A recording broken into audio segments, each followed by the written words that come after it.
That one was spicy. So the Warriors have to play 48 minutes. So I see this going 7. I have it. I have the Nuggets in 7. Ant-Man, Batman, Watchmen, Lakers at 5. It's money time now.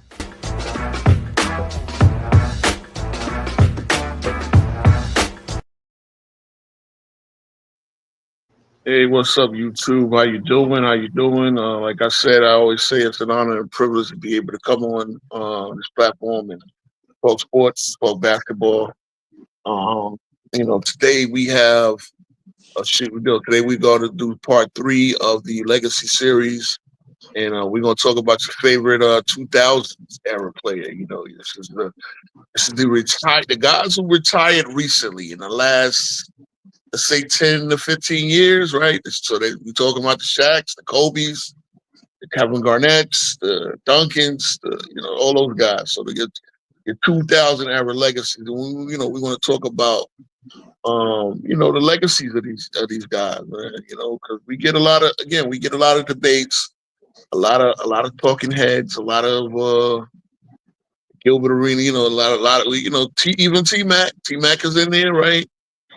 We can even talk about some of the injury shortened guys like Yao Ming and what's the guy, Brandon Roy. You know what I mean? So we want to discuss legacies. I want to try to go from era by era, and just give some thoughts on it. Maybe open your eyes, open perspective, teach you something maybe you didn't know. And again, the way I look at it, I can teach, I can also learn. It's not, talking basketball. That's how it goes. Again, we had a lot of debates. Shout out to the debate last night. We had another Kobe versus LeBron debate. I think Big Hawk represented pretty well. I think it was a really good debate. You have one strategy for one strategy, stat strategy versus the narrative strategy. And again, narratives, and not only that, there were good facts, there were useful facts brought up, and it was entertaining because it was damn sure of an entertaining discussion that led to that debate, and that's what happens, man. We talk, and so hey, JB, you know what I mean? Like, you wanna give some reflection on Kobe Bean and some of these guys that you watch your years as a Laker fan, and just in general. Man, Kobe Bean, man. First time I saw him play was during his junior year in Lower Marion. And when I saw, highlights of him, man, first thing I was like, man, I was like, who is this dude? I was like, he had pro game. Like it wasn't like it was beyond talent of being an NBA player in the future. He actually had pro game in high school. And I remember like a thought came in my mind. I said, man, he gonna be a Laker one day. This before even Jerry West started talking about trying to get him. When he was looking to draft him a year out after his senior year. And he been my favorite player, man, since that point on. So I'm talking, that's like half of my life, man. And he didn't disappoint. He had a lot of obstacles in the way, a lot of challenges, I'll say, because I think a lot of times people kind of do a revisionist view and say that, well, he kind of had it easy because he was brought in by a team that was already playoff level. But, he had to prove that he was better than another exceptional player in Eddie Jones, who was an all-star in his own right. And then once Kobe came of age in his 4th year, that's when he and Shaq started winning championships. So really the potential of the team was contingent on Kobe's ascension as a player. And they was 1 and 1A or one, however you want to pair it. He definitely wasn't no second banana or anything like that. His game was beyond that, because if he was a second banana, his game would have fell off when Shaq was traded. You see what I'm saying? So, and then he held down the fort, man. He roughed the jersey when we were starting all over again. And a lot of superstars ain't gonna do that, as we done seen that time and time again. over this past 15 years. And I just think, man, the guy, you know, when the smoke clears, he'll be ranked where he is supposed to be, you know, Yeah, in retrospect. Right now, they're trying to put him down. And I think the reason they're trying to, degrade Kobe is because the current iteration of the team is not playing up to expectations.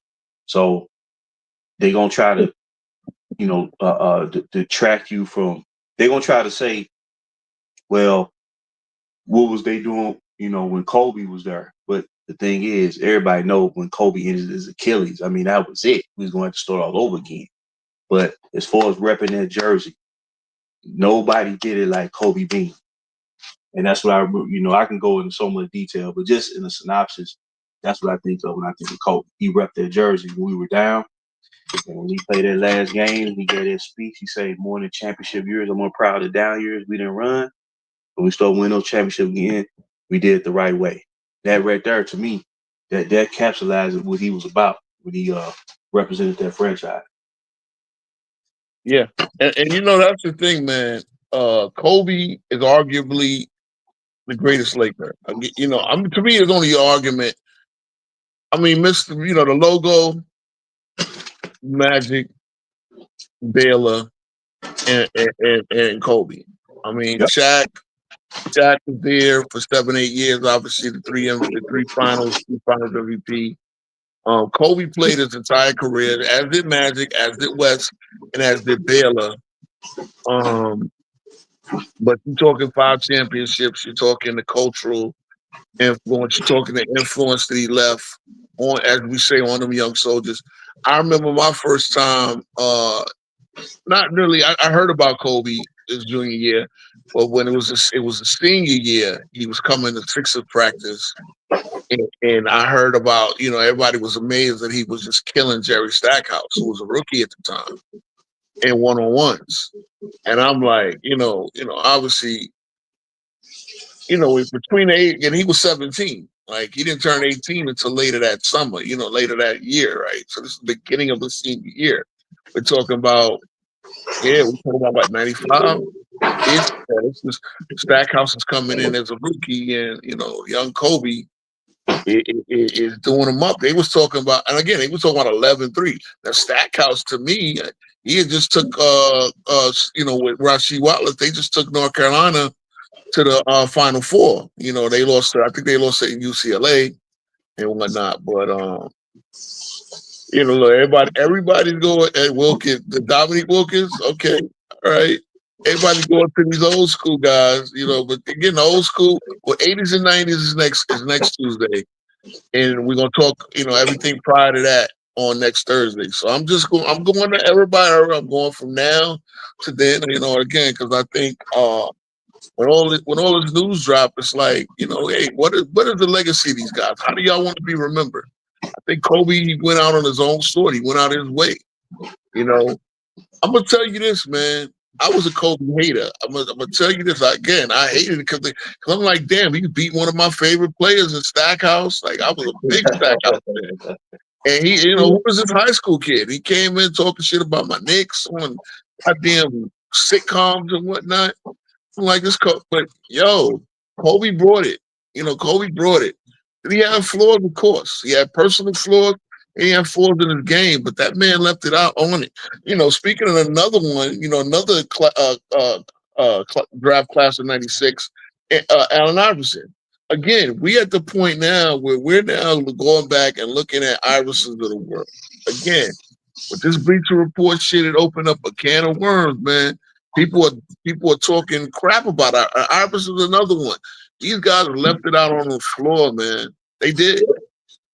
It wasn't about, now, I remember what Kevin Durant came on and said, and I had to give Kevin Durant a little smoke the last show.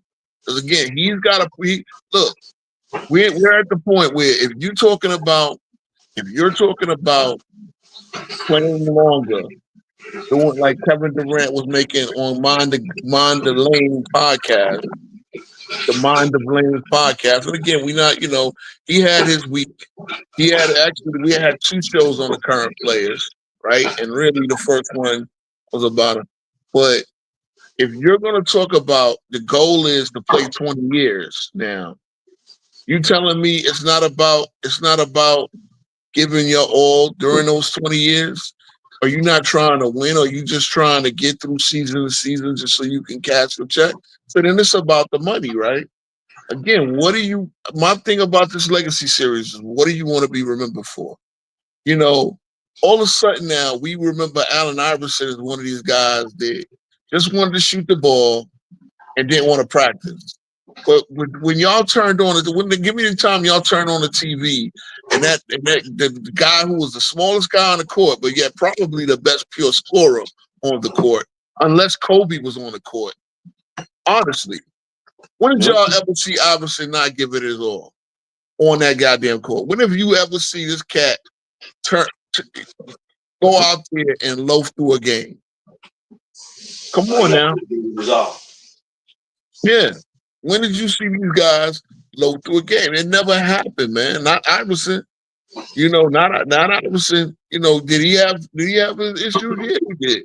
But it wasn't about effort. It wasn't about not showing up to play. I mean, look, you're going to look at these guys. These guys play 43 minutes a game. You know what I'm saying? Like, look, I mean, I could go, I know Kobe played like 40, 41 minutes a game, 82 games a year, and in the playoffs. I'm going to just look at Iverson's minutes per game because now we at the point where guys they complain about the minutes. They're getting paid all this. Iverson had a 14-year career. He led the league in minutes 1, 2, 3, 4, 5, 6 times. What are we doing here? He played 43.7 minutes one year per game. Now, he played 60 games. Again, a guy that size. The next year in 2003, he played 42.5. This is the year after he won MVP. Allen Iverson also got was up for D-Boy. No, he got D-Boy votes. All NBA. I mean, and when I look at it, people act like he was an overrated shot chucker. Now, yeah, Iverson did hold on to the ball a little much. Again, you had the team. The offense was built around. He was the offense. So I'm look, Duncan. We can talk about Duncan. Shaq is a guy who, they were talking about how he's in the news, and a couple of guys I was watching saying that Shaq, when he talks spicy about Kobe and he flip flops and all this, Shaq is a guy, and when I debated T Perfect, he's up here about Magic with Shaq. Shaq is a guy who, for all intents and purposes, should be in the top 5. Now I got LeBron, especially when LeBron won the 4th championship. I put LeBron ahead of Shaq again, but I set the standards on guys where they were. Shaq, once he won the 4th championship, got firmly into the top 10 because again that 3-year period he was the most dominant man on the planet. 4 or 5 years of being one of the best. Being the best, to be honest, but the bad habits set in, and again, like people saying, like when you left LA, why didn't you get in shape down in Miami? You got in worse shape, and really Wade carried him to a championship. Let's keep it as a stat. Am I lying when I say that? Shaq was still so good that even as a fat guy, even as a slowing down fat guy, he still was the best. And mind you, the centers, there weren't that many great centers in the league. So he was still probably the best center but at this point, the center position, everybody else playing power forward, including Duncan, including Garnett.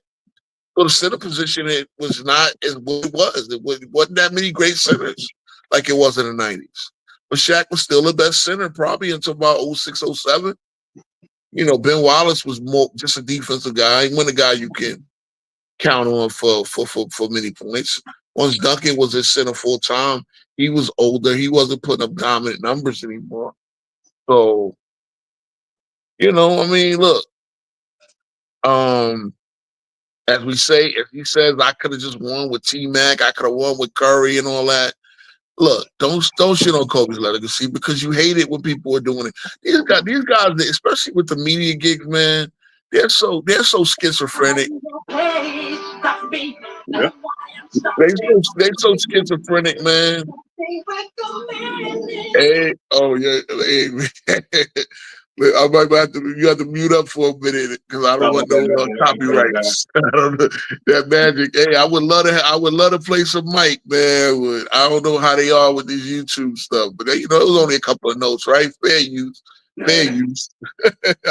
I don't know the whole to you. Listen, I just turned the camera on, man. I just turned on the StreamYard, and yeah, that's all good. It's all good.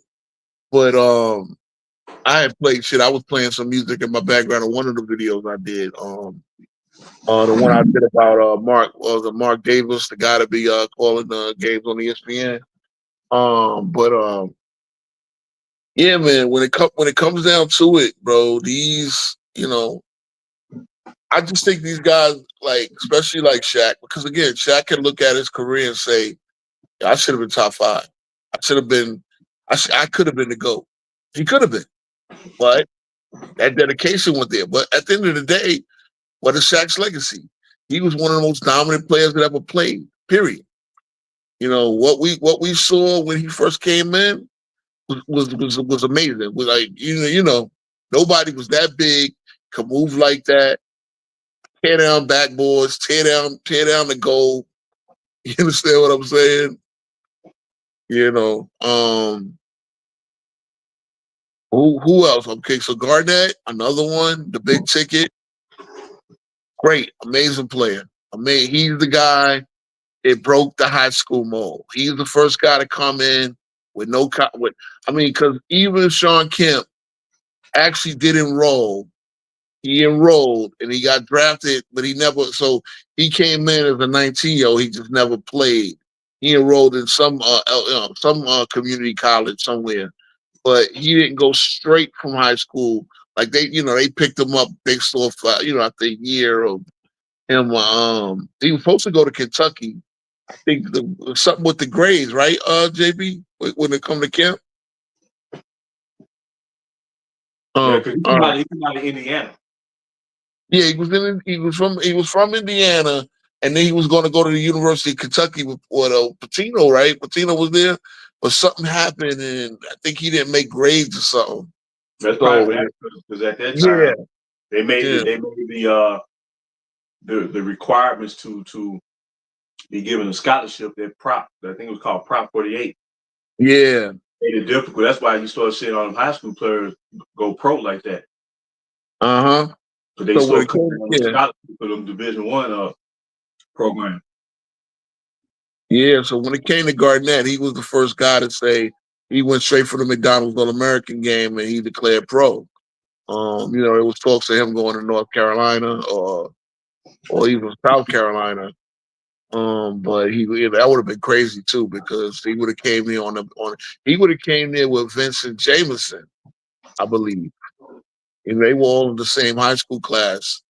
But it would have been Vince, Antoine Jameson, and Garnett. That would have been a sick ass team. As it was a sick ass team. Carter's another guy we could talk about. Jameson. It's funny, man. Like Carter's another one.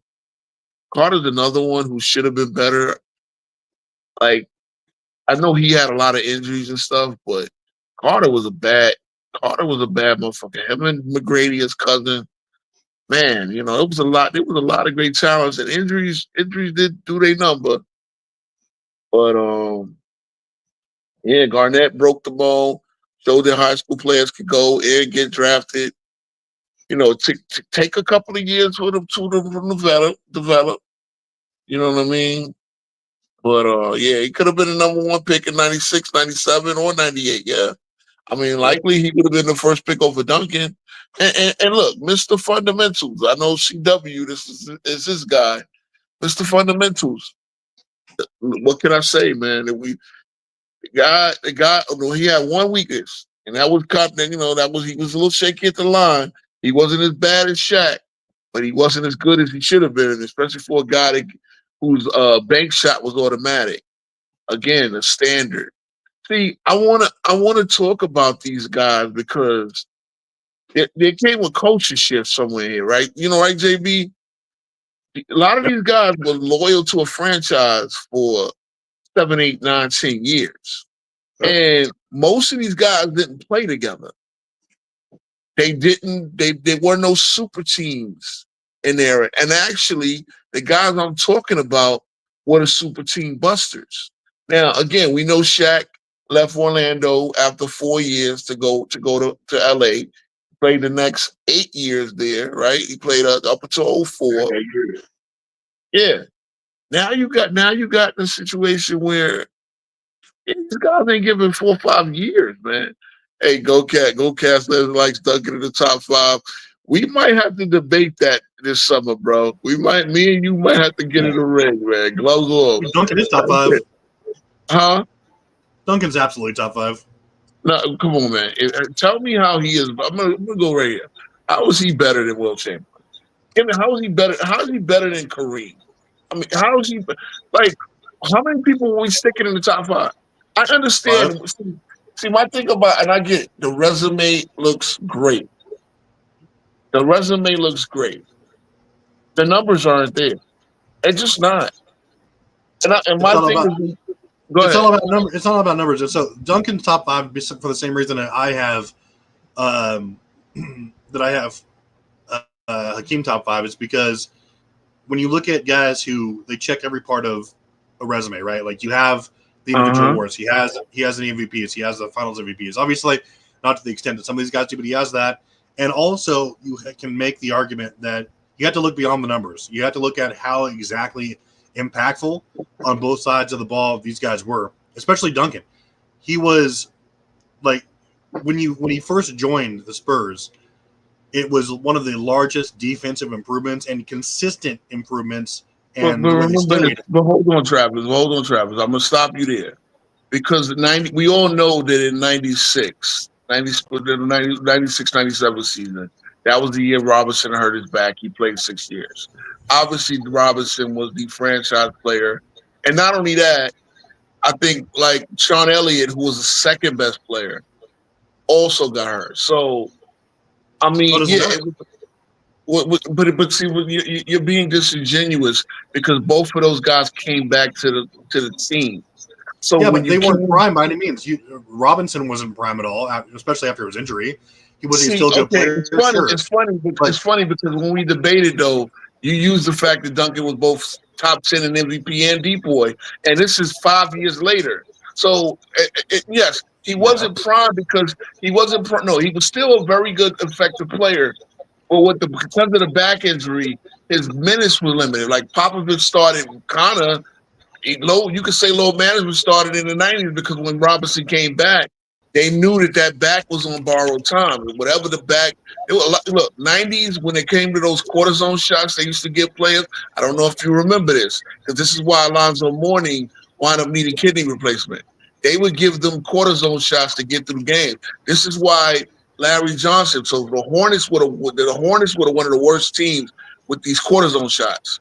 The quarter zone shots they used to give these players for them to get through every game, that gave Duncan the kidney problem. I mean, not Duncan, Alonzo Mourning. This is why Alonzo Mourning wound up needing a kidney transplant. And as we know, he came back and played after a kidney transplant, which is fucking amazing. You understand what I'm saying? Like, Jesus Christ. But yeah, there was something in that quarter zone shot that was giving them. And Larry Johnson, he left. He obviously he got traded to the Knicks in '96. Yeah, he had the back issues as well. So Duncan with that back issue, they didn't. They wanted to like let it heal naturally. I know they gave him a surgery and all that.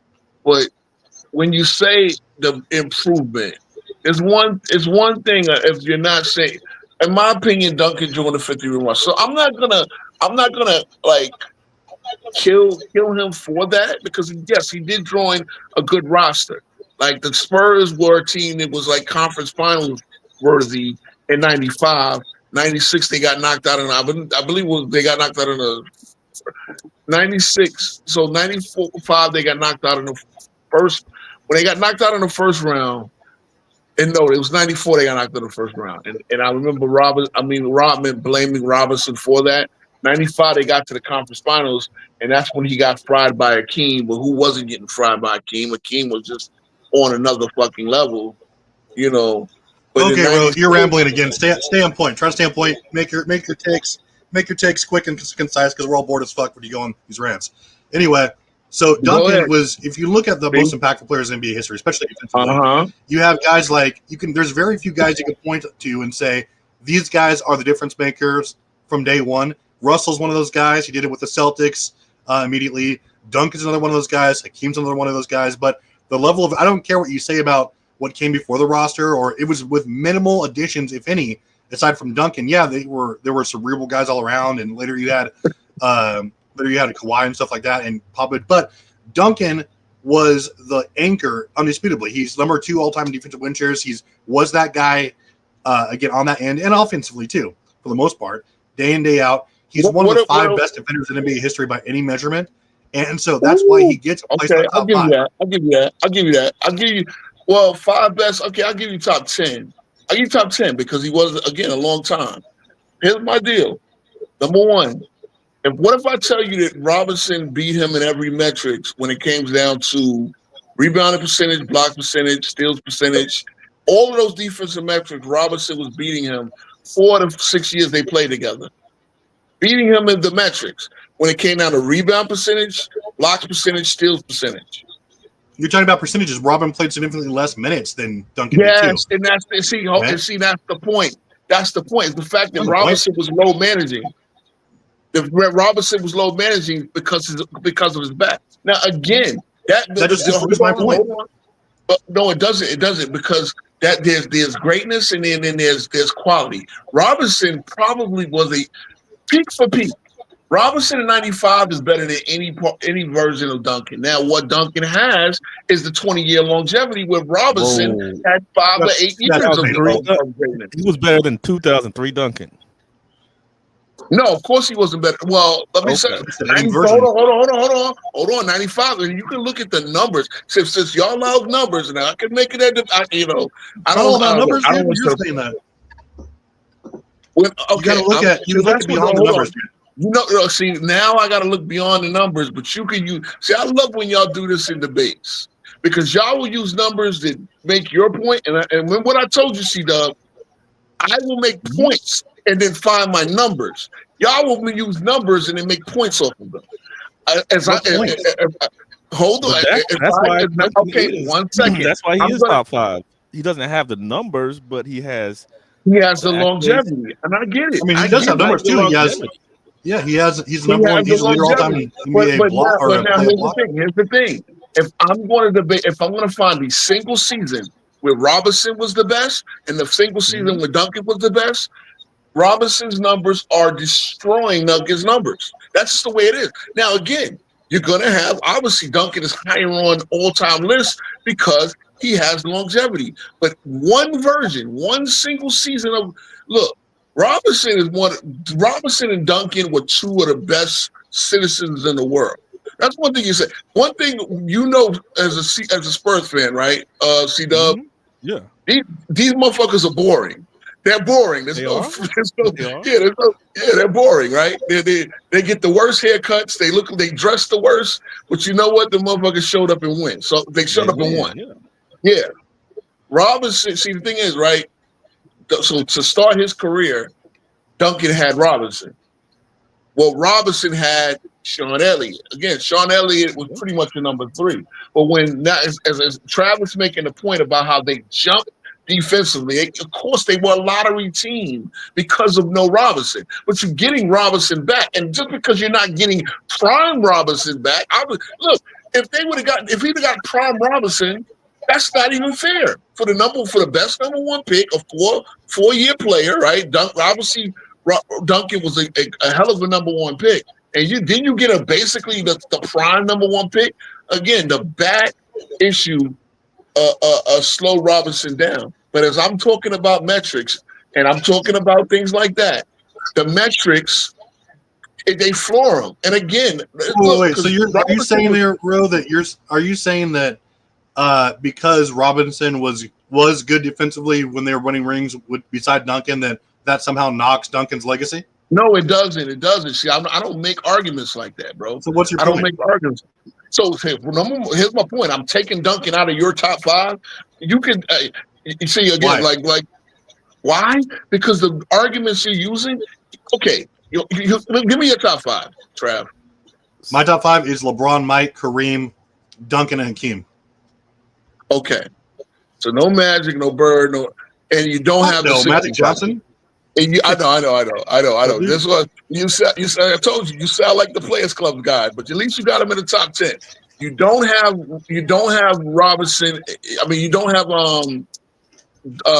Shaq. I mean, Chamberlain and Russell. See, the 60s guys you don't even consider. And here's the thing, What's right? what's my asterisk for them? Okay, so you got asterisks. So you don't have a GOAT list. You have a greatest after 1980s list or 1970s list, and that's cool. That's cool. You do have Kareem, Mhm. so you have a GOAT after 1970s list. Again, it was 24 years of the league. As everyone Again, should. Rex, you're on the channel with Rex. You know he would tear you up, basically not including No, them. he understands. He He understands, doesn't but I rate, he doesn't rate players. I So, got you. Well, But I got a quick question. Cool. Quick question. So who do you put Bill Russell over Tim Duncan? I do Why? easily. Why? I mean, the standard of winning, the greatest winner in the history of American sport. How is he not in your top? I mean, again, you talk about he won. Duncan never had less than 50 wins, so he was a winner. He's got one of the greatest percentage. Zero. Your problem is right, that you're using right about that. You're right about that, but then Russell not only won at that level, 11 championships in 13 years, 30-40 game 7, 10-0 in game 7. Like, are we just going to ignore that because it's in an era where we don't have all the numbers? You're giving one man the credit for everything, dude. Like you No, have I'm not. Well, number one, he is the single biggest factor in that Celtics dynasty. That's the biggest dynasty in the history of probably American sports, and definitely the NBA. I think that we get off track because I think that you value, for you, and I don't think this is a thing, but like this is you openly admitted this. Like for you, the ring count is like end all be all. No, it's not. It's not. See, the factor is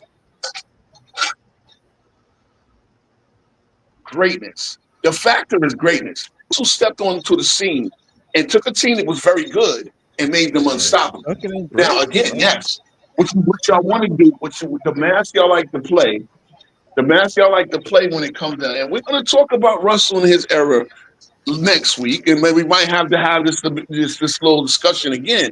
But Russell, again, it's like what y'all want to do is, he had all those Hall of Famers. Again, Duncan came in and had a Hall of Famer rejoin the team with him, and they started being able to compete right away.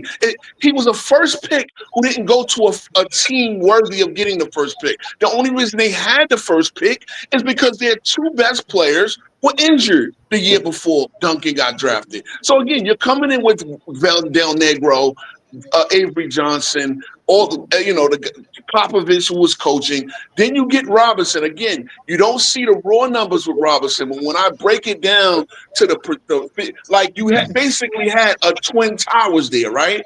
And again, they were able to start dominating right away, as you've seen. But it's like what you did, Travis, is you gave Duncan all the credit, knowing that Robinson only played 6 games the year before for that defensive pickup. No, the defensive pickup goes from Duncan and Robinson coming back. Am I not wrong for saying that? Now, when it comes to Russell, that team just needed a center. And Russell, not with the center. First of all, he's 6'10". He has no twin tower. His power forward is Bill Sharman or Zach Sanders, 6'7". So the biggest intimidator on those Celtics team, in addition to the fact that offensively he did a lot of the facilitating, because people think, he didn't score 20 points. He didn't score 30 points. Therefore, he had no role in offense. That's bullshit. You have to learn what Russell brought to those Celtics. And again, you're talking 11 championships in 13 years. Well, when they left, did they just win a championship? No, they missed the playoffs one of those years, and they got Dave Cowens right after Russell retired. So they got another Hall of Fame center, and they missed the playoffs one of those years right after Russell. When you look at Russell, you have to put his career in perspective and not just do, oh well, because he had so and so. Again, I'm not knocking Duncan for playing with Robinson, but you got to get, if you're going to make the singular point that Duncan came in and all of a sudden the Spurs got great on defense because in 95 96, 7 they were terrible. Well, that's not fair because Robinson came back into the mix as well, and obviously with Popovich's coaching. So all of that. Now again, 20 years. Look, if I'm going to do that, then it's so much more than that. You're going on another tangent here. So no, I'm not going GB, tangent. I want to talk to you for a second. So, go ahead. Y'all hold it down. I'll be right back. Jesus Christ. Anyway, JB, there's so much more to it than that. So obviously Duncan came in, right? And yeah, was David Robinson still a defensive force? Sure, absolutely. But we know, right, that he wasn't the same guy from 90 like especially 93 to 96, right? Before the injury. And he carried on, the defensive dominance carried on after he left too. After he left, they were still consistently best in the league, top 2, top 3. Duncan was undeniably the main engine and anchor behind that. This is well before Kawhi came in, or they had any other players who were making consistent all defensive teams. He was leading in defensive win shares. He was leading in every defensive metric, especially advanced spread. Like check out 2013, where I think he was robbed of defensive player of the year, where he was top 5 in I believe 7 of the 11 advanced defensive metrics. Only player to have ever done that in NBA history.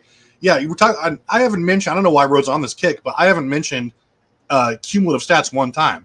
So I don't care that he played longer than Robinson. It has nothing to do with it. He was one of the only players in NBA history to have not only the accolades, 15 All-NBA teams, 12 All-NBA defensive selections, the only player ever to do that. But we don't. We have no idea that he was like. It was just with him, right? He was one of the best engines of all time. Very few players can. Russell's one of them. Like I mentioned, Hakeem. You have guys who we argue are top 10, but they didn't have that kind of an impact that we saw throughout the career. They have great accolades, right? Like you had Larry Bird turn that team around virtually in 1 year. Magic Johnson never had that kind of impact. He came in there and was a great facilitator to that team. But like Roe admits, he was a piece of the puzzle, right? He didn't come in and turn around a failing franchise who hadn't sniffed a ring. Again, now Duncan was, and this is why I don't also rank Russell and Will, because I use things that they didn't have access to back then. If you want to use things like they're winning and just raw stats from like whatever, you can make it. I think that if they had access to everything that all these other players did, they would be the GOATs. We wouldn't be talking about it. But Duncan is a top 5 player because he has one of the best impacts, measurable impacts of the team. He was, and hold on, he was one of also, he's one of the only top 10 players who we can say he came in and was the very best player from the jump. He has all the accolades from that team in NBA history. Magic Johnson, or not Magic Johnson, but like who else can say that? You have LeBron, Kareem. In fact, Magic Johnson and Kobe Bryant are the only quote unquote consensus top 10 players in NBA history that can't say they were the best player on their own team for basically the first half of their career. But they're still top 5 or top 10? This is what we're doing now. Now look, again, on a minutes per basis, but hold on, that's a good point. And see, because you want to say, this is the problem we do. The best player. Okay, so Magic wasn't right off the bat better than Kareem, who's a top 5 all-time consistent. Kareem was top 5 consensus, right? An MVP level player. That a 20-year-old rookie came in, and we're going to mind you, a 20-year-old rookie who put enough vigor, like he was a vitamin B12 shot. It took a middling team. That's what the Lakers were. And they made them championship level. And championship level every year while he was there. Every single year. Now, see, this is why Magic is definitely over Duncan, in my opinion, because you're talking about 9 of the 12 years that he was in LA, they're in the finals. 5 championships. Duncan's championships come 5 years after. I mean, again, 01. They get their ass beat by Kobe. Again, right now, obviously, Robinson started to slow down at that point. But again, he was the best player because he was the young player without the injury. If I'm looking at 3 of those 6 years, those first 6 years, those rebounding percentage, defense, all of that. Robinson is a very humble guy, but he was telling you like we would play 1-on-1, and I'm just like he couldn't guard me. Like the Prime Duncan could not guard Prime Robinson. I'm telling you, bullshit. Okay. Again, they got practices where Robinson was just filleting him. Why? Because what is your point here about Robinson? You keep talking about him. He gets a fuck. Here's my point. You don't even consider him. You didn't consider him. You're assuming I didn't consider him because I said Tim Duncan was a great defensive anchor to that team. Okay, no. See, two things can be true, Travis. Tim Duncan was a great defensive anchor, and if you look at it on a total basis, yes, he probably was the Spurs MVP. But when it came down to it, the 30 minutes you got from Robinson, if you could stretch it out for 40, because again, the back problems limited him, but Robinson was still. Again, he had lost 2 steps and was still better than. Bro, Duncan. do you have the same energy for any other player? What? You don't. What is the energy? Like I'm Magic actually Johnson. telling you how good. Okay. What? Okay. So what? So what you want me to do, right? Is think it's a next. See, I think that's the problem. You think it's a negative that the fact that Robinson was still that good to help Duncan and the Spurs. I don't think it's negative. Back on top of the West, right? No, I think Now, that mind you, just like you said, if Magic Johnson is your whatever top 5 player of all time, Tim Duncan was objectively better than him coming in, and yes, he won his second year, right? Wait, was he the Finals MVP as a rookie 20 years ago? Well, I mean, no, but he also didn't have a guy averaging 33, 15 with 4 blocks. See what I'm saying? But he had David Robinson, who in a lesser role. See what I'm saying? See, that's the thing. A lesser role, so he was the best player. Okay, but what you want to do is penalize a guy for playing one another. I don't do that shit. I don't do it. You do it. See, Magic, again, as I told you, what a lot of you guys are, like I said, when I sent you that, I'm telling you, some of your arguments are crazy as these guys on the player's choice. The little British light-skinned guy. My God, I think he wants to take Magic out of his top 20, which is fucking crazy, bro. Like, no, Magic's a top 10 player simply because he has the accolades to be so, not because he was this. No, because he was that impactful, bro. That's the thing. You're not looking at. I don't think you see the impact. I beat your ass in the Shaq debate, and you don't. No, you got the vote. That's for sure. I thought your argument was trash, though. Oh, okay. What was trash about Maury? Break it down, because you only use narrative, dude. Like you're like, hey, Magic Johnson won a lot of games, and they only won when Magic Johnson was there. Wait a minute, Travis. Wait a minute, Travis. Isn't that the point? The first point of basketball is to win the goddamn game. See, yeah, but there's so much that goes into that, dude. What you guys do? Here's the problem. This is the real problem when we talk about these legacies. You guys want to give one player sole credit when it's never one. I don't care. First of all, you want to act like it's 2 guys. It's not with 2 guys. Obviously, Jamal Wilkes, fucking Spencer Haywood, everybody else that contributed to those Lakers made them great. But guess what? There were other great teams around the league too. Without Magic, they don't beat Philly. Without Magic, I'm gonna tell you it again. Without Magic, Dr. J wins another championship. Without Magic, they had Norm Nixon. Without Magic, they don't even get to the finals. That's the thing you gotta understand. Y'all want to make the team greatness this equation where player A gets this amount. This is the problem with sports basketball talk now. You guys don't understand the ingredients of what makes teams great and dominant. Without Magic, brought something there. He got the big fella running. The big let's keep it real. If you and whether you believe that winning time series was telling the story or not. Hakeem was pretty much loafing it. He was still dominant. He was playing every day, but the Lakers would not have won another championship like that. Probably the Celtics would have probably won all the championships in the 80s if there was no Magic. If Magic didn't exist, Kareem probably doesn't play as long. Probably like y'all don't get it, and it's like you want to Nobody looked at it until you guys with the Mike without Scotty. The Mike without Scotty argument is fucking dumb. Just like somebody was asking me, okay, I said Curry has a winning record against everybody in his era during the playoffs. Well, what is he without Kevin Durant? What does it matter? This team fairly got Kevin Durant. They didn't fucking steal Kevin Durant. Kevin Durant came there as a free agent as his choice. But now what do we want to do? We want to dock Kevin Durant for coming to the Warriors. No, Kevin Durant had every right. As I said the other night when I saw Juan Boy, I never criticized LeBron James for using his right to free agency. Never. What I criticize LeBron James for is using his right to free agency, going to teams, when it don't work out as dominant as he wanted it to, blaming everybody else for himself. He can go and, the guy has now played with, see again, he played with Luka, he's played with AD, he's played with Wade, he's played with Irving, my God, this motherfucker has played with the entire Avengers cast.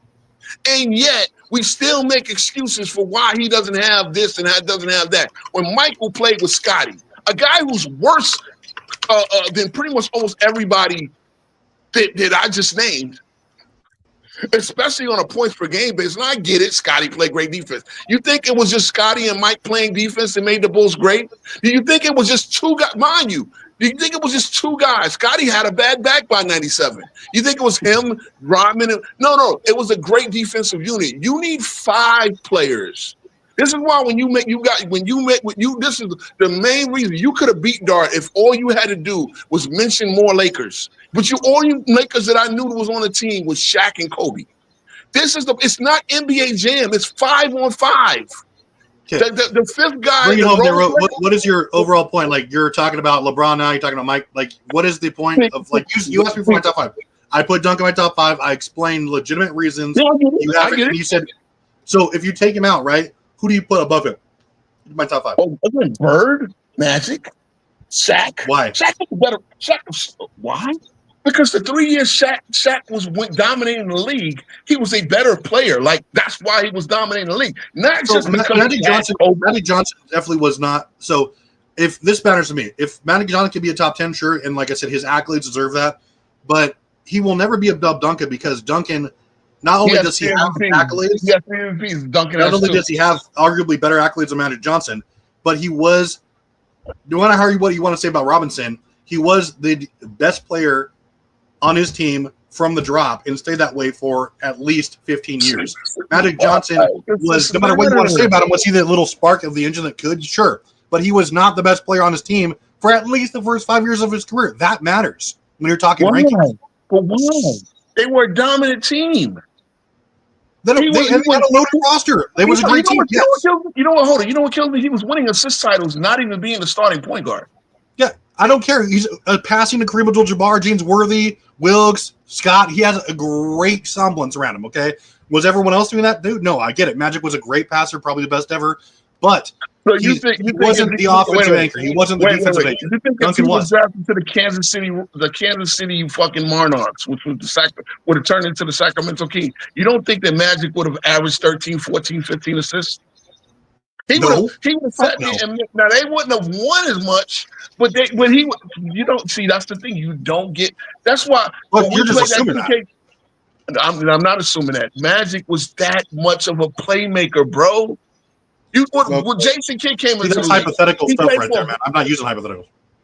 See, you're not used to hypothetical, but meanwhile, you want to penalize guys for what happened. You want to penalize him for playing with great players. Obviously, we knew that the Lakers were. It's not a penalization, dude. It's just it's a contextual ranking as compared to another player. I'm not docking him. I'm saying that this guy was the better player or not better, but greater because he was the best because of because he was the best on his team and you know what kills me when it comes. We're gonna get back into the Kobe legacy thing, right?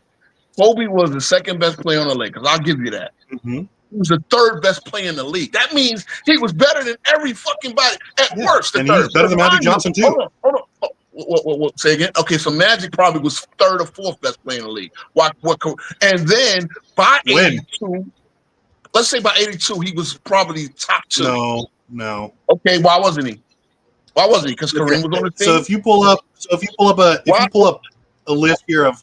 So, I mean, I could argue that guys like obviously you had Kareem was better. You had, you could say that Jamal Wilkes was better. You could say that his How second was year in the Jamal league, Wilkes Jamal Wilkes better? Why was Magic Johnson Alex the English. Finals MVP? Huh? Why was Magic Johnson the Finals MVP if Jamal Wilkes is better than him? Because he had a fantastic final game, dude. Look at the games leading up before that. Okay. 1982, he was Finals MVP as well. Okay. We're talking about the first Finals MVP, which you guys are hanging your hat on. Okay, but I'm talking about the second one, 1982. See, as I just said, my 1982 I could argue, third year in the league, he was top 3. You could argue that guys like Dr. J were still better. Alex English was better. You could argue that Kareem was still better. Like all these other guys, Larry Bird was better than Larry Bird was definitely better than Magic Johnson. Okay, in 1982. Okay, so you got all these guys, but in 1982 he was 8th in MVP voting. Again, mind you, he's not even a full-time starting point guard. He's listed as a shooting guard. In 1983, he's still listed as a shooting guard because Norm Nixon is there. He's 3rd in MVP voting. So at what point are we keeping him out of the top 5 of the league? At what point? Okay, you're going by the voting. Like you don't want to look at numbers. You don't want to look at what they're. And they were getting that because the team was so stacked. They were winning a ton of games. 18 points, 9.6 rebounds. See, this is when he had his best rebounding season because he was really playing all over the floor. He led the league in steals twice.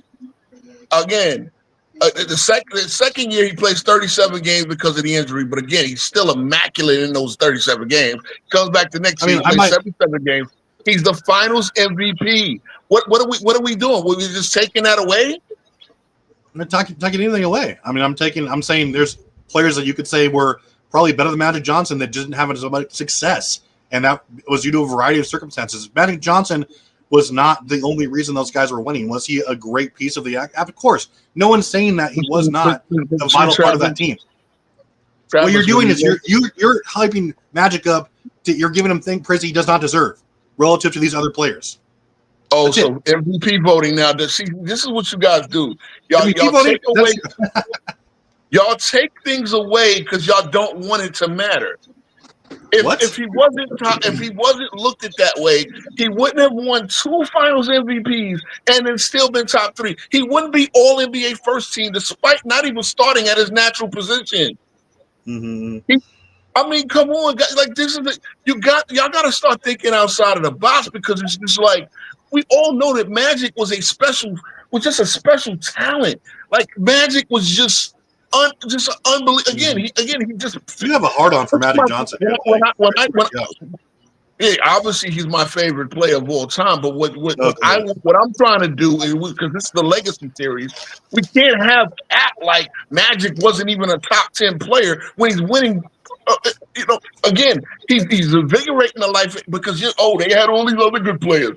Okay, guess what? Take Magic away. Take Magic away, they're probably a 50-win team instead of a 58, 60, 63-win team. No, they probably made some moves. They probably got someone else.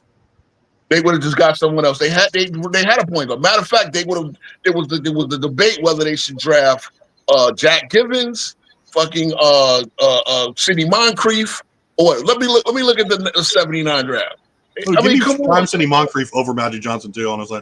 See, now you're bugging. I got no respect to Sidney Moncrief, 2-time defensive player of the year, but you're bugging because this is the problem. You don't look. What can I say? These debates, because you guys will think the way you do, and this is the problem. You're not. See, here's the thing I'll tell you about Magic.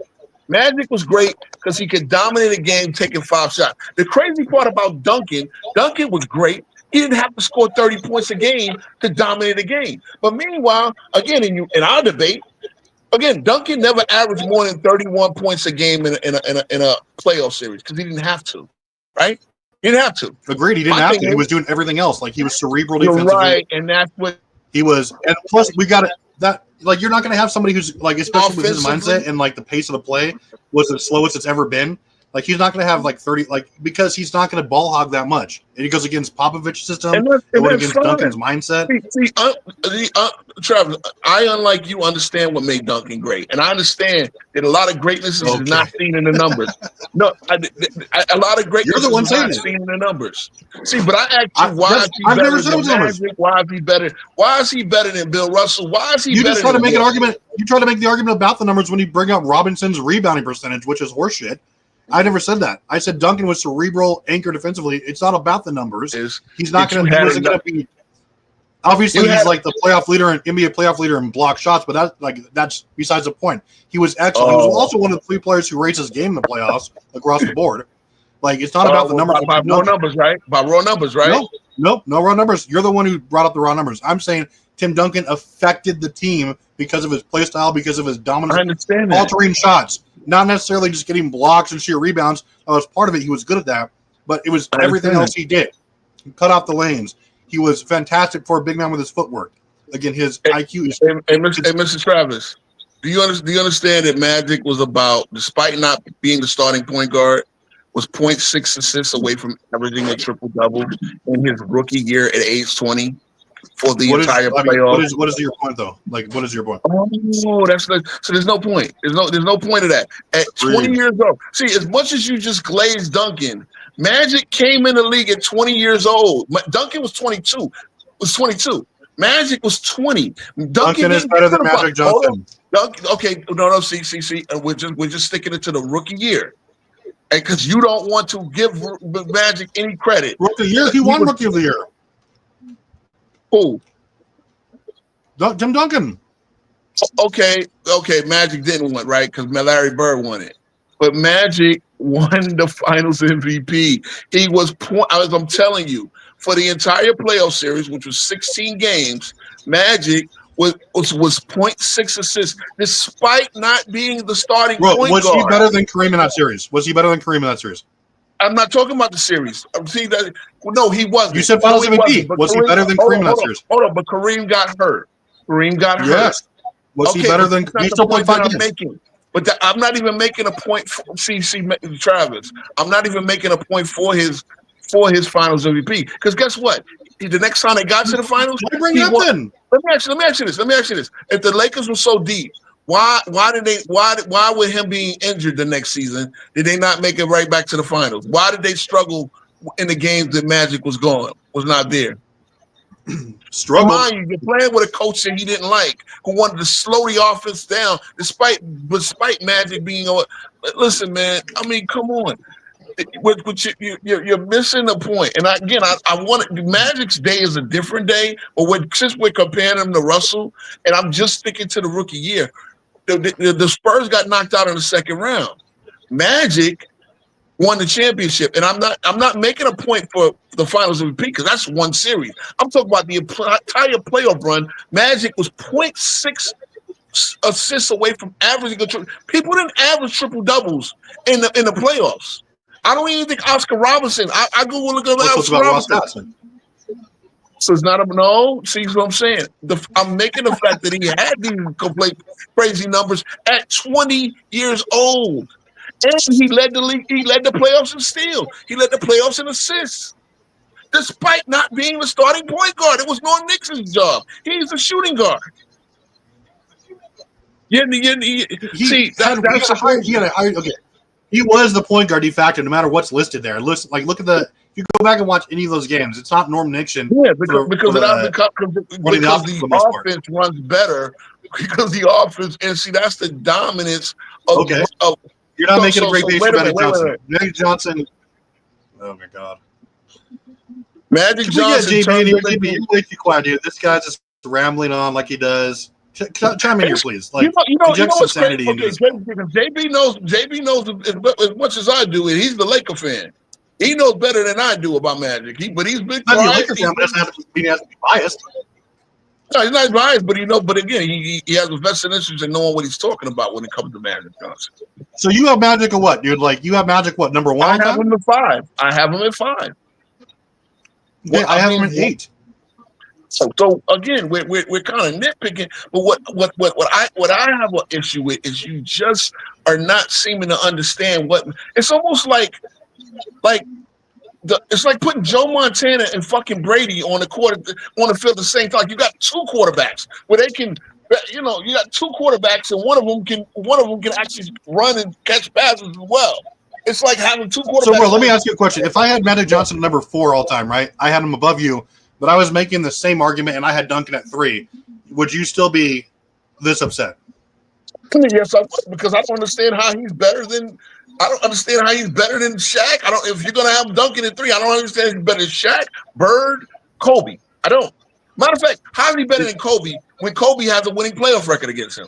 Including it has absolutely nothing to do with. And see, that's the worst argument that a casual would make right there. Is their head-to-head meetings? It has no concept as to. It doesn't take into consideration. Who how those series? This supposed to be like weren't even watching those series. But wait a minute. Hold on, Travis, because I remember doesn't Kobe have almost as much as defensive? Like when it comes down to offensive and defensive All NBA teams combined, aren't they right there neck and neck?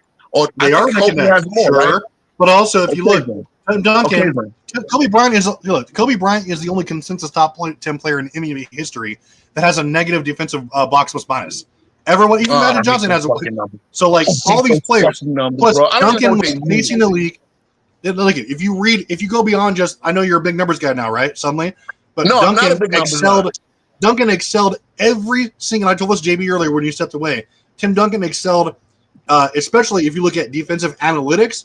He was near or at the best or top of the league every single year of his career. Okay, did he win a DPI? No, probably the biggest robbery in NBA history that he didn't win one. Obviously in 2013. Which year? Hold on, because I want to. Which year are you talking about? When he got robbed? You could take your pick, dude. Like you could 2003. I thought he was excellent in 2007. If you look at the raw numbers, especially analytically, I mean, obviously you can argue that you could give a lot of credit and pass it around. Yeah, 2013 for sure, when he had one of the best defensive seasons of all time. You could argue.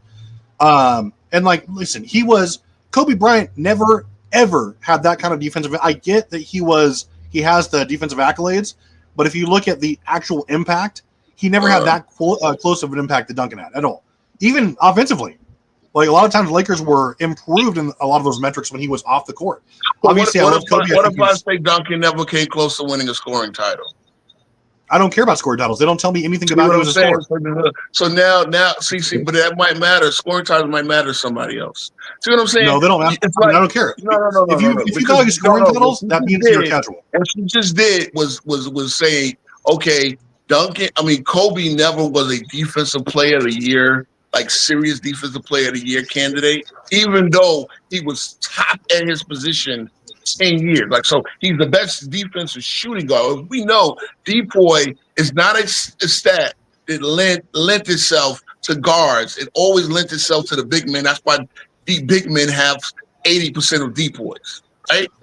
I mean, again, when I look at my people went back to back, that's like, and that was at the beginning of the title. And again, it's voted by the media. So again, you talk about a media vote thing. Media votes on awards, not stats. Hold on. Duncan can score. Remember when you told me Duncan would score more points on the 91 Lakers because you told him to? Why you tell me those years? Hold on. The years that the Lakers were three-peating, why didn't Duncan score more points? Because they needed him to. So my question why did you score more points? That's a disingenuous above Duncan. Say again. How's Bill Russell above Duncan then by what you were saying? Because 6 MVPs. 6 MVP voted by his peers. So that's it's just one. MVPs. But on game 7s. Bill Russell 11 rings, more rings than fingers. Bill Russell was never close to leading the league in scoring. But you know what? One of those game 7s when they needed him to get 30 points, he got it. He got 30 we're not talking about one game. No, JB has a great point. You're talking about scoring battles and scoring, right? Bill Russell was like, hold on. The average. In 2003, no. Y'all thought y'all caught me. Here's the thing. We did catch you. They didn't need Duncan. They didn't need Russell to score. You know, the evidence they didn't need Russell to score more. No, they did. Wait a minute. Hold on. There were 2 seasons where the Celtics didn't win. There were 15 seasons where the Spurs didn't win. So my point is, right, because no, you got to understand where I'm at, T-Dub. I'm not trying to be negative on Duncan, but he just said, when I said Kobe had a scoring title, Duncan never came close to winning the scoring title. But why were those seasons where the Spurs could have probably used more points? Again, if you want to make a negative, Duncan was not even close to being the best player in 07 when they swept LeBron. It was. What do you mean not even close?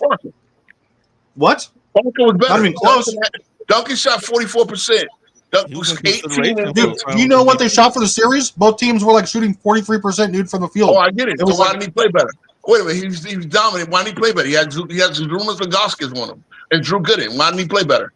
Oh, okay, so you do know this that. Is what happens so you know, like that. JB, you know that Bill Russell was on average I think he was it comes out to be the 5th scoring option on his first 5 championships. What does it matter? We don't hold that against him, right?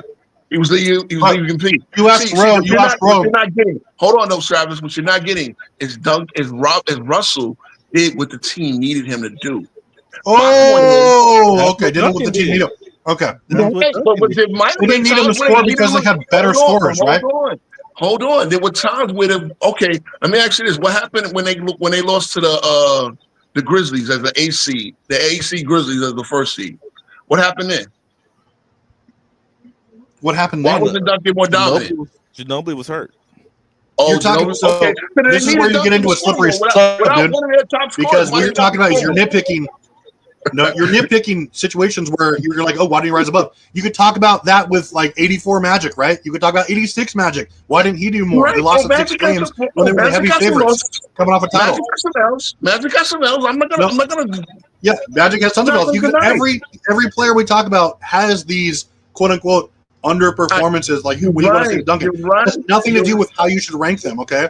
I gave you reasons why Duncan is not only a top 5. That Duncan had, I think he sprained his ankle against Denver that year, going into the 2011 playoffs when they were 62-20. He had sprained his ankle against the Denver, and I think the playoffs started a couple games later. Okay. And Manu Ginobili, Manu played with a broken arm in that series. Well, so part of life. All the life. I mean, look, you're right. It happened to Kobe. Again, this is the same thing. When Travis makes the thing, well, Kobe wasn't even brother. We all know that Kobe sprained his ankle on Jalen Rose, right? In the first one, at 20, again, he's 21, and even though he had that monumental series against what's the name, we take that away, and because he didn't have a great finals, and they still won, we act like that's a negative. See, my point is, I have Kobe at 7. Okay, I got you. I understand that. But people will see, this is my point. See, we take I'm doing this for a reason because we can always nitpick.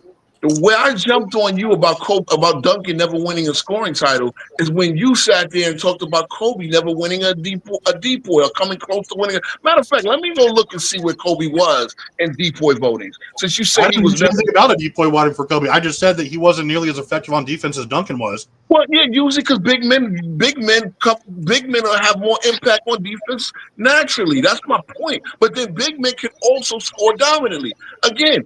You say that why do I have Russell?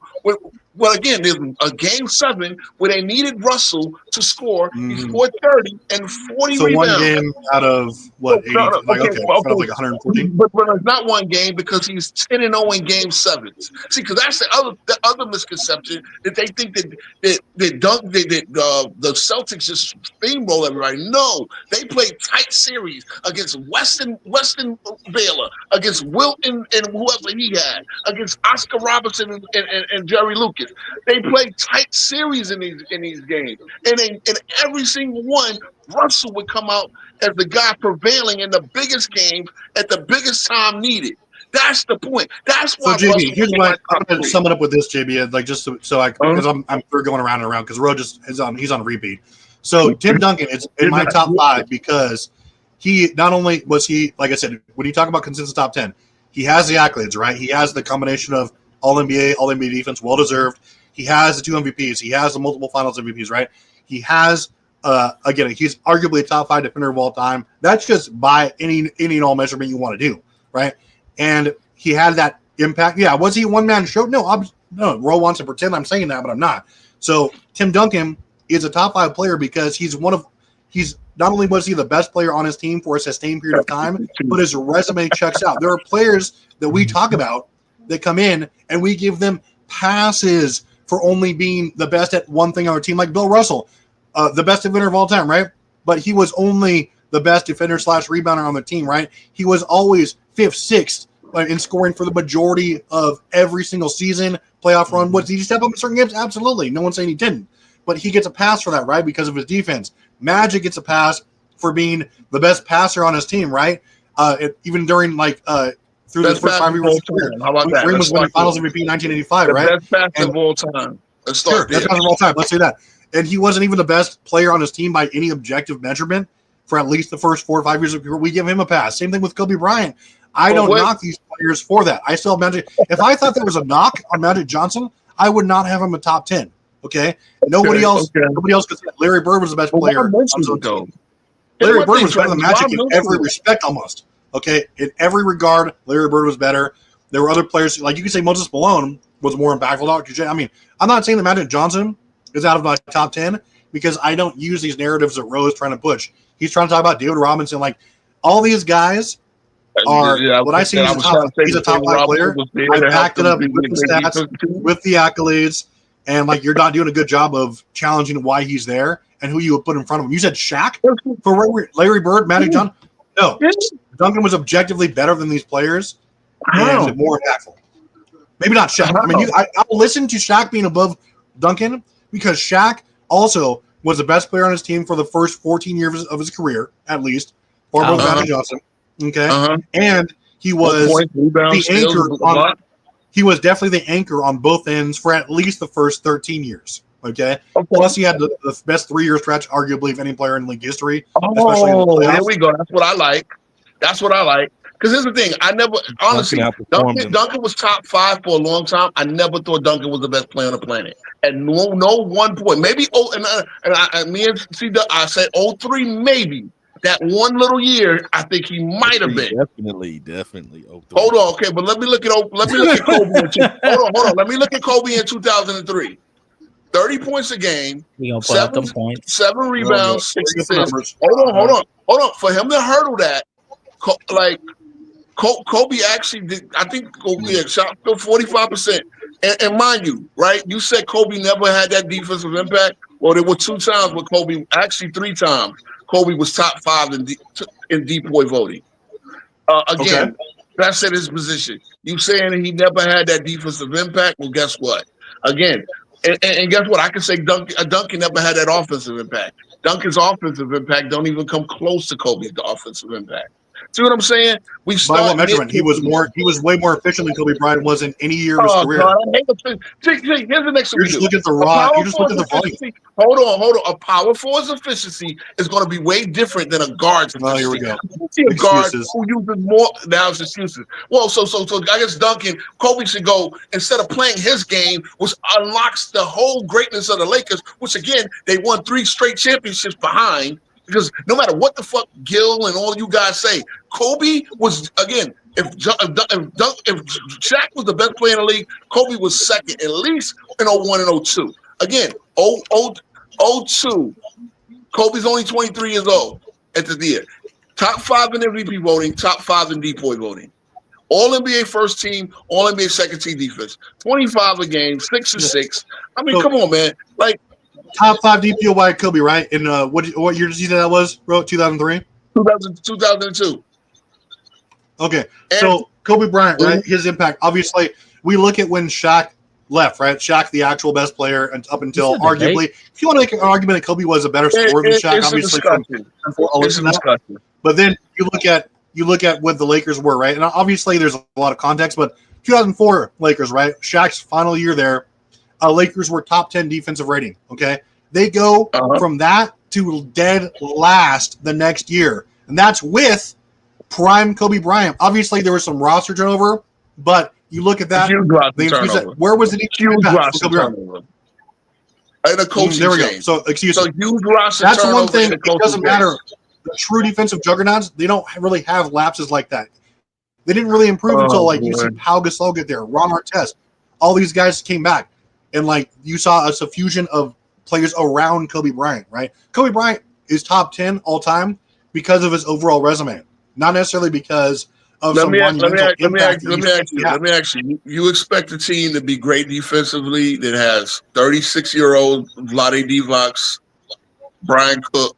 Oh, you mean Brian your Grant, favorite player? Chris Middleton. Huh? I thought Vlade Divac was going to beat prime No, I mean, but Tim wait a minute. Duncan. This is 36-year-old Vlade Divac.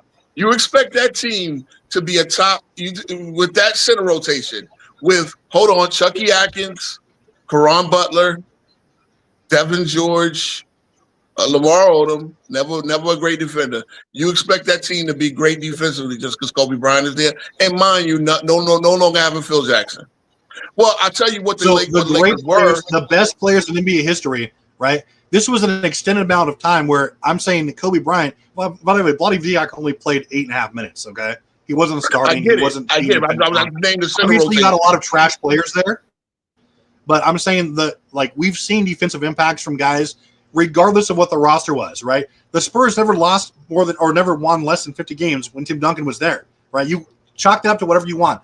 Moves they were making, coaching. The fact is, he was really the only consistent, at least defensively, player from that. Like, stayed up there until he left. Right? Obviously, they had guys at the end. But we've seen guys at least have a huge impact with, regardless of what rosters they have. Hakeem did it. Right? He only had one other player, and he only had one other player making. I did mention in my debate with Dart. Hold on, I did mention in my debate with Dart. When it was roster turnover. Hakeem's great defense, like right after the championships, even after the second championship, they went from top in the league to about middling in the league. So this is the point. Here's the point I'm making, because when Phil Jackson got rehired the next year, right? They went from 30th in defensive rating to 15th in defensive rating. Now let me show you who they added. They added Kwame Brown, Andrew Bynum, Slava Medvedenko. They still had Chris Mim. They had Smush Parker and Laurent Prophet. So now what I'm saying is that they fell off. They fell off majorly that 1 year without Phil. So everyone needs a team, correct? Say again. But coaching has a lot to do with everyone needs a team. Yeah, everyone needs a team. They need great coaching. So everyone needs a team. When did Duncan play without like I said, we've seen the greatest. The greatest defensive players, they've all had this. So I did a show. This was like months ago, right? Usually when I was comparing, me and Johnny were actually comparing our top 10 defensive players of all time. The best defensive players have come in, and you look at the 2 years. I went 2 years back, 2 years before they joined the rosters to the 2 years after they left, and where their defenses were ranking during their entire careers, right? Sometimes I shaved off like the worst 2 or 3 years, but for the most part, guys like Mark Eaton, guys like Tim Duncan, Russell, who else was there? We had Tony Allen was way up there.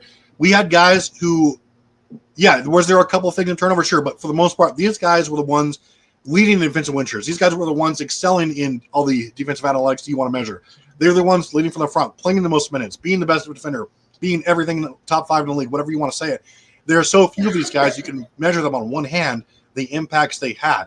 Sure, Kobe was a great defender, especially on ball, whatever, but you want to talk about he was not the kind of guy who could lead, who could anchor a defense. Was he was a guard who could chalk it up? Man. Sure. But I mean, you're talking about the best players. He was not one of the best defensive players in league history. Tim Duncan was. Why does he? Okay, then why does he have 13? See, come on, Travis. Why does he have 13 all NBA defensive? This is why you got to be more than just a casual fan. You got to look beyond the numbers. No. I'm not. No, I'm seeing that's really crazy to call me a casual fan. You just brought up his defensive selections as the reason why he should be one of the best. Listen, C-Dub, because this is where I'm going to cook Travis right here. Because one of his first Duncan arguments, and again, I'm not trying to knock your boy, but I'm actually trying to give more Spurs credit for things.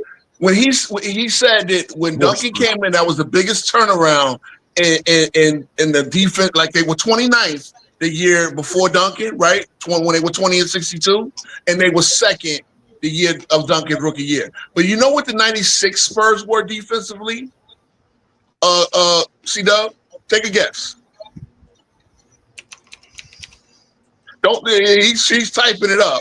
But just take a can y'all take a No, I guess? already looked this up. They were top 5 for sure. But you're They talking were about top 3. injury. Hold on up. But hold on, Travis. Hold on, Travis. Was that with Rodman? This is Robinson. No, Rodman, because Rodman is a Bull already. This is Robinson with Brad Lojas, Carl Herrera, Greg Cadillac Anderson, J.R. Reed, Doc Rivers, an old version of Doc Rivers, Charles Mislayup Smith, Monty Williams, Avery Johnson, Sean Elliott. So this is Robinson with no Duncan. They were third in the league. Now Duncan comes in with Robinson. They're second in the league. I've always maintained that Duncan, and mind you, that team, that 96 team, won 59 games. So to act like that Duncan alone turned that team around. What are we talking about? So one of Travis's first arguments is that Duncan's rookie year, that was the biggest turnaround, and it's almost like he solely gave credit to Duncan. He does not give credit for Robinson coming back. Huh? Which is false. Totally false. Okay. But so you I didn't say that. So you're gonna concede that Robinson, Elliott, and Duncan coming to the team improved them from 29th into second, right? We can concede that, right? Because you got 3 great players back. It's the margins in which they jump from. They jump from a 103 defensive rating to a 99 defensive rating. That's a historic jump. What 4 in that era? No, well, they were third in the league. They were third in the league, but you know what? That's still 3. That's still 3 great players. Because again, let's go look at Robinson. We act like Robinson was just there. But that's why Robinson averaged 21 and 11.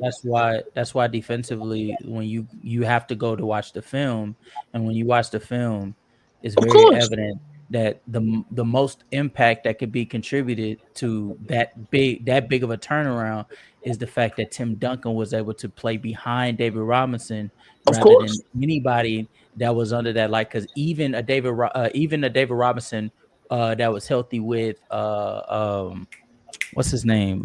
Dennis Rodman wasn't generating that level of defensive impact. They had a 105.4. Well, obviously the both of them was unfair. That we talking about elite level rim protection. I get it. I understand that. Look, if you're gonna sit there and go there, Robinson got more depoy votes. Robinson again, 21.6, 11 rebounds, and again he did this in less minutes. But Duncan was still able to receive depoy votes as a rookie. Yeah, I get okay, and mind you, when I bring the thing to Magic, he doesn't want to consider that Magic was 0.4 assists away from averaging a triple double as a rookie on a championship team. He basically saying, well, Magic ain't even a top 10 player at that point, which is crazy. Nobody said that. See, you see that, Kendall? Okay. He's crying now because I actually stated. I didn't say that he's not top 10. I said that he's strictly number 8 on my team, my ratings, right? He's talking like he's going insane now, and like he keeps bringing up, he keeps saying, "Oh, he was 0.4 away." Like that has any point to what we're all-time rating. No, I'm not Jesus talking Christ, he's been monologuing this whole fucking time. Holy shit! You see, you're not understanding. I'm telling you. What I said was, how can I not understand? You've been talking for 4 straight hours. Nobody can understand. Okay, nobody understands. Nobody can talk, or like, because you're like, hold on, and I say, Tim Duncan was great. You're like, but Magic was 0.4 away. What the hell does that have to do with anything? Okay, yeah, this is what happens when we get into these circular arguments, and I get it. Here's the problem. Circular. Again, he asked me, hey, casual. He asked me why Tom Duncan is, right? I said he's a top 5 player. He said he's like, okay, I don't think so. And I'm like, why? He hasn't provided one reason why anyone's above him. I gave you plenty reasons, sir. Hold on, don't be disingenuous. Okay, I gave you plenty reasons. First of all, Magic being one of them, which is why we're arguing Magic in the first place. See, here's the problem. I know you got Magic top 10 in your all-time list. What I was about to say, which you keep interrupting, you would not give Magic being credit for being top 5 or 10 in the league his first 4 years in the league. And I'm giving you reasons why he should have been. He was 2 of his first 3 years, he's finals MVP. Oh, but he's with Kareem and this and this and this and this. He was still finals MVP 2 of his first 3 seasons. And this is by the time he's 23 years old. Come on now. This is what I'm talking about. One thing I also said is that Magic Johnson and Kobe Bryant are the only players that we consider consensus top 10, right? They couldn't convincingly say that they were the best player on their team for arguably the first half of their career, right? But what does other that players matter? do we have ranked top 10? Who said that? That's my point. Why does it matter? If you're top 5 in the league, why does it matter that you have a top? See, again, this is the point. This is it's the scarcity thing. Y'all want people to be scared. Magic should not apologize. Why does it matter? It matters because he doesn't have to apologize at all. But it matters. It matters when you're ranking them. It matters when you're ranking them against other players who were objectively the best player. Here's the thing then. And because Kareem had good players before Magic got there. What did he do? Let's go look at what the Lakers did before he got there. Mm-hmm. Can we do that? Is that fair? No, it's not fair because it's off the point. It's not part of the point at all. So it has nothing to do with the point. You're right. Same way I'm not going to penalize them for not having Magic and not having the success. I'm not going to penalize Magic for coming in there and raising that team to a championship level. You're not penalizing anyone. You're not penalizing anyone. Ranking a player above another player isn't penalizing the other player. It just means that he was better and greater in some way. Was that defense historic? Say again. What happened? No, y'all read comments? Hey, I'm in stats now. I'm in stats now because again, I'm researching this. This 2016 Spurs team had a 99 defensive rating in an era where league average offensively was 112. So I'm wondering. 2016? Is that 2016? Mm-hmm. So I'm wondering Hold on, that's Duncan's last year. I'm wondering if that's a historic defense. It could be, but guess what? Then that tells you that's a lot of the system because Duncan now was handing off the team to LaMarcus Aldridge, who ain't exactly a great anchor himself.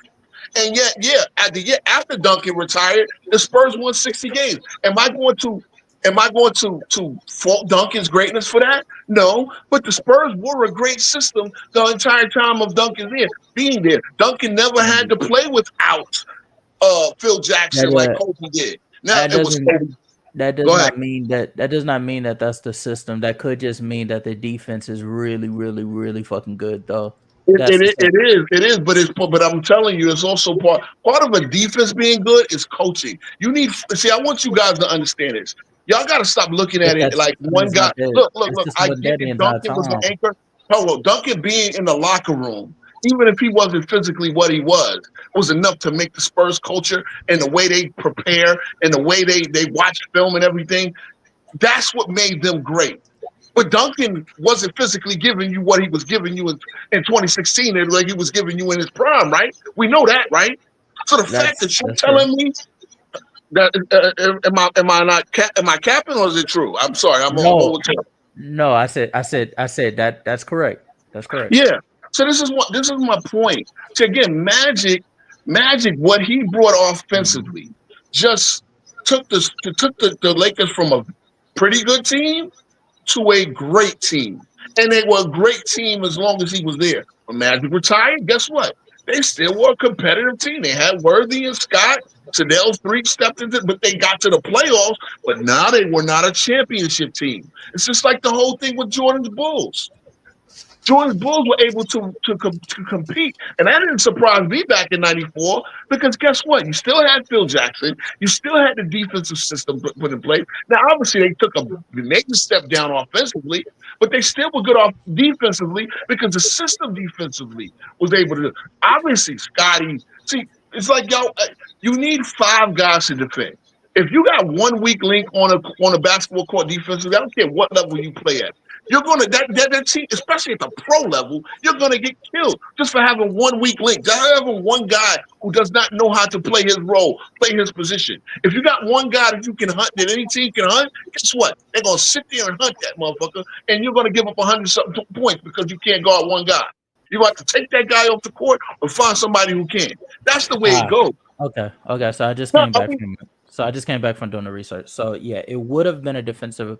So the defensive rating was 99. The next best team that had even a fraction of what they were providing defensively was the Atlanta Hawks. That is a fun fact for people that do not know. Okay, Hawks had 4 or something like that, right? Yes, that combined with their offensive rating would have gave them a net rating of 11.3, which was even better than that 73-9 Golden State Warriors team. So they were on track to be a historic team. However, in the postseason, they went up from a 99 defensive rating to a 104. This is not the year. This is not the year. That's why the year that Kawhi turned his ankle? No, that's the following. Okay. That's the next year. Following year. Okay. Yeah. So Kawhi, again, he was in the Kawhi. This is Kawhi's DPOY year again. One of the reasons you're going to win DPOY if you're the best defender on a historically good defensive team. Again, these are the things. Which again, look at the other. Okay, Danny Green's a great defender. See again. Sometimes y'all you can actually play great defense with bad defenders. You know what I'm saying, right? Y'all understand it? Not to that level. You can't. Okay, well, I mean, I never thought Parker. There's a clear ceiling to how good you can be. But again, it depends on how you scheme it. Again, it doesn't. You're trying to talk circles around Duncan. Because Duncan, even after David Robinson retired. This is Duncan's retirement year. So I'm not even that's not what I'm doing. I'm only looking at this team. I'm only looking at this team. Yeah. I mean I'm not just talking about in general. I'm actually talking in general. Tony Parker at that time period, he was still a quality defender, especially with getting into the pass lane. I think Danny Green had evolved at that point to being a little bit better. If you think Magic is a cone, Aldridge is a cone. Aldridge so that's one bad defender. Aldridge is a cone and guarding in space, but that's why they didn't have him guarding space. They had him guarding along. They sort of made LaMarcus Aldridge the Tim Duncan to Tim Duncan's David Robinson that year. Aldridge is never good as Robinson because at that time, even though LaMarcus Aldridge can't move his puppies that quickly compared to like I get what you're saying now. I get what you're saying. I'm sorry. All right. Yeah. And Tim Duncan is more of a stationary defender. He still has the muscle to be able to guard in the post, but he can't move as fluid as he once did, or nowhere near as much as he did. In the early to mid 2000s, and so LaMarcus Aldridge just took over his comedy. Pull up. Matter of fact, I'm dropping. Economy is one of these spicy Lamont fucking sycophants who I want to pull up here. Kawhi Leonard was a specialist that, like, depending on the matchup, he could do whatever. You could, if you need him to stop a nigga like Ben McLemore as he's like on one of his hot streaks or something like that in Sacramento, Kawhi just stripped the ball from him. If you need to put him on Stephen Curry, because Stephen Curry getting too fucking crazy with his shot making, Kawhi Leonard could just strip the ball from him. Kawhi was just like a go sick him nigga. They also had David Robinson coming off the bench as well, so that buffered the front court to where Tim Duncan didn't have to play as many minutes as he once did. Actually, I think that was during the rest days for him, where he would like play. He wouldn't play back to backs and shit. They still had Boris Diaw, Jonathan Simmons at that time. That is a sleeper. I'm pretty sure C-Dub probably remember him. Jonathan Simmons was the dude that they got up off the street, and he gave you like that wild card. You think Kyle Anderson is a great defender? I think Kyle Anderson was a serviceable slow-mo. Yeah. I don't think he was anything But see, special to ride home about, here's especially my at that time period. here's my thing, think that Cass. was Here's his, my thing, Cass. I think that was You his kind of, third year. I think that but was his third year. okay. Here's my thing, though, Cass. And Oh, no, again, his we can second. go. Here's my thing, Cass. Even with LaMarcus Aldridge being arguably the second best player on the team, and we know that at the power forward position, he's a cone. My point is, they were still able, but with his weaknesses, to have an all-time leading. This team won 67 games. This is the second. I think this is the highest winning second seed in NBA history. Because obviously, this is the year that the Warriors won 73. But LaMarcus Aldridge being a cone, they were still able to win 67, and then they took the L to the OKC Thunder. Obviously, again, goddamn, what kind of a West was this? Where you have a 67 win team, not even get to the conference finals. I think they're the only 67 win team not to get to the conference finals, but they were an all-time great defensive team. But the point because I made the point is you could have a very bad weak link on defense. And again, Aldridge was, he's a professional defender. But I'm saying you could scheme around having bad individual guys because as you just said, you use them to where his weaknesses are not taken advantage of. I think the Knicks potentially could have a top 5 defensive team this year. Guess what? I'll bet you. Hold on, okay. I bet you the Knicks will have a top 5 defensive team because you know why? Because I think Mike Brown's scheme and the way they use Nick Robinson. Yeah, that's all the shit you betting. Yeah, we'll put 10 on that too. Top 5. Watch. You're gonna see. Y'all gonna put some respect on Mike Brown's name before he get up out of here. Anyway, let's get off Rhodes' ridiculous Magic Johnson takes, and we can talk about Kevin Durant. Let's talk about some more 2000s era player in their legacy. No, because again, when Magic Johnson in his day, I just came up here. I just came up here because I heard y'all talking about Duncan. I feel like it should be like pointed out that Duncan is third all time in defensive rating. That's for no reason. Like him having number 2 in win shares, second all time in win shares, him being fifth all time in defensive box plus minus, fifth all time in I think but when he retired, he was fifth all time in blocks. Yeah. Him and even okay, and to go to even more numbers, people like to make it seem as if Tim Duncan is not giving you the scoring output that these other elite scorers, quote unquote, is providing to you. Mind you, this is the same dude that went up against the Los Angeles Lakers with Shaquille O'Neal there in 1999 and gave him 29, 11, and 3 on 60% true shooting. Not for a game, but for an entire series. This is the same dude that went up against that elite defense in New York in 1999 in the NBA Finals and gave them 20. They were not less elite by the finals because they were hobbling. I got you. He was great. What I mean, it was Tim Duncan. It was Chris Dudley playing a lot of major minutes. And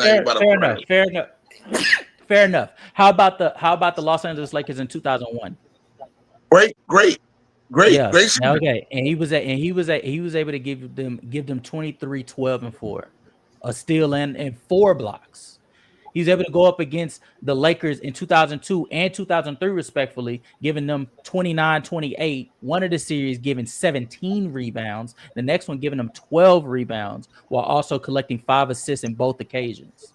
It's the same dude that's going up against Dirk, somebody that often gets compared to him because of his offensive greatness, and he was able to outduel him on the scoring front, averaging 32 on 61.5% true shooting. Like this is a guy that for a large portion of his prime, he gave you the offense. Whether they want to accept how he gave you the offense while also playing at all-time levels defensively. Okay. And that's before you even get to the fact that his longevity clears most of these niggas. Okay, cool. Oh, you know one of the guys I have, but hold on, you know one of the guys. Okay, I got you. And again, I give him those factors. That's why he's in my top 15. Again, I got Moses. I see my top 15. What's the problem? What is the problem? That's utterly disrespectful. That's so stupid. Like you have Magic Johnson 11. But hold on now. And I know old school night is next week. But then see, I know this is gonna blow your minds. It's gonna be crazy. Bill Russell. For 6 of the first 7 years, which 6 of the first actually no, 7 of the first 8 years led the playoffs in rebounds. Now y'all said Russell didn't score. Well, Russell had in 61 a finals run. Again, it's 10 games, but it's a finals run.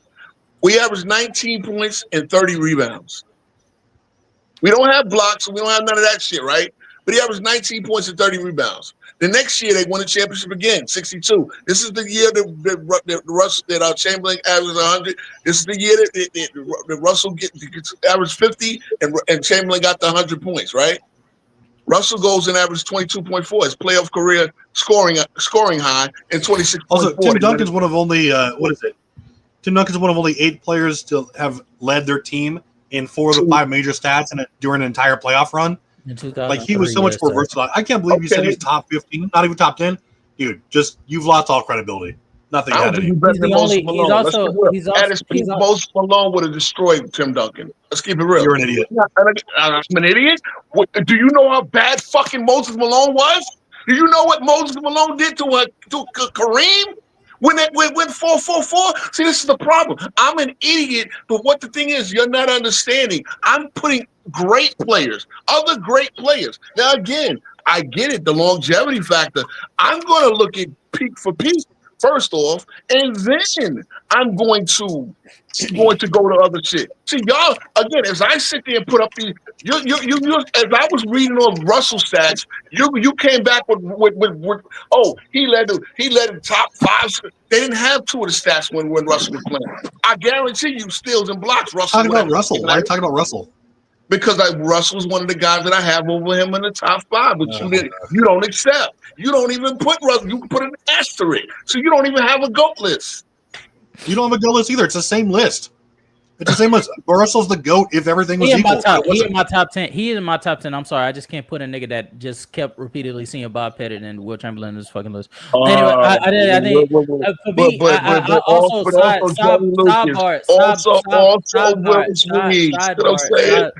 sidebar. Tim Duncan is also the only person. This is a fun fact, Travis. Tim Duncan is the only person in the entire 2000s that was able to anchor a defense that held the league under 94. Look at the Wild Boy Red. Hey, Travis, at least I read the Wild Boy off. And hey, Travis, you can say what you want about me. At least I read the Wild Boy off. I know you didn't want to see him today. Well, he was saying your takes are ridiculous too. Look, but see, here's the thing. This is 10 toes down. I stand on it because, again, what's crazy is y'all act like y'all, but no, it's not disrespectful because Bill Russell was a bad motherfucker. And if you want to then you don't have a GOAT list if you don't put 60 guys in there. What you said. What do you mean? I said they're the GOATs. He's in my top 10. I just can't put him over. I literally said if Bill Russell and Will Chamberlain had access to the same shit everyone else said, they're the GOATs and it's not close. But I don't rank them because you're ranking them off half the stuff. The crazy part about this GOAT shit and with these legacy shits is we start to come on you, right? I arguably think that as a quality player, as good as a talent, that Garnett is up there with Duncan. Am I like blowing smoke? Am I going crazy? As a talent, no, I agree. Yeah, but this is what I'm saying. When it comes to legacy and unfortunate, here's one of the things, right? One guy gets drafted to the Spurs with Popovich, who's a fucking genius, who builds that team expertly. Popovich was not that caliber of coach for most of Tim Duncan's prime. That statement. Now we're arguing. Okay. So you're saying that Duncan made him a better coach.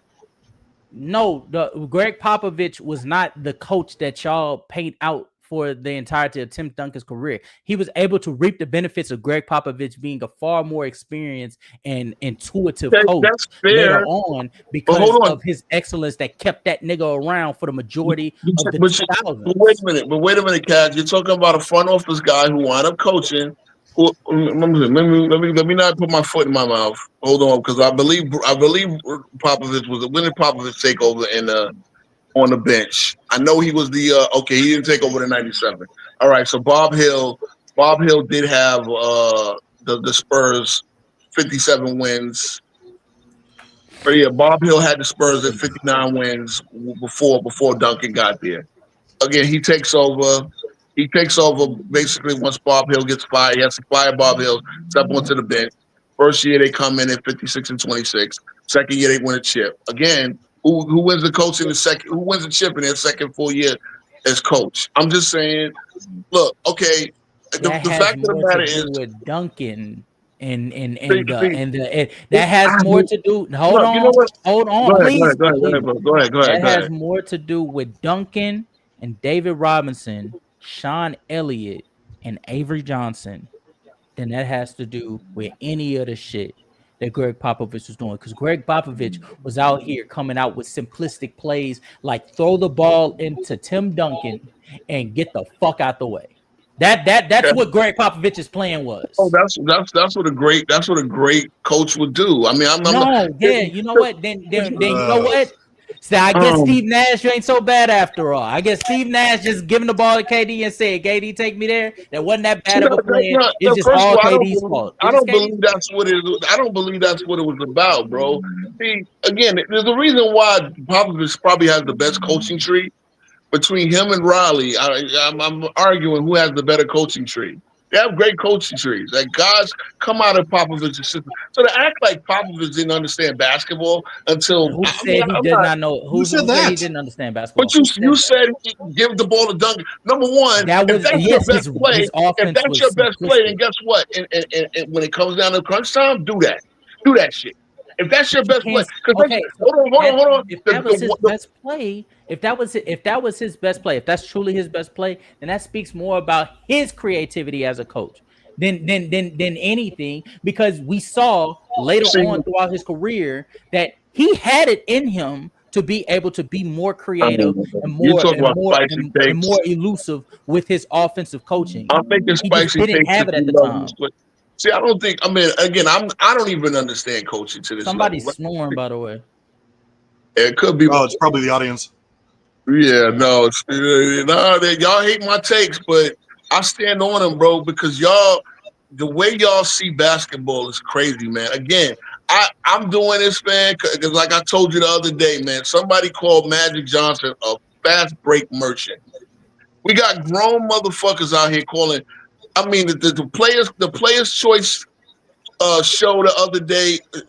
Jesus Christ! I watched that segment where they were debating and they were just shitting all over Magic Johnson, and it's just some of the stupid. It's like I think y'all got to understand what makes. I made this whole discussion. I understand what makes Duncan great, and I give Duncan credit for his longevity. What I won't do is give Duncan solo credit. And again, he might be obviously was the most important Spur for the whole dynasty. If you want to say it was a dynasty, even though they never won back-to-back, even though the championships were spread out from 99 all the way to 15 year. Guess what? They were consistently good. And guess what? When he retired, they still won 60 games.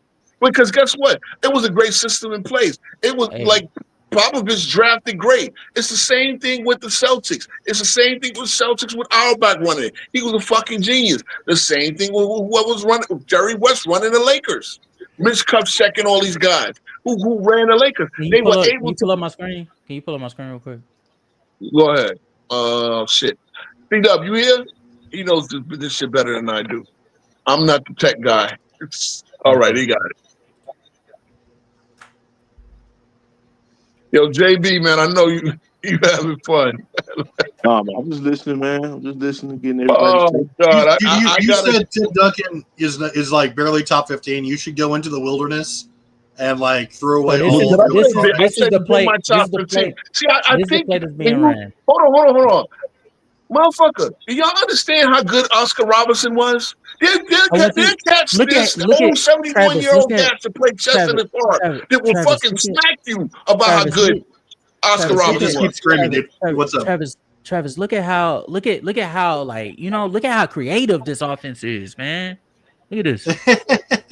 look at that. Super creative.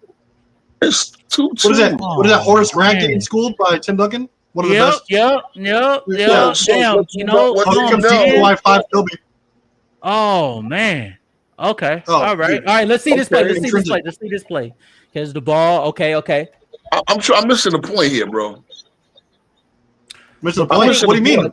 The point is the Greg Popovich that gets a lot of credit for a lot of the achievements that Tim Duncan was able to claim. This is FYF level dumb shit right here. Because you know what? Here's the problem. Look at this. We're at the start of a game where you're setting the tone but you're set. First of all, you go to because the reason why you do this is because you want the Lakers to start adjusting what they do defensively. If you know you got barbecue chicken on the fucking grill, you cook it.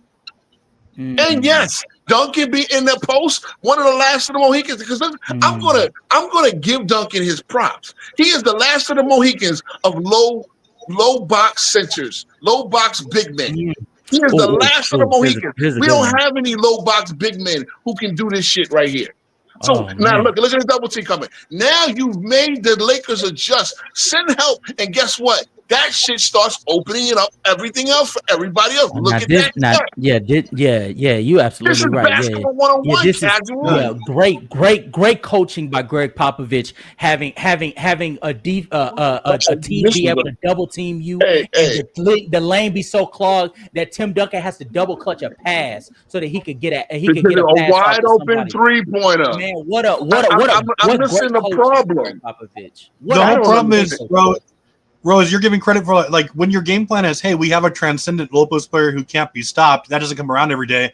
The coach literally has nothing to do with that. You can talk about. Let me ask you. Hold on. But okay, cool. You don't think that so then Greg Popovich. Hold on, Cat. You don't think Phil Jackson's triangle had a lot to give Shaq the ball on the block like that? And making motherfuckers adjust. You don't think it still had pieces moving around constantly to keep the defense away from double teaming Shaq without getting penalized. Okay, but you just saw when they double teamed, they didn't rotate shit. Why? You got barbecue chicken on the grill. The nigga was the nigga that he passed to that happened to be in the corner was in the corner when he began the post up. I'm not the biggest X and O's technical guy. One thing I understand about no, you can see the problem with the fucking X and O shit. When you got a mismatch like that, you got barbecue. You got even the great players will tell you got barbecue chicken on the grill. Cook the motherfucker. Turn the heat up. Because guess what? Name me the nigga that lived by that logic through and through and was able to still see the success that Tim Duncan was able to see. Shaq. Why do you think he says Shaquille O'Neal? You don't think Shaq fell? Shaquille O'Neal says just barbecue chicken. I'm just gonna do my thing, even if the double team come. I'm just gonna continue to do my thing with no care whatsoever on what's going on around me. You just saw the double team came. Duncan made the pass. Are you sure about that? You sure Shaq thinks that way? In your video, casual. So Shaq was great at passing out of the double teams. That was really the basis of the Lakers, especially that 3P. Mm-hmm. He needed to develop passing out of the post, but even more so, he needed a system that could be able to allow him to be able to pass out of the post to somebody. You realize they won a lot of games in Orlando and they got to a finals. They won a lot of games. They won 60 games. They got to a final one time, and the rest of them he won 60 games the next year. I just said they won a lot of games. What are we doing here, man? Like Shaq knew how to pass. The point I'm making is Shaq knew how to pass out of a double. If winning games is all that, if winning games is the standard, then why the fuck do you be harping on LeBron so much then? Because LeBron has losing seasons with considerable talent. What? Name the losing seasons during his prime that he had. Oh, during his prime, first of all, to 23. I mean 22.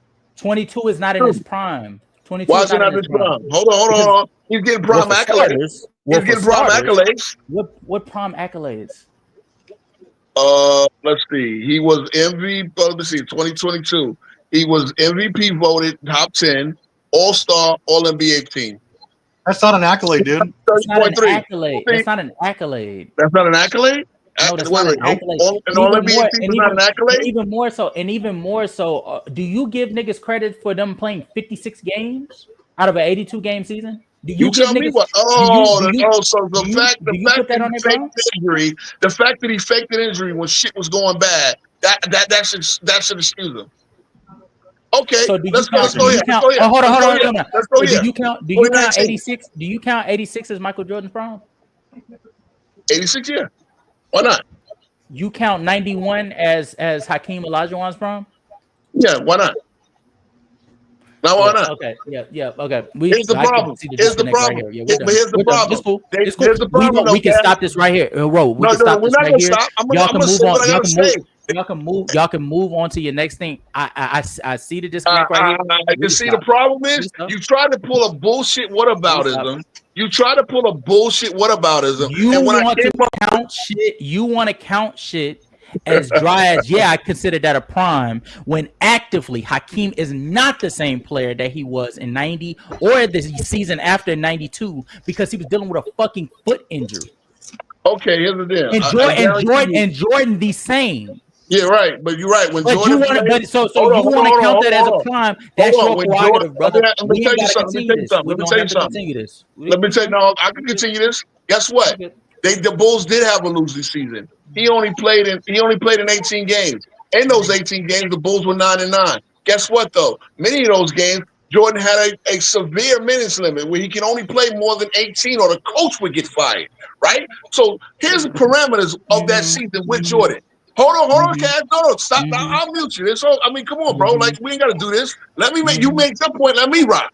When Jordan played, either started or played more than 20 minutes, the Bulls were 8-3. So guess what? Guess what?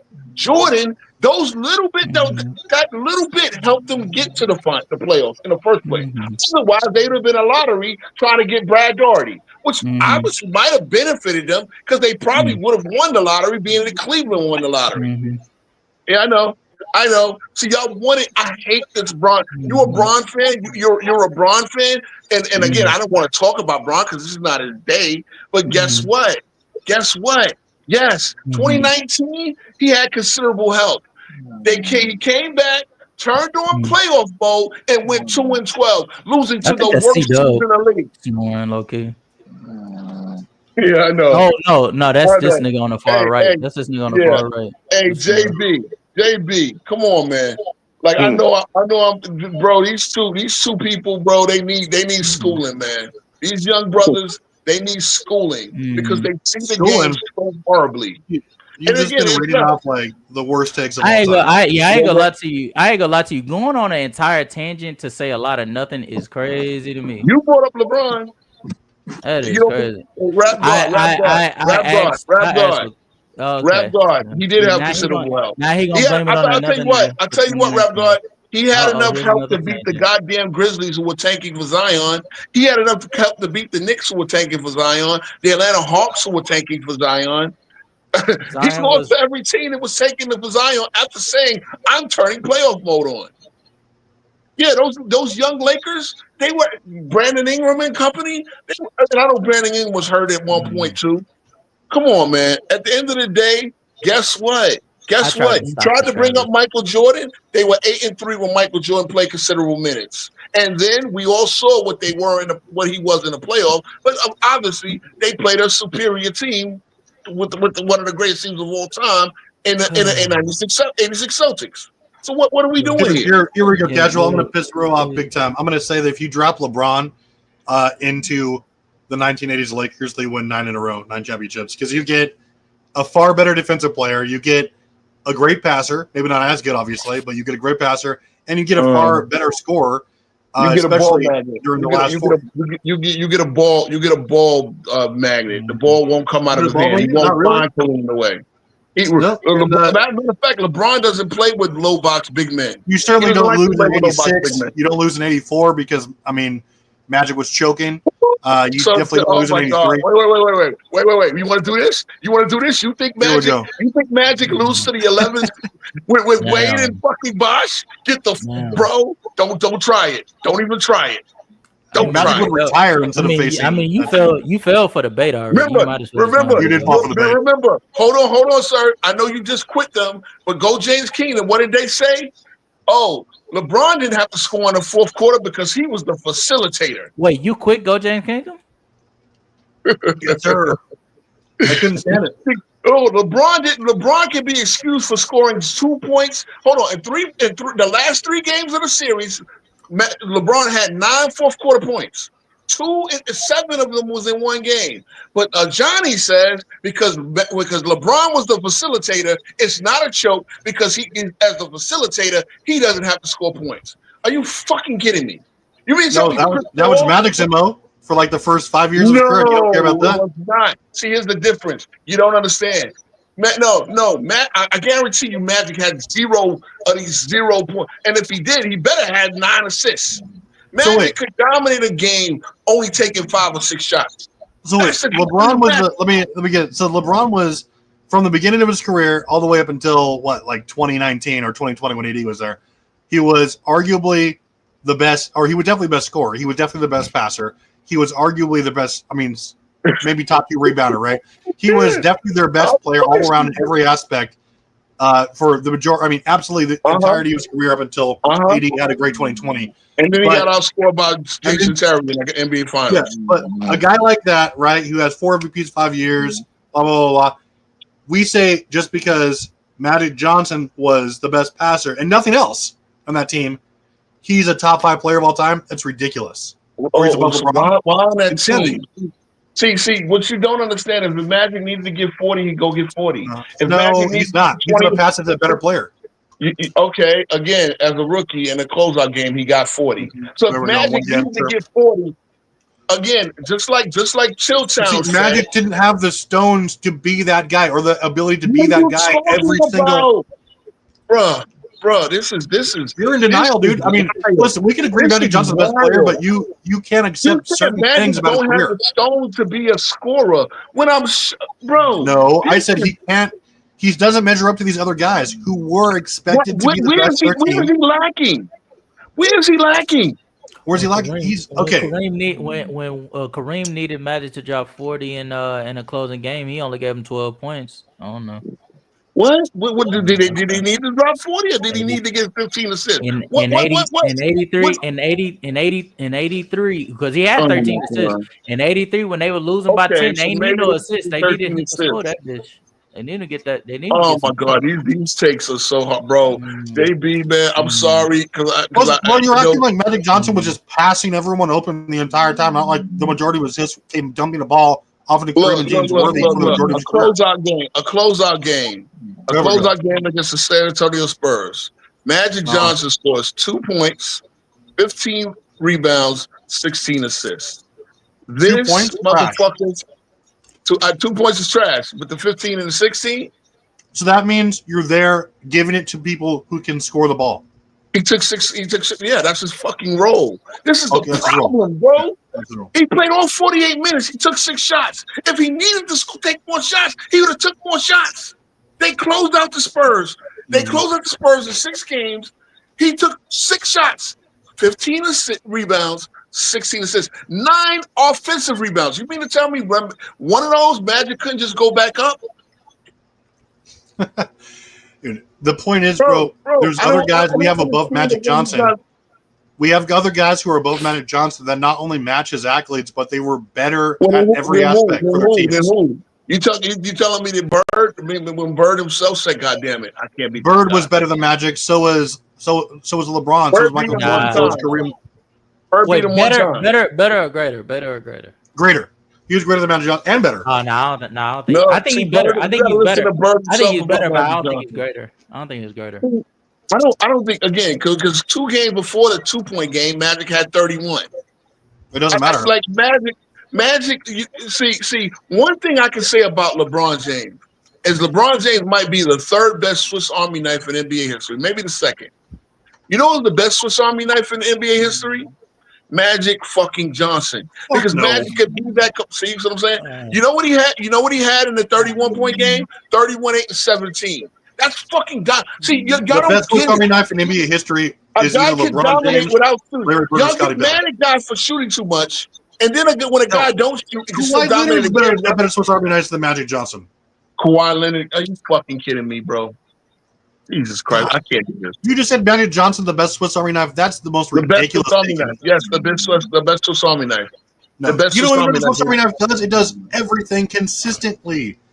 I don't care if Magic, you say he could do it. There were guys who did do it. That's why they're above him. What did Magic not do? He What did won. He was in the final 75% of his career in a modern era. What does that have to do with what an achievement? What an achievement for having all-time teammates. What an achievement. Man. So same thing with LeBron James, right? When he won the player of all time. finals. So you get drafted to a team that has a top 2 player of all time, and you don't expect to win. JB, I'm gonna let you pick some dollars, man. I know. Get out of here. You've been getting exposed. Jay, you do. I don't know. I want to know if somebody's gonna break it to him. JB is taking a fucking nap, nigga. You're gonna like, dude. Your text made JB kill himself. Oh my god, man. No, Magic wasn't an elite defender. I can admit that he wasn't a. Dude, Larry Bird was a way better Swiss Army knife than Magic Johnson. Are you kidding me? Well, why did Magic have better success? No, because he had a better team, dude. It's not like rocket science here. Bird had, now, see, I disagree with you on that because Bird had. I think Bird had a better team. Bird had a better team in some of them. Yeah, most of those years actually. The teams were mirror. I think he had a better year than Magic in '86, but I mean, like, hold on. I think in '84 as well. Brad, the teams were mirror image. The teams were mirror image on talent wise. The only difference is they played different styles. Lakers were more finesse and running. The Celtics had blue collar. You're telling me what blue collar? Yeah, they were blue collar physical defense. They both posted up quite a bit. They ran their offense. Dude, because Larry Bird was the focal point of the offense. So was Mikal most nights. Robert Parrish would take his turn. Dude, they had strength. But Bird was more of a connective passer than whereas Magic was more of the lead distributor. It's like coming down court to like make a decision for like what happens next versus like a person that comes in and he's just playing within the flow. Like what happens next is like unpredictable. That was the difference between the Celtics and the Lakers. So, Ro, let me ask you a question. I want your honest answer here. So and this is just to see where you are as far as your headspace and biasness, okay? So if you just had on paper, right, you had a player and you let's say I'll say their names, Magic Johnson, Larry Bird. You see their resume is virtually the same, except for obviously Magic has the 1 extra finals MVP, 3 less all defensive selections. You see Larry Bird's stats, especially where scoring percentages, 3-point percentage, rebounding, clears Magic Johnson's every step of the way, except for obviously the assist category. And you said their success is very similar, right? Who would you pick? Just say you didn't know who they were. You just saw their resumes. Who are you putting above, especially when you saw that Larry Bird was the best player on his team in virtually every regard, every aspect? Oh, Jesus Christ. Okay, if we're going to do this, why did Cornbread Maxwell win the first finals MVP in 81? No, I'm saying, who are you taking? I'm taking Magic because there's a reason why I'm at Magic above Bird. Wait, ask that question again, Travis. I'm saying if you don't know who they were, you don't have any you've never watched them, you don't know any context. You just see their resumes, right? Numbers. You see their resumes.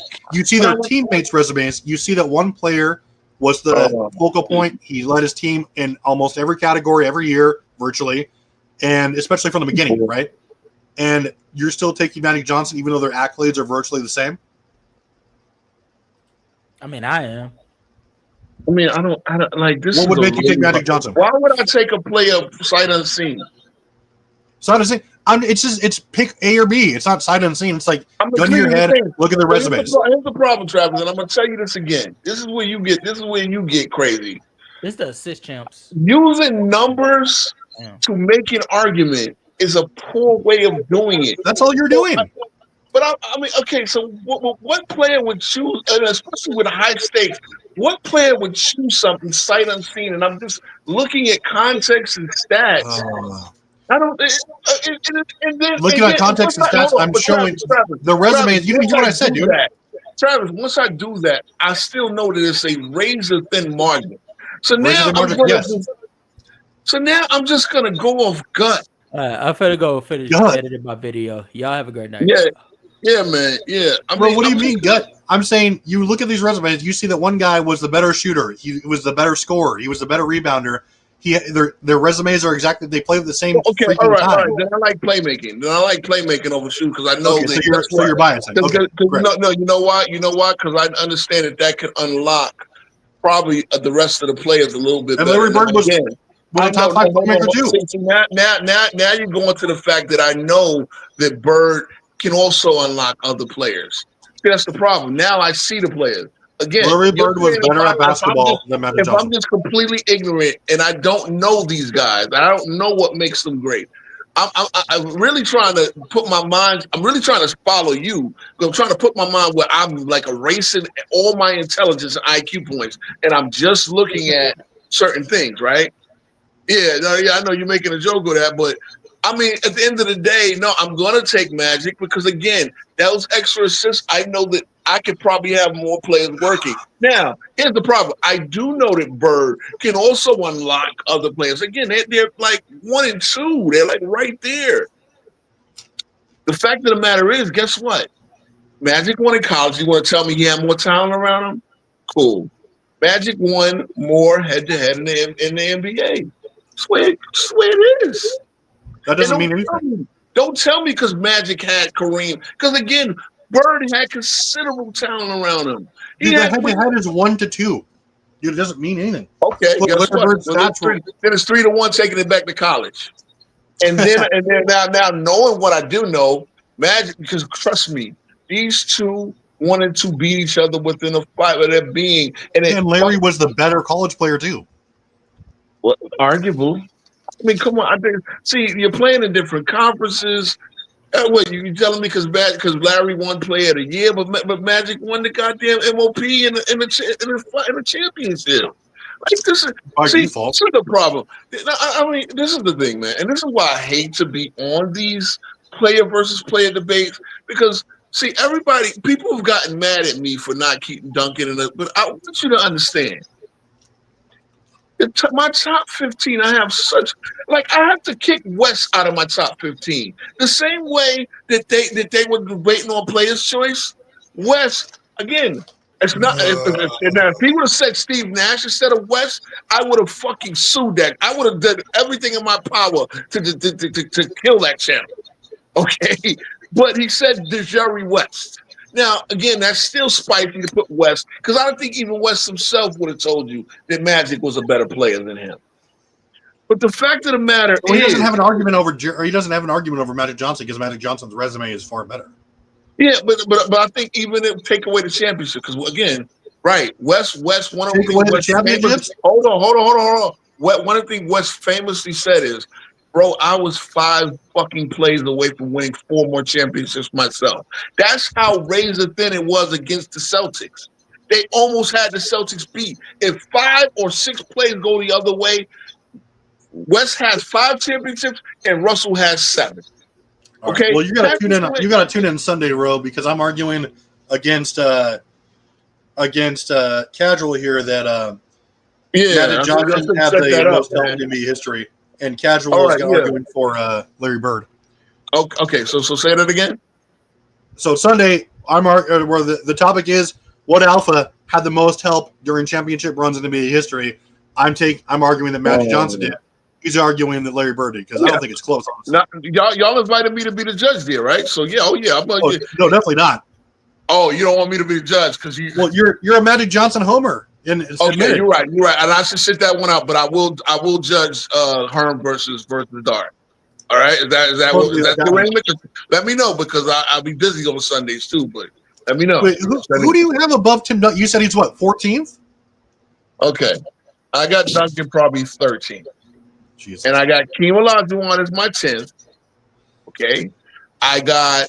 Let me see. Okay, hold on. I think it. Well, actually, I don't really, because you said you had LeBron 8th, so that really. See again. I know the spiciness again.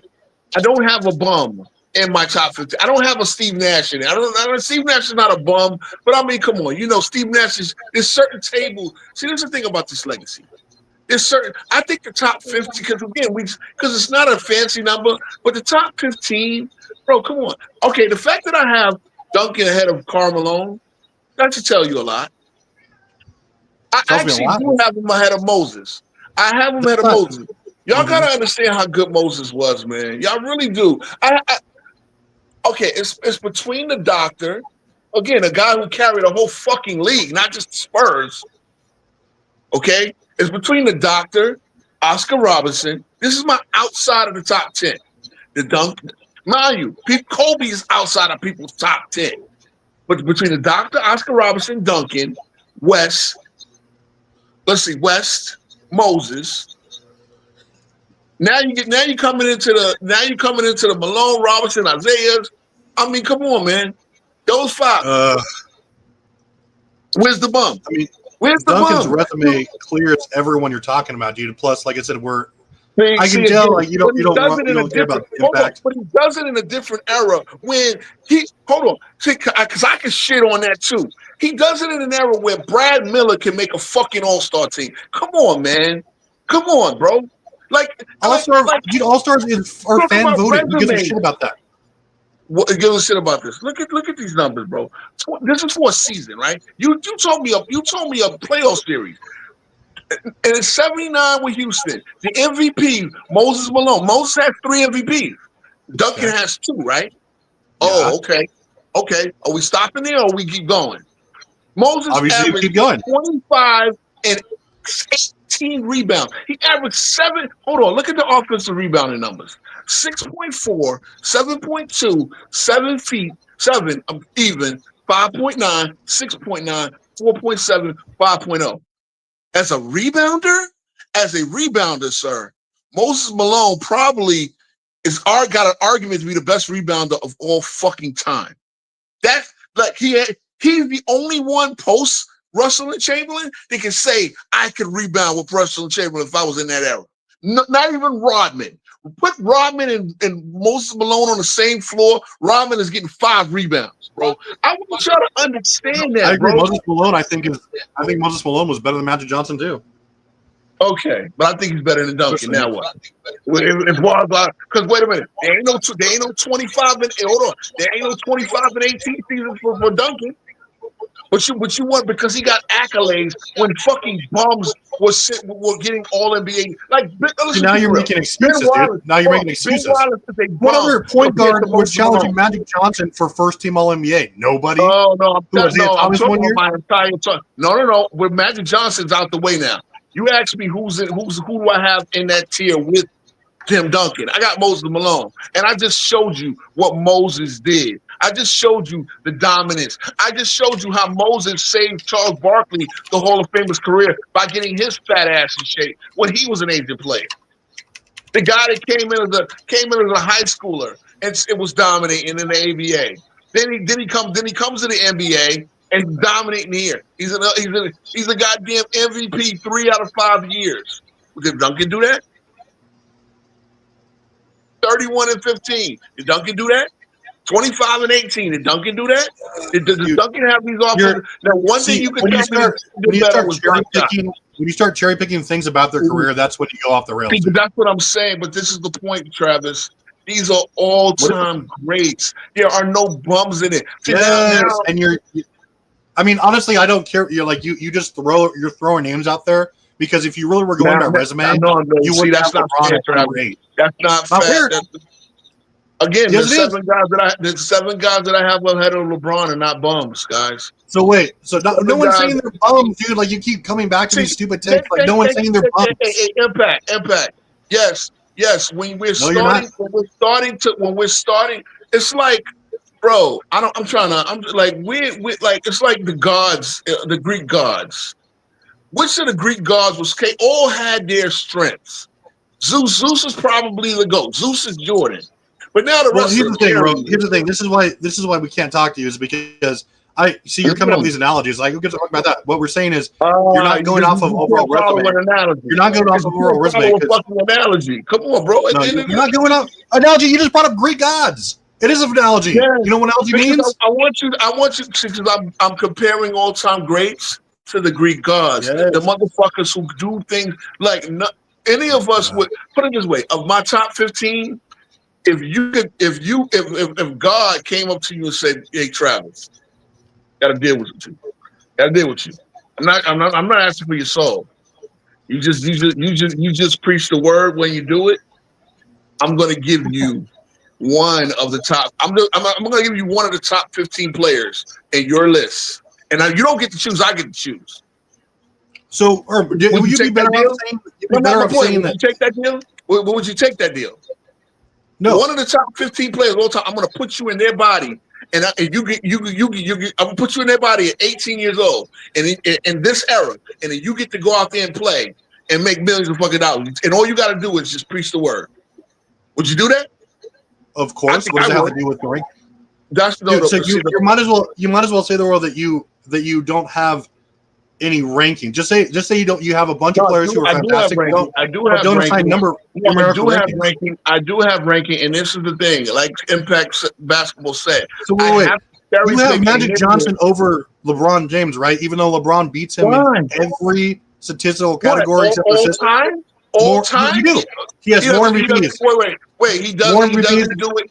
He doesn't do it in assists, and he doesn't do it in winning. He has more MVPs, more finals MVPs, more MVPs, more all defensive selections. He's far better analytically.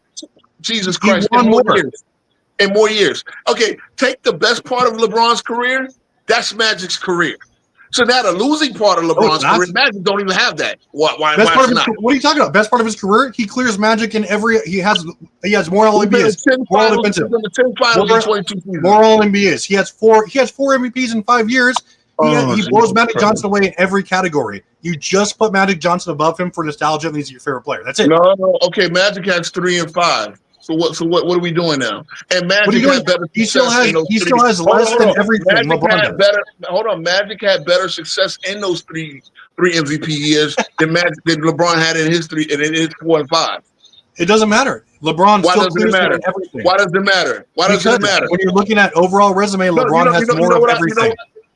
Because he played 10 years longer now. No, it has nothing to do with longevity. Okay, Magic had how many assists does LeBron have? He has 11,000 assists, right? 11,000. That's a longevity stat. Okay, so in 10 more years, he has less than 2,000 assists in 10 more. That means 200. Take the extra years, and the difference is 200 assists per year. So you're agreeing with me though? So LeBron James's resume, LeBron James's overall resume, has more of Magic Johnson than everything. Correct? Major awards. Because he played 10 more years, bro. No. If you take Magic, you play what? 11 years, technically. 12 years. He played 12 years. Okay, 11 and a half. Fine. So take LeBron. Even let's just go from 07. Combine the comeback and then a half a year. So fine, let's go from 08 to 20. Okay. I'm sorry. Technically 09 to 20. All right. Okay. So LeBron James during that time frame. All right. Had more more All NBA selections, okay? Especially more All NBA defensive selections, first team, okay? He had more to Magic 0. Okay, LeBron had 6. Really, he has more MVPs, more Finals MVPs. He's analytically far better than Magic Johnson was. If we're talking just cumulative stats, like you mentioned, his assist totals, sure, Magic beats him that, but loses in blocks, overall steals, overall rebounds, points, okay? Really? LeBron James clears him if you want to do it career by career, like 11 year. He's just a greater player. But see, you know what? I'm gonna hit with but you know what I'm gonna hit you with the hypocrisy. I'm gonna hit you right in the head with hypocrisy. Okay. Because when I took 7 years, and I took 7 concurrent years of Ewing versus Anthony Davis. Only thing Anthony Davis beats Ewing in is scoring points per game, and that shit meant nothing to you. So I took the best 7 years. Say again? What do you mean it meant nothing to me? He only beat him in points per game. Ewing had every other stat, sir. He had every other stat. When did I say that meant nothing? Hold on. One he didn't have a free throw. Okay, Magic's a better free throw percentage. Does that matter to you? Magic became a 90% free throw shooter. LeBron never shot higher than 780 in a season. And that was only one season. And most of the other seasons, he shot 760 and below. There actually was a season where he shot 68%. Fantastic. So it doesn't matter about free throws when LeBron's Hold on. Magic shot 56, and this is without dunks and layups. See, here's the problem. Magic has without layups and dunks. What are you talking about? Hold on. Magic has 0 seasons winning less than 50 games. Okay. Oh, what's your point? Does winning not matter? So that is my point. Winning matters. No, winning matters, but if you're the best player in the league and on your team, winning doesn't matter unless you have. Are you debating Herm? You win with the best teams. You win with the best teams. Hey, Herm agrees. Dunk is not top 10 of all time. Yeah, Herm gets stir fried too, dude. Huh? Herm's clueless on this as well. I don't give a fuck, dude. Like, see, because your way of thinking is flawed, dude. Because LeBron's better. Why you're so bothered by it? You're just saying. I'm not bothered. Hold on, I'm not bothered by it. I'm not. Because again, I brought up the Greek God. I brought up the whole thing. If God would give you one of the top 15 and He gets to choose it, you would take that deal. Because guess what? What does that have to do with this? What is that? Yeah, I would take that deal. But what does this have to do with? Please listen, Travis. The point is, if you got any of these guys, attributes, you can go make millions of fucking dollars for your family. And guess what? Try becoming all-time great yourself. What does that have to do with your ranking system being garbage? But see, the point though, because what I'm telling you is the fact that we need to nitpick like number one is like Jordan is that much fucking better than Oscar Robertson. Again, they're old heads that play chess and the thing will tell you that Oscar Robertson is better and probably can make a convincing argument of why. And I guess what? I'm not gonna kill them. So if I'm just like I agree with you completely, right? So if I'm just to say, okay, I'm switching Magic and LeBron, would you have something to say about that, or would you be like, I would just have a debate with you. I would have a debate with you. Why would you debate me? Because I think that Magic is better, and I'll tell you why. That's what we're kind of doing right now. You can think it's better, but like the resume means LeBron's greater. Hey, Herm, what you got? Herm, you on stage? What you got for this, man? I just think that people gloss over a lot of different things that happened in Tim Duncan's career. And they give revisionist history on what took place in Tim Duncan's career. People let the Olympic shit slide. They blamed it more on LeBron. They blamed it on LeBron, D-Wade, and Melo more than they do Tim Duncan. Yeah, Duncan was so loved that he got none of the smoke for the 04. He was getting cooked by Luis Scola and all them. Let's go after 2005. Oh, man. He wasn't the best player on the Spurs anymore after 2005. What? That's a ridiculous take. Did Andrews have something? Parker was better than 07 finals. Parker was better than 07 finals. Most of the playoffs as well. Defensively. See, now you want to focus on defense. Well, wait. So you're saying because Parker got the MVP or the Finals MVP, he was a better overall player there, bro? So you don't know what the hell I'm gonna say. So James Worthy was better than Magic Johnson. Cook Herb. So you don't know what the hell I'm gonna say. Cook Herb. So end of the day, T Perfect. Stop being fucking defensive and let somebody get their take off before you run your mouth.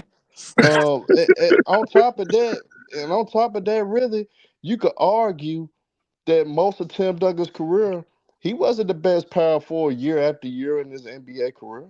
Not every damn year. Like it's a consensus when we look at LeBron James. For the most part, he was the best small forward in the game for most of his career. When you look at Kobe Bryant, he was the best shooter guard at his position in his career the whole time.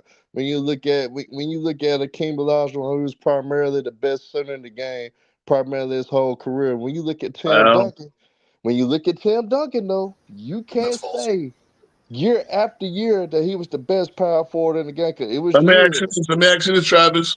When hold on, what about those years where Garnett got to Boston and he gets to finals 2 of the 3 years? 1 year you don't even have to go that route. Ahead. Even when Kevin Garnett was in Minnesota, it was arguments about arguable. It was arguable then. Dirk Nowitzki made cases.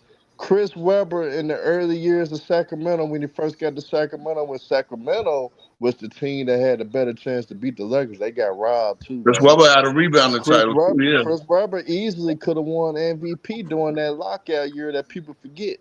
Yep. He should have damn near won MVP that year, but he didn't. They didn't give it to him. So it's a lot of different years that you could say that somebody was actually at his position better than him. If I'm a nitpick, Travis, why does Duncan have 0 rebounding titles? I don't need any help on this. I don't even need any help on this. I know. I got my fault. And we can even get more to it. Travis, 2007, man got locked up by a nigga with no knees, basically no cartilage in his knees, and Big Z held him to 18 points per game in the finals. And hell, if it wasn't for Tony Parker saving the damn day, they could have easily lost that finals. Just LeBron James didn't play his normal game. If LeBron just played his normal game, they would have probably had the opportunity to have the biggest upset in NBA Finals history due to Tim Duncan getting his ass clamped. And then you want to go 2008, this nigga getting killed by Mark Stoudemire and all those boys, getting killed by Dirk, getting killed by the elite big man of the game.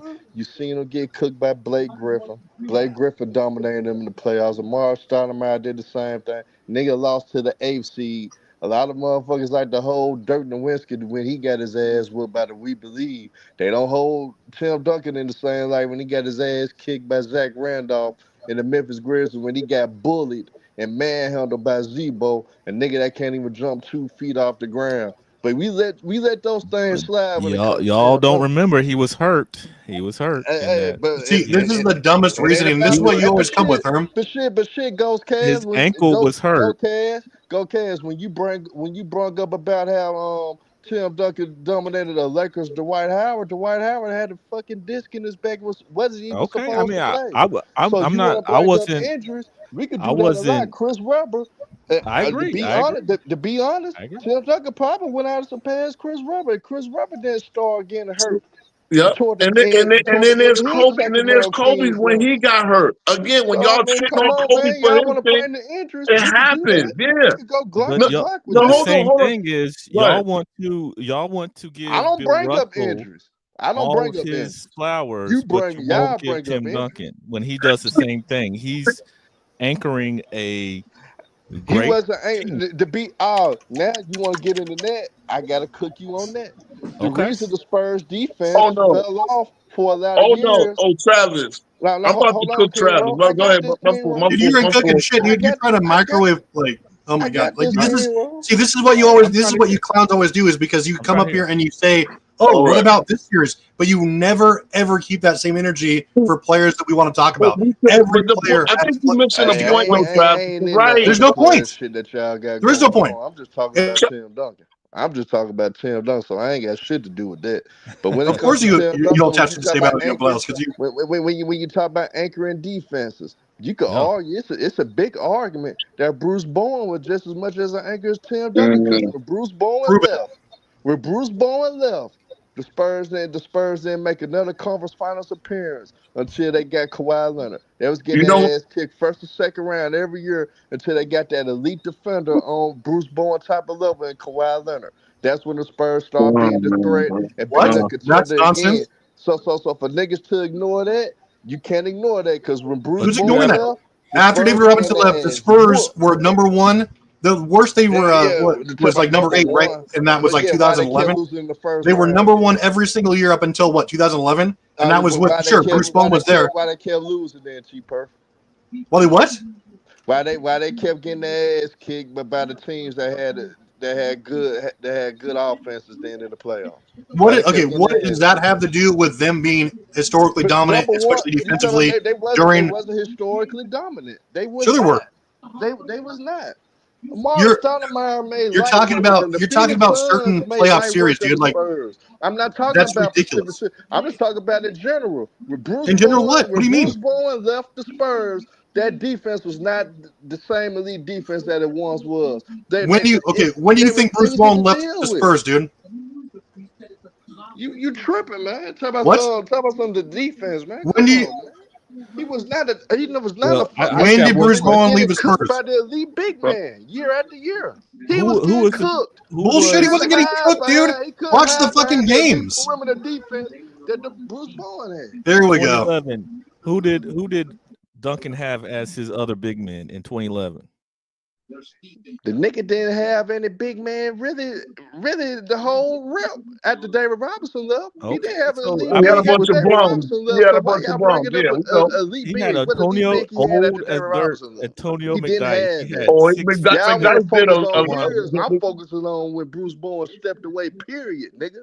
And they didn't have shit until they got Kawhi Leonard. They wasn't shit until they got Kawhi. That's perimeter defense, though. Yeah, but guess what? Perimeter defense make you able to roam, make you able to pack the paint and protect the paint because you don't have to worry about See, moving this all is around what we playing do. help defense. Hold on, this When is you what we got to do. help on every goddamn thing, you can't be Yeah, there. so Bruce Bowen That's left after who 2009, right? was. The Spurs were That's still the a top truth. 10 defense that next year. Like, what the hell are you talking about?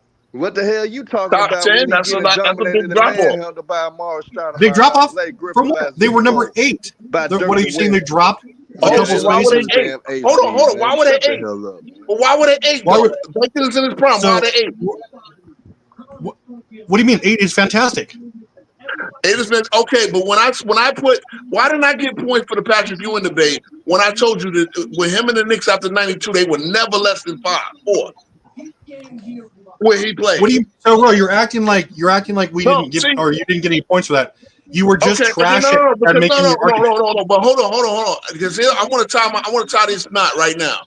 No, there's no knot to tie. Hold on. One thing that got points from Dart was that Ewing never led the league in anything, any Pacific Sat in his whole career, right? Neither did Tim Duncan. Okay, I'm sorry. 1 year he led in defensive rebounding, but he didn't lead in total rebounding. The thing is, bro, like even wait a like minute. you're not Hold on. in your element unless you have 4 hours. Here's the guy that's in your top 5, and Ewing. If one thing matters, then why can't Ewing even get again? Dart has him 50. I'm just saying, and I get. But why can one guy be outside of the top 40 for the same thing? And then when I look at the numbers, again, the accolades favor Duncan. Guess what? The reason why the accolades favor Duncan, because Duncan gets to make the All-NBA defense at 3 different positions. Forward or center. So here's the thing. Maybe you'll get better. Maybe you'll get better as you get along, but I don't know. So you're in your element, like after a debate, like let's say you lose a debate. You're in your element when you get when I rebut bullshit. But you're trash at actually formulating an argument and doing it in a concise time frame. I'm not because guess what? You're not going to listen to ramble for 3 hours. You can use peak numbers, you can use peak stats, but then when I use peak stats, it doesn't matter. And then when I use peak stats to show you that somebody's a superior guy, JB and TW, I invite you guys to actually go watch that debate. It really wasn't close. Debating is not Rose's strong suit. Like you can get on here and talk in circles for 3 hours. This little bullshit. But put live for 3 minutes. Live for 3 minutes. Because again, Dart's argument was far better than Rose. And hey, I think that Patrick Ewing was a better player, but the argument from that Roe made was elementary. It was elementary when I'm using things like the same fucking thing you're using about how you anchor the dominant defense. See what I'm saying? You see what I'm saying? But wait a minute. I'm using the fact that he anchored the dominant defense, that his prime years were better, that he actually had more accolades in terms of top 3 MVP. Again, the guy only made top 2 MVP. And then guess what? AD only had 1 winning season before joining LeBron. Hindsight's 2020, dude. Matter of fact, hold on. You talk about best player and second best player. The best success of his career was, mind you, he's only got out of the first round 3 times in a 12-year career, was arguably being the second best player of that. That's another thing you use. Dude, you're preaching to the choir, Ro. I don't know why you're ranting. It's because I actually told you I would take Ewing over AD all the time. Okay, but wait a minute. But I made those points. No, you didn't. Some of the same. Okay, you didn't like the way I made it, but I made them. No, you're the way you present your argument is lacking, dude. I'm trying to be nice, but like Dart cooked you. No. Because you know what? Again, I know this. I'm a rebuttalist, and I don't use numbers like You can only to make my argument. Nobody cares about your rebuttal. I make It's already, arguments. the battle's already set. See, again, you don't follow because the problem is you don't follow my arguments in the first place. Again, Because you don't make arguments concisely, dude. I started my I argument. invite any of these guys to go watch that. Any of these guys, go watch it. Right, you can watch it, but then really watch what was said. Because again, the Yes. basis of my argument, and then again, Dart's argument, well, Ewing never led the league in anything. Well, neither did That was his Duncan. only argument, dude. He just Tim constructed Duncan it way better didn't than either, you. though. Tim Duncan didn't either, though. So. That's what I'm saying. See, it applies to one guy. And again, the one thing that Duncan has in his favor is the 5 championships. Okay, I maintain that if Duncan played in the 90s, he don't win them 5 championships. A king smokes him. He has to fucking play against Jordan in his time. He don't win no fucking championship. That's kind of hard because Duncan won in '99, though. Spurs He won in 99, but the king was done. Jordan retired. I mean, come on. The team was done in '96. Exactly. Okay then. Patrick If Ewing you play was these guys hurt, in their though, prime, you don't Patrick win. Ewing could have proved himself in '99, but Patrick Ewing got hurt. No, see, it's not that I'm all over the place because guess what, Roddy Stuckey? I'm really trying to tie arguments because I remember a lot of people's talking points. Again, when one person's talking point is this, right? Ewing never led the league in anything. Therefore, that's a negative on him. Well, again, Ewing had more blocks than AD. And if you look at the numbers one by one, only thing AD beats Ewing in his 7-year peak, and again, 7 consecutive years, is points per game. Ewing beats him in everything else except for free throw percentage. And that doesn't get anything. But I think Tim Duncan suffered the same thing because his peak was only for 3 years, for 02 to 05. See, again, I can tell you that as well. That's the only time that I think. See, look. I think Duncan was a very excellent player. Again, his greatness is spread out. He was in the great system, man. Yeah, he was. I mean, see, that's what I'm saying. And this is the only reason why I don't have him higher. It's really the championships why I don't have him in the top 25. Because without the championships, I would have him lower than Kevin Garnett. Because I think Kevin Garnett's peak is better than, and I can look at the peak season and probably show you with the numbers. It was, though, in a sense. Let me ask you this. If Duncan was such a great defensive anchor, well, guess what? You know who's a great defensive anchor? Ben Wallace. And that's why Ben Wallace has 4 depoys. You know who's a better defensive anchor? Alonzo Mourning. That's why Alonzo Mourning has back-to-back depoys. Tim Duncan beat Ben Wallace. Shaq didn't. Because of course, Tim Duncan's a better player than fucking. It wasn't because of Duncan though. Manu Ginobili was clutch in most of those games against Detroit. So I'm so confident here that I can prove. We got to tell the truth now. I'm sorry. If you want to pick any of those guys, you just mentioned. Hold on. If the basis of your argument was Duncan was such a great defensive anchor, when I could tell you that Ben Wallace, especially with the 4 depoys, was a better defensive anchor, then guess what? You better come up with something else. Now, of course, Duncan is a better player than fucking Ben Wallace. But hold on. Duncan was just consistent, man. Hold on. Ben Wallace also has 5 times leading the league in rebounds. How many times did Duncan lead the league in rebounds? That's a good point, too. You know what I'm saying? Oh, how many times did Dwight Howard lead the league in rebounds? I said this post debate as well. I'm all over the place. No, I'm right on point, motherfuckers. Let's go. Go ahead. Even though Duncan, year after year, was never considered the best player in the league, though, but when you hovering around being top 5 year after year, though, and being consistent, that's why guys elevate them like they do. And that's what I do.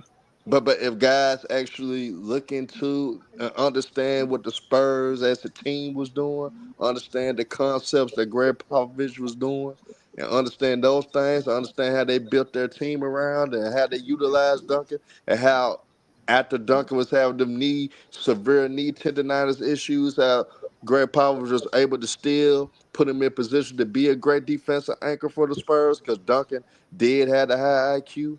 And he did have that despite him losing his athleticism. But you could tell that it was a system thing. And what further let me know it was when Bruce Bowen left. And when the Spurs didn't have that dynamic perimeter defender that they had in Bruce Bowen, they was kind of struggling. So the defensive philosophies that they normally would particularly do, it didn't go out well. So Duncan was actually exerting himself even so much to the point where that its impact couldn't be felt, especially in playoff settings. That's why them making that trading George Hill for basically Kawhi Leonard was essential to them getting back into actually tighter contention because they needed that perimeter defender to make their philosophy, to make their system work. They needed that elite perimeter defender to make the system work. So a lot of niggas don't want to admit that. I completely agree with that, but I don't think that diminishes anything that Tim Duncan did. And you're right. It shouldn't. But here's the thing, man. Here's the thing. He wasn't their perimeter defender. But I want you. He was getting cooked though. But see, Dub, I want you to understand something. When God will make arguments like stat titles matter, right? Because if stat titles matter, then Russell Westbrook is a better player than LeBron James. Why? Stat titles don't matter. Why? Come on. Let's go here. Why? Because Russell Westbrook has more stat titles than LeBron James, doesn't he? Who said stat titles matter? Oh no! I'm sure you guys have made this argument, and I know actually was made this argument was made against me and Patrick Ewing, and it wasn't. You didn't say, okay, that was a poor argument. He wasted 3 of his minutes to say that Patrick Ewing never won a stat title. Well, I'm not going to rehash. I'm going to invite anyone to go over there and watch that argument, that debate between Roe and Dart. Watch how poor Roe's argument is compared to Dart. It is a bad talking point to tell me that 80 average got 3 block titles. And everyone knows this, right? Block title. Everyone knows this. It's not what you know; it's what you can. It's what I can prove. And again, no, you used the defensive anchor argument, yet gave me not enough points to win, or not enough points to even say, okay, that's a really great. So again, same thing with Rex. I didn't praise you on that. I literally said, hold on.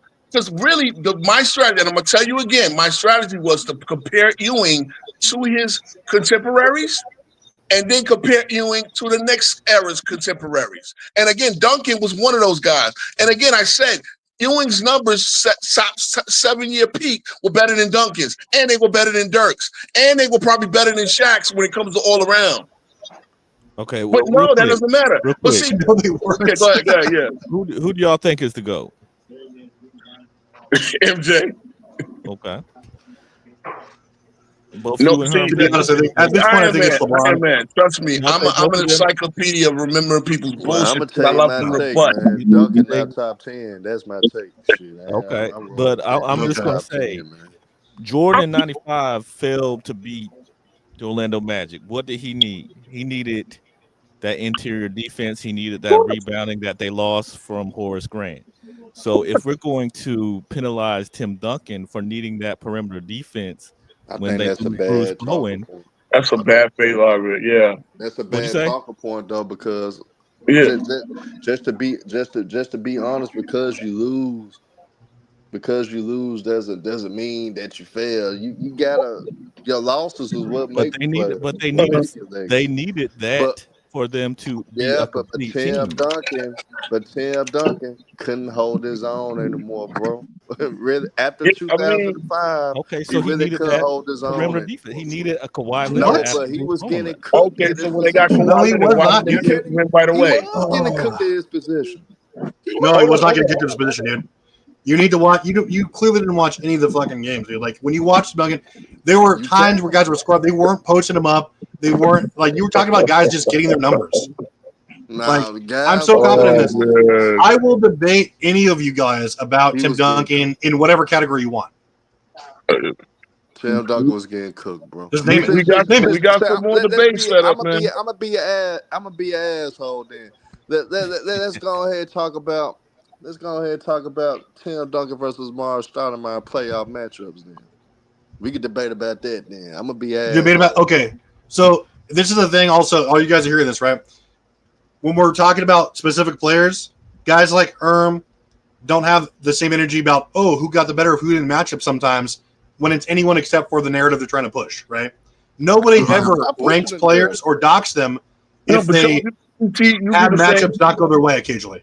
That's it. I'm not pushing the narrative.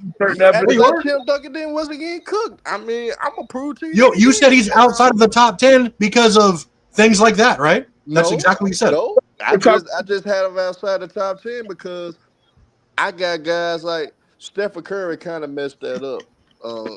That's what knocked Duncan out my top 10 because of Steph Curry.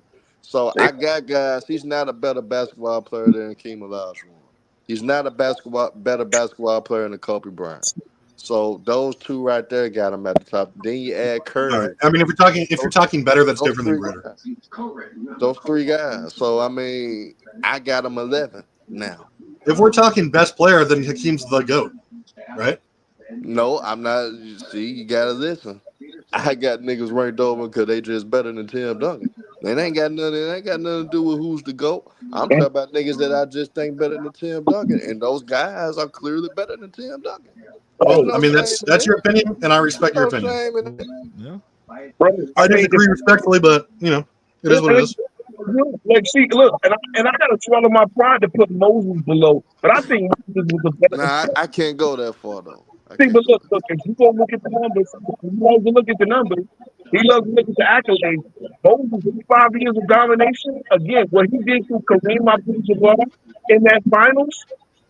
Come on, let me give me. Casual showed me dunk. Shit, I remember Hakeem Olajuwon cooking this shit out of Kareem Abdul-Jabbar. I mean, in the play when the Houston Rockets made the finals in the 80s. I remember that too, but I still doesn't mean I'm gonna put Hakeem Olajuwon over Kareem Abdul-Jabbar though. I'm gonna put him over. He was a better player. Olajuwon did cook. Hold on. Casual was showing us film of Kareem of Duncan cooking an old ass Horace Grant. An Horace Grant had been in the league for 15 years. What he showed. Okay. I mean, that's typical casual shit. Casual don't know what the hell he talking about. But that's what I'm saying. Give me that time when Duncan just absolutely eviscerated another all-time great. Oh, here's the problem. There weren't that many all-time greats at the big man position in his league. That's the other problem. At the big man position? That's wrong. I can't lie. Tim Duncan was probably part of the best big crop of big man at one time at his position in NBA history. You got to think about guys like Rasheed, C-Webb, Dirk, KG. They were great. They were at the big man position. There was a ton.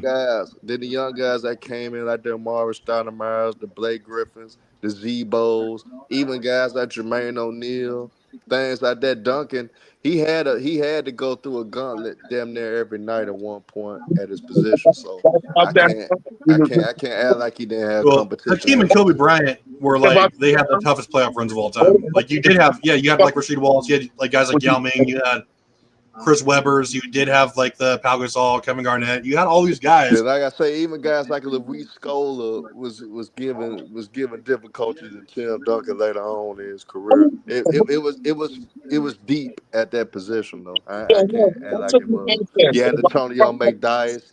You had guys like a young David West. David West actually was giving Tim Duncan trouble in that Hornets and Spurs series. Just that the Spurs over Wembley were just too good. They were too deep. Well, see, that's the only thing, Herm, that I mean, I know that you know this is true, but like I doubt there's ever been a player that you can name who has never been quote unquote cooked at their position before, right?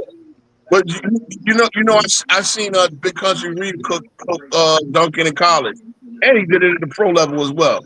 Would I knock Magic Johnson out of my top 10 because a one-legged Isaiah Thomas was absolutely cooking him in like game 6 of the NBA Finals in 1988? No, that's the second greatest point guard of all time. Thank you. It's not. If you told me somebody like I'm gonna say this. Go ahead, C-Dub.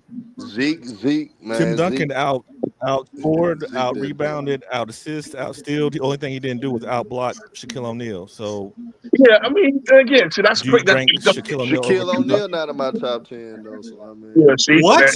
That's her take. I mean, ain't bad at it. I got him 12. Tim Duncan out-scored him. I got him 12. He out-rebounded him. Shaq is 7 foot. Tim Duncan. That's Duncan. But you know what? This is also lazy Shaq. And I don't know if he does that 5 years earlier or 2 years earlier or a year earlier. But again, here's my thing, C-Dub. I think there was a 3-year peak that Duncan could say he was top 3. But then I think there was a considerable fall off. It was from 02 to 05 though. You don't think Okay. he was up the top 3? Herm? Say that again. You don't think Duncan was ever top 3 in the league? Yes, from 02 to 05, but That's what I'm talking about. the That's what I'm thing talking that about. happened to Duncan though, he started having that chronic knee tendonitis though And after they started 05. listening. And again, that So happens to everybody. that hindered him for the rest of his career, whether people know it or not. Yeah, that happens to everybody. And you know what? Just like today's player, what they do is they don't play as hard and they kind of spread their career out because there's so much money to make. This is what I was talking about. This is why you have 20-year careers now. Why Kevin Durant just said what he said. And when you look back to the 80s and 90s, these guys played 13, 14 years and they were done. Some guys played 10 years and they were done. They gave you 10 hard years. And then, but then had they known what they know, if they knew the money was going to go there, they would have tried to stick around later to start stealing some money. Like God would say, is the stealing money part of your career? But yeah, come on. Like I said, my thing is I look at how good you were at your peak and how long that peak was. And again, now you want to tell me I'm a hypocrite for LeBron James? Guess what? What I've seen with LeBron James, if he stopped playing defense since 2014 and kind of kept his offensive numbers, played no defense, and that's why he's able to sit there. LeBron James giving you constant on both sides of the there would have been plenty of seasons where he wouldn't have averaged no damn 25 points a game. You want to know how to know proof? He had to play defense in this one, and he fucking failed. He had nothing in those 4 quarters in the playoffs. If he play defense, his 4th score fell off the mark. If he had to play 2 ways, that's the problem. Man, What's your deal with two-way players, bro? Like you have a guy in the top 5 who hasn't played defense like a day in his life. Come on, man. Magic, stop it, man. Stop it. Man, you show me the guy that cooked Magic like that. You show me the guy. Nobody. Magic Johnson was getting cooked all the time. He wasn't guarding Isaiah Thomas, bro. He wasn't guarding anything. What are you talking about? Yes, he was. Dude, watch the. That tells me you didn't watch any of these series. Okay, here's the thing. For a guy to take 75% of his career in the NBA Finals, he was Magic Johnson was consistently matched up against the best scorers of the 80s. Guys like Mark Aguirre, guys like Dumars, Michael Jordan, Larry Bird. He would guard these guys whether on switches, up the floor. He was guarding them at points. He was getting barbecued all the time. Or when somebody just put 47 on him. Because I got the greatest defender y'all love, Scottie Pippen. I got a second-year Jamal Mashburn dropping 52 on his head. Nah, but King Rowe, like Magic Johnson, he kind of in the same bracket as Curry. We know they're not guys that's recognizable on defense. They get recognized for their defense, but they get recognized for their impact on the game and the impact that they had just for the whole league in general. Magic Johnson get the impact of the league because he saved the league. Curry get the impact because he changed the NBA. And on top of that, what that play did for their teams and to their team's success, that's why they get highly regarded. So we understand that Magic couldn't guard the soul. We understand that Curry is not a nigga that could guard the soul either. But they still impacted the game at so much of a high level. One thing, what does it That's matter? why they get regarded as some of the best players. That's facts. Who was so it's where was the losing season where he was forcing his team win? I need to understand that. See, Iron Man, I get you a T Perfect stand right now. Look. No. Herm just dropped facts because Magic Johnson was playing with DPOYs. He was playing with one of the best defensive players anchors in the league history, dude. Like in Kareem for like 4. So he didn't have to be locked down. Right. When we talked about LaMarcus Aldridge earlier, LaMarcus Aldridge was playing with great defenders. That's why he was able to play on a historically great defense. So guess what? His bad defense didn't even hurt. Yeah, we're not talking about whether or not it hurt the Lakers, dude. We're just talking about how it was. But what does it matter? What does it matter? Not a two-way player. He's not a two-way player. Who cares? Nah, but we understand why he's highly regarded. Though. It's a weapon of all time. Yeah, we're saying we understand. Herm and I agree. Obviously, we know he's a highly regarded player because he affected the game in different ways. Like he was a transcendent passer. Obviously, he was a motor. But you're comparing him to someone like you can't take shots at other players defensively, or to talk about that when you have him ranked so high. Do you personally know any very good basketball players?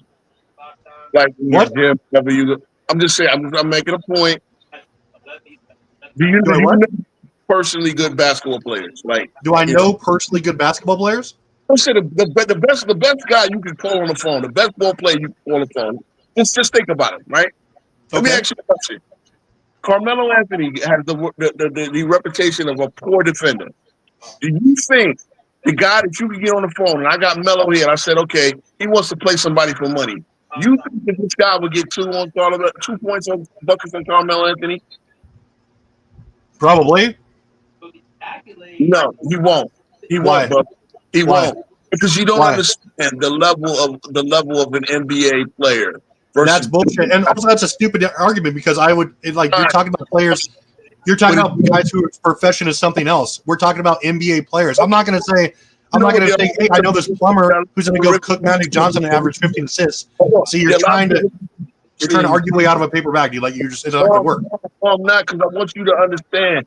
When we say guys are poor, so the fact that he was in the NBA and could stand on it and play with There we go. Yeah. Okay. So you're comparing players outside the NBA to boost his case. Terrible. You can do better than that, Ro. That's not a terrible argument, because I think it is. Saying you're nitpicking. The worst defender in the NBA is better than the best player you know. What does that have to do with anything? It does, because you're now. No, it doesn't. You're only comparing them. Ro, you can do that to any profession. Any profession. Okay, great. So then why does it matter? Okay, the worst computer programmer in the world could probably come in and fix your whole goddamn system, right? So one thing is not like the other, Ro. If I say that there were two players who were better two-way than Magic Johnson, I don't know why that's such a hard pill for you to swallow. I'm not using it to degrade Magic Johnson. But that's fine. I'm saying I have players ranked over him because of that. Okay? It doesn't mean that he's a bad player. I'm saying I have players who I hold in higher regard for my ranking because they were trained two-way players. Like, what about the hard pill to swallow? Greater defender than Magic Johnson ever could be, right? You got Magic. You got Rodman in your top 10? Do I? You got your top 10? Who? You got Rodman in your top 10. Why would Rodman be in my top 10? He's a terrific defender. Yeah, but he doesn't have near the resume. So you're trying to deflect. He got 2 deep boys. He got 5 championships. Okay. How many MVPs does he have?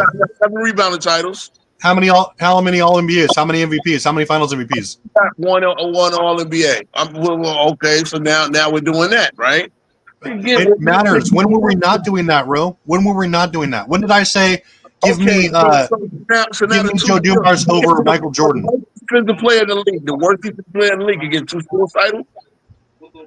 What? The worst defensive player in the league? What? The league can lead the league in a stat twice. It's a defensive stat. Okay. Are you saying that Rodman's on a top 10 player of all time?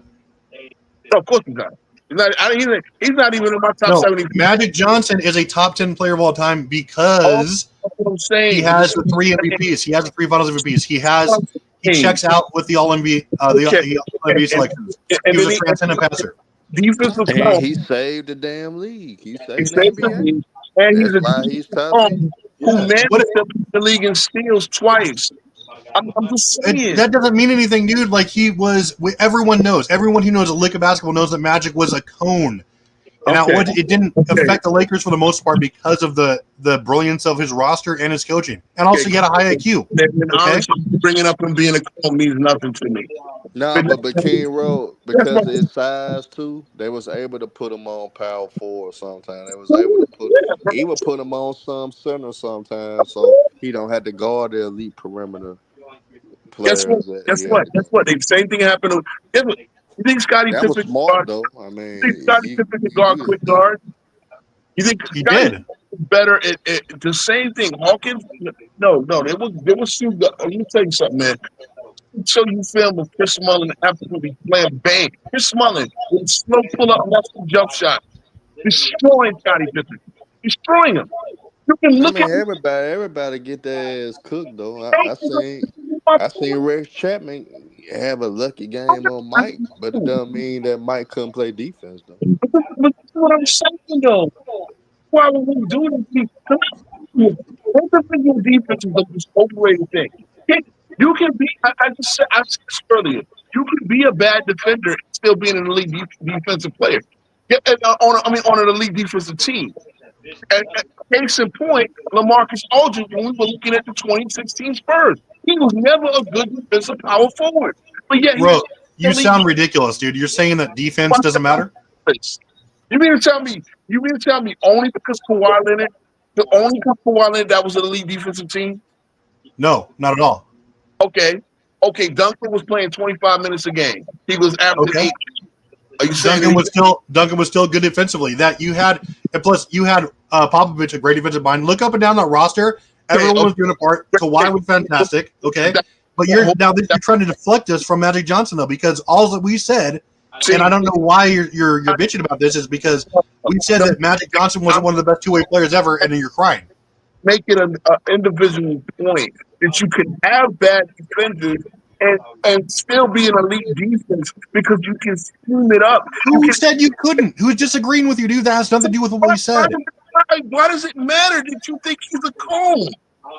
Because I'm saying when you're ranking players, and especially if you have any kind of a criteria, dude, which you obviously don't, then the best two-way players, the best two-way players with similar or better resumes than Magic Johnson will be above him. That's why Duncan's above him. That's why Jordan's above him. That's why Kareem's above him. Hold on. Magic was a cone, right? I'll give you that. Magic was a cone. Lakers, 9th of 22nd. 9th of 22.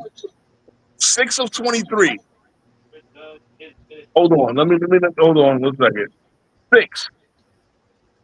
They did have two great perimeter defenders on the team too. Though. I get it. That's what I'm saying. If it doesn't, Scott and Michael Cooper were locking motherfuckers up now. Worthy was a better defender. Scott was a better defender. Michael Thompson was a better defender. Kareem was up until like 85. The next problem. This is the next problem. You think defense is adding defensive ability? No, defense is all about scheme, effort, and technique. No, it's not. It's about individual talent as well, dude. They were switching them. They were primarily man-to-man switching defense. Bro, just tell us you've never played basketball a day in your life. Bullshit. No. Here's the thing. The 2013 Lakers. They had. Dude, we saw it with Luka this year. What? Lakers were not a horrible even team, but Luka, you saw it. When there's a weak link or more on your team, that player gets hunted. They can scheme for that. Okay, that was what happened a lot of times with Magic Johnson. All right. Now, but they were never a lower end defensive team. It doesn't. Yeah, exactly. Because they had ways to make up for that. It wasn't because. King Rowe had to remind myself when I was right. Like the Showtime Lakers. There was a primarily man-to-man switch defense. So there was a team that did a lot of full court pressure as well. 3/4 quarter. And they had on teams. Stability. Look what it was, right? Because that was a high tempo team as well, though. So that's why that was primarily there. So Magic had a lot of steals. He had multiple steals. I mean, it was because of that pressure that Michael Cooper, Worthy, and Byron Scott was putting on ball handlers, though. If you told me a team had Ron Artest and Magic was good in passing lanes. Yeah, if you tell me a team had Ron Artest, Dwight Howard, and Kobe in their relative primes on the same team, what would you think that team was defensively? What? Ron Artest, better world peace. Kobe Bryant. You say in their prime, they'd probably be a number one. They'd be number one. You know what they were? They were 20th. They were 20th. They wasn't in their prime in 2013. Really? I mean, Kobe was 30. Kobe was that year was 30, 34. Ron Artest was the same defender. He didn't play with the same intensity defensively anymore. Dwight Howard was hurt. See what I'm saying? Like, okay. Here's the thing. The year Ron Artest joined the Lakers, dude, they were ninth. They were top 10 defensively in points per game. So, what were they? He made a difference. Okay, yeah, you're right. They were ninth. I'm just saying 2013. I'm talking about. He brought it to 2013. I'm talking about 2013. To the point I made. Not the same defenders anymore. Oh, wasn't that with year 17 Kobe? He wasn't prime. So he wasn't prime. Okay. I mean, he was prime? He was a prime in 2013. Hell. Yeah. Who the hell? Who's a prime player in year 17? So Kobe was okay. So now in the next, still was good. good, So, but it hold on. wasn't prime. This debate, Kobe was good enough to be top 5 in his MVP outside of the prime. He was good enough to be all NBA first team outside of the prime. 27 That's six true. on bad That's legs. true. You right, but I'm talking about Dwight Howard wasn't himself in 2013, and Ron Artest damn sure wasn't in his prime in 2013. See, my thing is, here's the thing. Again, all right, okay. Well, I got old Patrick Ewing still anchoring the old Knicks. Well, at least, When? let's say 2016. I mean, I'm not 2000. In 2000, Ewing was No, hell no. the Knicks. Hell no. Hold on, sir. Hold on, Not Bird. in 2000. Hell no. 2000, the Knicks got to the conference finals and with a number 4 defense in the league. He Patrick was Ewing. not the anchor. Marcus Camby was the anchor. Marcus Camby was the anchor of that defense. You forget about Marcus Camby, then. Yeah, didn't Marcus Camby almost win a DPOY, or did he win one? I think he won that in 2000. Yeah, if I'm not like in mistaken. 14 or something. Camby and Camby alone was the only reason why the Knicks was a great defensive team. He was the Bro, anchor. you keep It saying wasn't no this. damn Patrick Ewing. See what I'm saying? See, this is what I'm saying. I'm using y'all logic against you. Ewing was in 2000 was 38 years old, 37 years old, post Phillies surgery, and yet him being the starting center of the Knicks is still would have been in the league defense. But meanwhile, guys like Ron Artest, a younger Dwight Howard, and Kobe Bryant, see the point I wanted to make, you had 3 great defenders, still had a decent know-how. They had a full coach team, which made them a full defense team. This is what you're getting off the rail about, Rose. Like Herm and I aren't saying that what 2 things can't be true, but what you're saying, it's all or nothing. And we're not saying that these guys were one-man teams and nobody helped them and that he had no help. We're talking about the players who had the most impact or whatnot. Right? Year 17, Kobe, they were trashed because of exactly what Herm said. Steve Nash was they were trashed because Mike D'Antoni. They were trashed because Steve Nash got injured, broke his leg, right? Dwight Howard was coming off of back surgery. He wasn't the same. Kobe Bryant was declining. He wasn't the same defensive guy. Pau Gasol, I mean, it was just that team was destined to fail. They was declining, bro. And they were declining. 2000 Knicks, I'm gonna tell you that year, Kurt Thomas was a better defender than Patrick Ewing in 2000. Like you gotta remember what happened at that time. And Marcus Camby was the anchor for sure. He averaged 2 blocks a game that year. Patrick Ewing, he was 37. He wasn't mobile. He couldn't move. He couldn't even rotate. I get that point, but he still gave you a solid. He just was a body on the floor, man. And the only reason he still was starting just because the Knicks felt like they owe him that, just because of loyalty. He wasn't starting because he was the better big man. Well, okay, so even with that, he gets 15 and 10, and they get to the conference finals. And I get it. I understand he was slowing down, but the point I'm making is, even with the slow down Ewing, it didn't hurt the Knicks where they still were an elite defensive team. Again, yeah, because they had guys like a Kurt Thomas, Latrell Sprewell. You keep forgetting Charlie Ward and Chris Childs were good defenders. You keep forgetting they was a primarily defensive team anyway. The reason why they lost in 2000 because they couldn't score worth a damn. That's why their ass got whooped by the Pacers because they couldn't score with the Pacers. I understand that. I really do understand that. I get it. But see, again, all right. I think we place too much importance on individual defense, and that's what happens because again, you get a good 5-man unit. Period. If you got weak links and you don't have a good scheme, you would be trash on defense. That's the bottom line. And at the end of the day, Ewing was the starting center, and it did not hurt. That's true. That's true, Will. But like at the same time, what's the problem with putting objectively better 2-way players above someone who wasn't? Like I don't understand like the issue with that. All time. Okay. So was better. That's what you want to do. But I think you overrate how bad Nash was. No, we don't. If I overrated that, he wouldn't even be top 15. I have him at 8, dude. 8 all time. I think that's fair. Okay, well, great. Now I'm gonna tell you this. I'm gonna tell you where Duncan was a little overrated. So I'm gonna tell you where Duncan. We can't hear you, man. You're all muffled. Okay, yeah. I don't know what's going on with it. I'm trying to look at, look. There's so many things, man. Like we can go so many different directions. Y'all, I think y'all gotta look at teams. We try to just look at teams as an addition of big. Chemistry matters.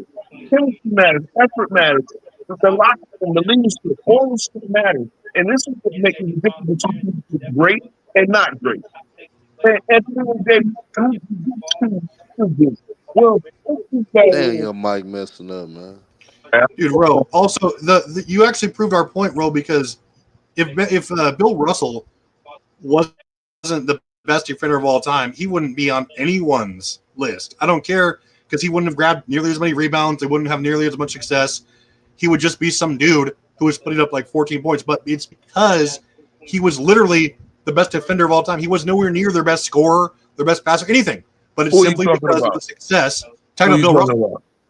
Bill Russell is in everybody's top 10, arguably the GOAT, because of how transcendent his defense was. It matters. Okay. Yes. And no one's saying that you can't be a bad or average defender on a great defensive team. No one's saying that. But I'm saying that when you're ranking all time, if a guy's resume stacks up with each other, I'm going to put the guy who was also better defensively. Oh, so you're gonna nitpick. That's what you're saying. What do you mean nitpick? That's important. That's half the game, dude. No, actually, it's not. Let me tell you something. Okay, all right. Well, it's not. That's what I'm saying. Okay. If it's half the game, did Magic give his team 0 on defense, or did he give? Let me ask you this: if it's 50% of the game, what did Magic give his team on a scale from 0 to 50? I think you know what I'm saying, Ron. I don't know if we. No, because that's what I'm saying. The worst defender in a good scheme could give a team 40. The worst defender in a good scheme could give a team 40. Yes. 40 what? Of 0 to 50. Like, let's say Magic gave his team 40 on defense. 40 what? 40 of quality point. Quality. I just asked you 0 to 50. You tell me what Magic gave the Lakers. I don't understand what you're talking about. What did he get minutes? Like he played 40 minutes? You said it's half the game, right? So that 50%. What did Magic give them in terms of quality points? Because let's just assume Magic gave him 50 on offense. Compare his defense to his offense. How many quality points did Magic give them on defense if it's 50% of the game? But see, now we're just playing games. Like you want me to quantify something? No. Because you just said it was 50% of the game. You know that Showtime Lakers team was the top 10 defense year in and year out. Man. That's what I'm saying. They did it with a traffic on. So how does that happen? So what about that is you don't understand, Ro. When me and her both said. Okay. Here's the deal. Oh, wait, I'm gonna do this. I'm gonna do this. 4 defenders on the court all right. time. I'm gonna do this. If you take Magic out and you put Gary Payton in, are the Lakers the same team? Defensively, they're probably better. Would they be as great offensively? Definitely not. But what's your point? Are they the same team? Obviously not. But if you was to do that though, you would have to assume that James Worthy would probably have a bigger role. So you probably get. You think Magic took his role away, or you think Magic enhanced them? I'm just saying though, Gary. Here's my thing. So, but here's the thing, Herm. He averaged double in the season before though, so I don't know. Look. Here's the thing, Herm. It might be a little bit better. Hold on. Gary Payton is a different type of quarterback. Magic Johnson is like Pat Mahomes. He was good. He was a good up tempo. No, I'm not saying he could run tempo, but guess what? He is not the same fast break leader. There are so many intangible points that Magic brought to the offense. Man. I got you. Okay, so they put Magic with Sean Kemp. They probably won a couple. They probably won a couple finals. That's the way I feel. They won. Yeah. Okay. See what I'm saying? The Supersonics did not have the elite defenders that the Showtime Lakers had, and now Damon Miller was an elite defender. Replacing Magic Johnson with a guy that could average over 10 assists, a guy that could absolutely score the ball too. And he's an elite defender. But it's a different show.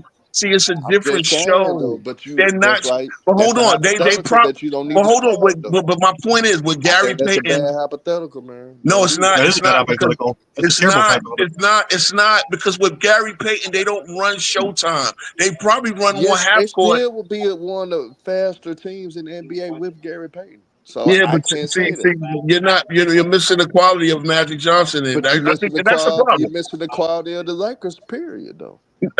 No, I think Magic was the part. I think Okay, let me ask James. you I this. think Oh, wait, James okay, Worthy. I think is Gary James. Payton that better than Norman Nixon? No, but I think in a sense with the Lakers, Pat Riley would have adjusted to the point where that they would have catered the offense more to James Worthy, and Oh, James Worthy you probably know would what have happens? been Pat, more of a what bucket if getter if Gary they Payton did doesn't so. get Gary Payton and get Paul Westhead fired, and Pat Riley never becomes a coach because You doing some yeah. crazy ass hypotheticals, man. Well, see, that's what I'm saying. But see, the problem is, again, y'all still don't get the Magic in the high tempo. The fact that he was able You know to they didn't become Magic could pass I'm talking other about guys Showtime. open. Bro, Bro, you're going off on the old man tangents. We're not arguing that point, dude, at all. We're not saying that All right. Magic Johnson wasn't passing guys open or leading a great offense. We're saying that we went from I rank players who had comparable resumes to Magic Johnson and were better two-way players above him, and you said, well, what about Gary Payton? Like, you're just off the rails. We're not arguing. No. Because this whole conversation is off the rails, and that's the thing. It's No, it's because not. You're just no. melting down. This is like some Avengers Endgame shit where you start to realize when they start going back in time how many fucking things you unturn and it can fuck the whole timeline up. We just got to get back on the rails. Let's just keep it this way. I mean, you still have an answer. Why my ranking a better two-way player than Magic Johnson or above him has to do with him being great offensive. I'm not even mad at that. You got him eighth. And first of all, one of the guys you got there. Hold on, Travis. One of the guys you got over him is not a two-way player. Let me land it right here. They're all better two-way players than Magic Johnson. Larry Bird is not a two-way player. Hold on, Larry Bird is not. Larry Bird was a better defender, though. Larry Bird is not a two-way player. Than Magic Johnson. Larry Bird is not a two-way player. And wait a minute, hold on. Relative to Magic, sure he was. Okay, let's keep it this way. Let's keep it this way. Hold on. Since 2014, we're in 2025 now, right? Since 2014, LeBron James has been a fucking statue on defense. A fucking statue. Okay, so that's 11 years of him not playing any defense. And Magic only played. If I assumed that Magic played no defense for 12 years, and hold on, man. If I assume that Magic played no defense for 12 years, well, the 11 years LeBron has to play. So tell me how LeBron is a great two-way player when he's your fucking GOAT. So he's the GOAT for a lot of reasons. He's got as many years playing zero defense. No, he has him as his GOAT. So see, this is why I'm killing Travis. If we've all seen LeBron be a fucking stat. Hold on, Travis. There was a next-gen stat. And this is 2019. There's a next-gen stat when it's 2019. I want to talk about his defense or why he's not the GOAT, though.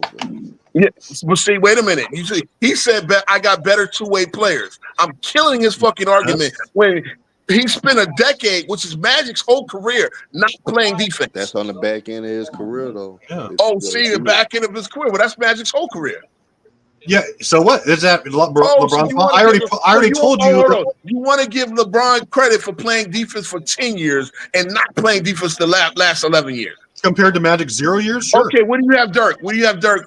Travis? I think Dirk is a top 20 player of all time. Then why do you have him in your top 20 when he was a fucking cone on defense? He between 25 and because why is he in your top 20 when he was a cone on defense? Did I say that I have he a two-way has one championship and one MVP? Yeah, why and that's good for top 20. His stats is everything else about his resume gets him top 20. I didn't say that every single person. He's better than Malone. At some point, he's better than Malone. Bro, that's a ridiculous take because I didn't say that every player down the road. See, no. No, I didn't say that one MVP should not, a one-time champion, a one-time MVP should not be in your top 20 if you criticize being a one-way player. You can't rank any. Dude, you're in no position to actually judge anyone's rank because you have LeBron at 8. And even though his resume blows Magic Johnson's away. I have LeBron at 8 when I just pointed out he's been a statue of defense. Let me again. I'm gonna point this one out. Hold on. And we all know that Dirk was a cone. We all know that Dirk was a slow goddamn. He looked Herman Munster on fucking defense. He's the Frankenstein. Who said Dirk was the GOAT? Hold on. In 2019, this is when. Hold on. In 2019, I'm gonna just show you how bad it is with LeBron. It was a next gen stat that showed who were the slowest movers on defense in the league by where they actually measured your miles per hour moving on defense. The 3 slowest players in the league, 2019. This is 40-year-old Dirk. He was 2. The number 1, James Harden, who we all know, and number 2 was LeBron James. I think he moved faster in his last season at age 40 than LeBron James did at age 34. Matter of fact, how old? Yeah, he was 34. Okay, come on, man. This is what I'm dealing with here, and Herb, you're a man of reason, right? We're dealing with no. He's talking about Magic. He's talking about. No, you didn't at all. You're talking about a guy who played. I took your 2-way argument years, right, to a guy who's played down 22. Hold on. Because you give him no. Travis, what you're saying is that you're comparing a guy. You give him and I already debunked you. Well, no, Travis, you give him credit for these accolades that he's winning when he is a statue on defense. No, and the only reason I'm telling you he's getting these accolades is because he's a statue on defense. I mean, the film is right accolades there. You're talking about? No, because what you're saying is that, and I already debunked that because I said Magic Johnson, you admitted this, played 11, 12 years, and I said even during those we took LeBron James, his best 12 years, dwarf Magic in every accolade, especially defensively. He finished top 5 in DPOY 6 times. He has the 6 all defensive selections. He has more MVPs. He has more NBA. It's top 12 years, right? It's top 12 years, right? Sure, he has. Again, more all defensive selections. He has more MVPs. He has more Finals MVPs. Dude, you're saying like LeBron's career, if as far as any accolades go, is better than Magic Johnson's, especially defensively. I don't care if you say, he hasn't won it all defensively in like 10 years. Who cares? When he was at his best compared to Magic Johnson, he was better objectively, and his resume reflects that. Now I'm gonna show you why. I'm gonna show you why he's not. I'm gonna show you why he's not, bro. You can't show me why he's not without ignoring everything I just said. Okay. So you tell me statistical titles don't matter, right? Correct.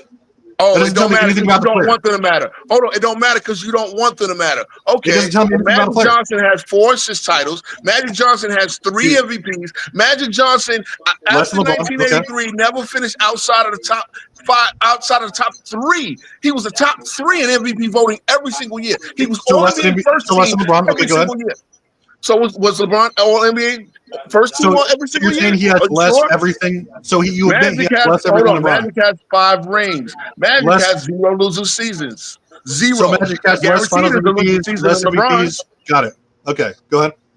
Magic has less All NBAs, less Finals MVPs, less Finals MVPs. 9 Finals appearances. Didn't even leave the All season. NBA selections. Okay, go ahead. Less All NBA selections, does he? So he has less All NBA selections. No, we were only talking about the 12 years, right? We got to do 12 versus 12, right? Okay. So let's do that. So he has less All NBA or less. You don't want to talk about all the defense selections, right? You just dismiss LeBron 6 because Magic has 0. No, I'll give you that. But I done came with statistical. And we're not talking MVPs or Finals MVPs, right? We're disregarding those 2. No, you can do that. You can do that because I got 3 MVPs and then I got 3 Finals MVPs. Okay. So basically, you're saying those things don't matter to you when you're ranking. You got 4 and 4, right? Oh, wait a minute. You got to do. Hold on. You got to do LeBron's best 12 years, right? So there's one of those. So if you're so which 12 years are you going to do? I could do 08 to 20. 08 to 20. 08 to 20. 08 to 20. Cool. So that's 8. That's 8 finals appearances. That's 9 finals appearances, right? I believe so. Yeah. Okay, cool. Yeah, because outside of the 7. Okay, now you got all 4 of the MVPs in there. You got the 4 finals MVPs, right? Okay, 6 all defensive selections. No, so you take the rookie of the year. You take the rookie of the year out. Did he get 6 from 08 to? Hold on. I gotta look at this now. Because you got to. Well, it doesn't even matter anyway because Magic has 0. Cool, I know. I got that. No, I got all that. NBA defense. No, he got his first one in 09. You're taking the scoring title away. You're taking the scoring title away, I believe, right? Or did he win in 08? No, Yeah. because you got 08 to 09. No, you got to do 08 He got to the scoring 09. title. No, 07 to 08. no, he got He him won the scoring title Yeah, so he had the 07 scoring 08. title. Hold on, no. Hold So on, he averages. hold on. So and also, if we're talking stats, he averages more everything than Magic Johnson, right? Except for what? Steals and assists. And here's the thing. Here's my. So I'm gonna hold on. Wait. No, you take the scoring title away, Travis. No scoring title. Why? He got in 2008. That's what I said. No, then you're including 07. You can't do that. I'm not including 07. Yes, you are, because he won the scoring title. He got a 07 scoring title in 08. 2008, dude. So That's the 2008 okay. season. So no. Now you're giving me 13 seasons, then Travis. That's not fair. Oh my god. You're giving me 13 seasons. So you got to either get rid of one championship. Hold on, Travis. You got to either get rid of one championship or a scoring title. Which one more important? I mean, if you want to play there, let's get rid of the scoring title because that means nothing to me. Cool. Okay, great. I got you. I'm glad. Scoring title means across the board. Make You it just get more shots. Okay, so now you got all six. Now you got all 6 of all defensive, but then you got a precipitous defensive fall off, which again I'm going to cook you with. Can't talk about defense. Why can't I talk about defense? Because your guy was a cone. My guy was a consistent DPOY candidate for at least 7 years. Cool. All right. You know what your guy has that my guy don't? Everything. A awful losing season. Oh, there we go. Yeah. Oh, yeah. That matters to me. See, when you can't talk resume, you default to team. No. You're in your prime. These are your prime years, and you got an awful losing season. So what? He had better numbers than Magic. Did Magic give the Lakers? The Magic didn't give the Lakers any season less than 54 wins, and that season he missed half the season. What do you mean giving them? Dude, it's not a one-man thing, dude. You're talking about one-man thing. Not at all. You're talking so LeBron was the only player on that team. LeBron was the only player on that team. Who said that? LeBron was the only player on that team. Who said that? You said it's not a one-man thing? I never once said no. I never. MVP is different than winning a ring, dude. I never said LeBron was the only player on the championship years. Well, I got 5 rings. I got 5 rings to your 4. Yeah, you have an extra ring. MVP, which again, and I was the best. You think not winning Finals MVP is a problem, which is fucking stupid. A problem? What do you mean? I bet you I have. Shit. Hold on. Matter of fact, so unlike Magic Johnson, LeBron was the best player on every one of his championship runs, dude. Magic can't say that. Oh God, I can't. That is such a stupid fucking argument, bro. And yet it's correct because you're just in denial. It's such a stupid argument. No, you know what? Arguably, AD was better. AD led the Lakers in every fucking stat except for assists. Not in the playoffs, dude. Yes, he did in the playoffs. And the only thing it was only the fight, bro. It was only the finals that LeBron took the stats over. Because I know, here's the thing about LeBron and his stat padding ass. He understood the assignment. He understood if I go over here. You see how butthurt he is here, Herm? Nah, come on, man. This is what I'm saying, man. This is what I'm saying. You see how that's what. We're just talking over. We're just talking resume. You're going off the road saying, "Oh no, but it was AD." I'm saying LeBron was the best player in every final, which is correct. He wasn't. Okay? Oh, no. Now it's the finals. Now it's the finals. Now it's just the finals. What else are we talking about? What else are we talking about? You want to go regular season? LeBron was there too. We're talking about the season. Yeah, and same thing with Magic Johnson. He certainly wasn't the best player on his team during his 1980 season or his first 5 years. Don't care. He was a 20-year-old rookie. You don't care. There we go. Okay. We're comparing LeBron James at his finest to a guy who came in at 20 into a locker room full of grown men. At his finest, LeBron was 19. LeBron was 19 and was the best player on his team. No, you're not using 19. You're not. No, and actually, okay, he was the best player. Oh, I get what you're trying to do. So, I get what you're trying to do. So you're saying, okay, we can't compare that. So you lose either way, Ro, because if you want me to slice LeBron's career in half, yes, you do. No, I don't. LeBron was better from the jump than Magic Johnson was across the board and everything other. I can argue the things that I value as more important. No, you can't. And that's the thing. See, I'm not going to have this debate because we have so many bronze sexuals out here that really think. See, you know what Magic? Hold on, Magic sexual, dude. Magic was such a traffic cone that what we never saw anybody ever do? Push Magic into a closeout. like we did LeBron in the middle of your 12-year peak of his. Yeah, when Kyle Kuzma pushed, no, bro, you don't understand how bad it was. You really don't understand how bad LeBron's fucking lack of defense was, bro. Here we go. So see, this is a losing argument for you. I've already proven that LeBron James during his league was way better than Magic Johnson during any time you want to do it. How was he way better? Let me ask you this. We talked about resume. You said you don't care about resume. We talked about stats. You don't want to talk about that. I didn't say that. I didn't say I don't care about resume. You just said, and then you just said, okay, well, he hasn't played any defense. I agree with that. He's still putting up league like top 10 numbers if we're just talking stats. Okay. In these 12 years, Magic had 9,887 assists. How many assists did LeBron have? It doesn't matter, dude. That's one stat. LeBron scored more. See, this is what you do, Travis. You use stats that matter to you, and now this doesn't matter. You have one stat compared to all across the board how LeBron's better. You have no argument. We already talked about how he blows Magic away accolades-wise and achievements-wise. You don't want to have that conversation. You know what kills me? And one of my biggest criticisms of LeBron is LeBron never got 7 or 8 rebounds a game. He never got more than 8 rebounds a game in any particular season until Russell Westbrook got the season in 2017. Then all of a sudden, LeBron said, "Oh, let me start trying to get a triple-double as well." Now all of a sudden LeBron started cherry picking. Trust me, if you follow AOH, you understand that AOH. This is AOH's channel. I know you might be the biggest AOH fan. I know Dart knows AOH and it shows that AOH LeBron does this cherry picking stat shit. But again, when you go on rants like this, bro, it just proves you have a vendetta against the man.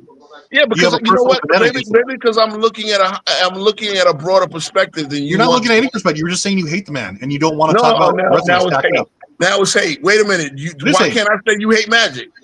I don't hate Magic. Even if I don't hate Magic. I'm just not willing to put a player that dwarfs his resume. Even if I give you that Magic was a traffic cone, I'll eat that. Then I'll come with talking points of my own that I think close the gap. The gap. Yes, close the gap. See, again, to me, consistent winning, no matter who's on your team, matters. Okay, right. Magic did that, and what you're trying to do, now mind you, I can say when he came to the Lakers and they had a losing season and he had injured. Well, why is it my fault? Why is it Magic's fault that LeBron got injured? Why is it Magic's fault that he left his team? Why is it Magic's fault that he traded away the whole team at half the season the year before in Cleveland? Why didn't he just stay in the same team and get them to win? I could use that argument. But your argument. So I mean, if you're saying that, and this is where we disagree, bro. If you're saying that you factor in things like leaving teams or players they had, or you don't factor in any of the context to the winning season. No. What I'm telling you, to rank players. No, okay, but what I'm telling you, Travis, I value consistent winning. Number King Row, you open the doors. Yeah, I can open the doors, and I can sit there, but I can sit there and swat every comeback. But if Travis wanted to be an asshole, say, well, LeBron James now had the luxury of getting drafted into a team with Kareem. That's fine. Okay, so what? But LeBron chose his team. Hold on. But LeBron chose his team and still lost. No, but let me finish. He didn't have the luxury to have an organization like the Lakers. Even though they was winning chips, they still was able to get a number 1 pick and draft for James Worthy. They're cool. Then why didn't he go to Golden State? Then why did he go to Golden State? Why didn't he take less money and go to Golden State? Yeah, but you open the doors. No, I can close that door. But I can close the door. LeBron chose his team, so therefore he has to. No, yes, I can. Hold on, Herm. If LeBron chose his team, then guess what? He has to eat the losing. Because it matters to me. But he can say, but people can say, well, in LeBron James' first 8 years in his career, he wasn't given the luxury of playing. No. We're throwing out. Yeah. So hold on. Somebody got a hot mic. Yeah. Guess what though, King Rowe? If LeBron James was drafted into a situation that he was drafted. No, we're not. Forget drafted. Because we're in 08. On the roster. He would not have ever left the Lakers. Okay, cool. But we're not. But can't- and then got keep what? it real. Kobe got Shaq traded off his team. That's a different argument. I'm just debating Magic. No, it's not.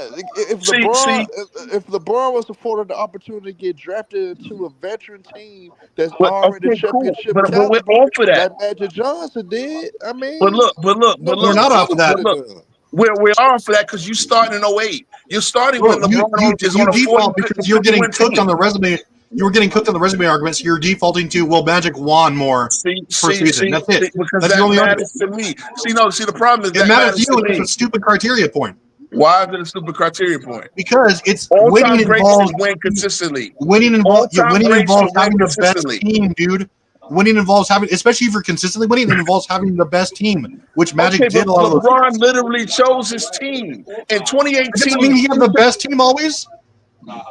Well, he has to eat the losing then, bro. If you're choosing your team, you You're have saying to that eat winning the and losing losing. factors this highly into your rankings, which is bullshit. You know what Magic. You say what you want about where Magic was drafted. You know what he never did? He never chose his players. LeBron did. No. Okay, Kareem LeBron Kareem is top 3 all time with the ball, not because of his winning, Okay, right? guess what? His Guess what? IQ Guess what? wins Guess don't what? count. Was Kareem top 3? Was Kareem a top 3 player in the last 3 finals runs? Absolutely Was he not. a top 20? And that's why it doesn't was he matter. a top 30? Okay, so He's a now top- what? Hakeem Kareem is a top 3 player of all time because of how dominant he was in his prime and his But accolades. guess what? He was dragging old Kareem for the last 3 finals. Yeah, Dragon. and that doesn't matter to me. Kareem made his bones not by his ring count, but by how dominant he was in his resume. Oh my God, bro! How hard is that to understand? Listen, I am trying with this legacy series, and this is the problem. I think your take is really stupid. It's a Magic because you're bringing tryhard, up. dude. Tell you Hold what. on. Because you want to criticize. You want to criticize and see. Herm, is it Magic's fault that he was drafted to a team that had Kareem? nah, but I think you need to use better explanations of why. But wait a minute. But here's my point. But Magic here's my over point. LeBron. He still had old Kareem. Kareem had averaged in 10 and 4, Kareem in his and yet he prime still too, was though. winning. So if we want to say that as a negative when they had him at the beginning of his career when Kareem was in his prime, well Kareem was still the captain and still on the team. And like you said about Patrick Ewing, right? Patrick Ewing was just there out of respect. Well, Kareem was there out of respect. But not only was he there, they went to 3 straight finals with old Kareem. Bro, can you mute the guy on the top right? Yeah, hold on. Hold on 1 second. 1 second. Oh, and look, it's the guy who absolutely destroyed Roe in that debate. Dart himself. Now he destroyed. You said it was close. See, because you're in your feelings, now you're lying. No, I bro. didn't. I didn't say it was close. Oh, okay. So now we got film that said that you said it was close, but okay, it is what it is. What's up, Dar? How you? Hey, Dar, salute, man. Look, we were all over the place. I'm just trying to get consistency up here because No, you're not. put the Magic versus. I mean, listen, man. At the end of the day, Magic got more rings. Fuck it, 5 versus 4. There you Now go. what? Just say Now you're what? a ring guy, man, and we cannot. No, we can move on. I'm actually not a ring guy. I'm not a Yeah, ring you guy. are. You want the one MVP to mean everything. You want the one Finals MVP to mean everything. Everything. That's 2 things. How can 2 things mean everything? Go ahead, Dart. My fault. Can I put my 2 cents on this situation? Yeah. Not with the 2 players. I don't know what you guys been talking about, but so I think that both are fantastic players. I think they're both top 10 players. I think that over the totality of the career, LeBron has a stronger totality career over Magic. Now, Magic debatably has a higher peak career for, or however you want to put it, the average. I don't want to say peak because peak implies that it's just only a couple years. Throughout his entire career, Magic had a better career, or a greater career is probably the better word. Had a greater career. Here we go. Across, the time that he played. LeBron James, however, has played We can longer. say 10 years stretch. Yeah, so his for the majority of Magic's career, and just on average, I would say he's had a greater career. But in total, LeBron's had a greater career. So, but some things that Magic did that LeBron didn't do, he had more statistical titles. Which for me, I know you got some of you guys don't really value but I think it shows the dominance over that production value that's accounted for in stats with the steals and the assists for Magic. He's got the one more championship. He's got the 3 finals MVPs, one less than LeBron. And then the MVPs wise, he's got half of them. What about win shares per season? Win shares per season, is that in there? I use that for debates. I think that's what I'm doing. Yeah. No. I mean, like if you're debating it and all those impact stats that people find to have value, I think for me, like if I'm simply talking, not having a debate, all of like to explain every little piece of that is really. It's tedious. I know. It's tedious and convoluted. I'll use it in a debate because apparently people have taken the time in and it means something. But just having a conversation, I can't just have a conversation about that. It just will take too long, and it's really all over the place to just try to pin something down on one thing. And it's named. It's a lot. Yeah, to give it credit, it's named, and people have some sort of association with PER and all that sort of stuff. So I'm not trying to completely downplay it.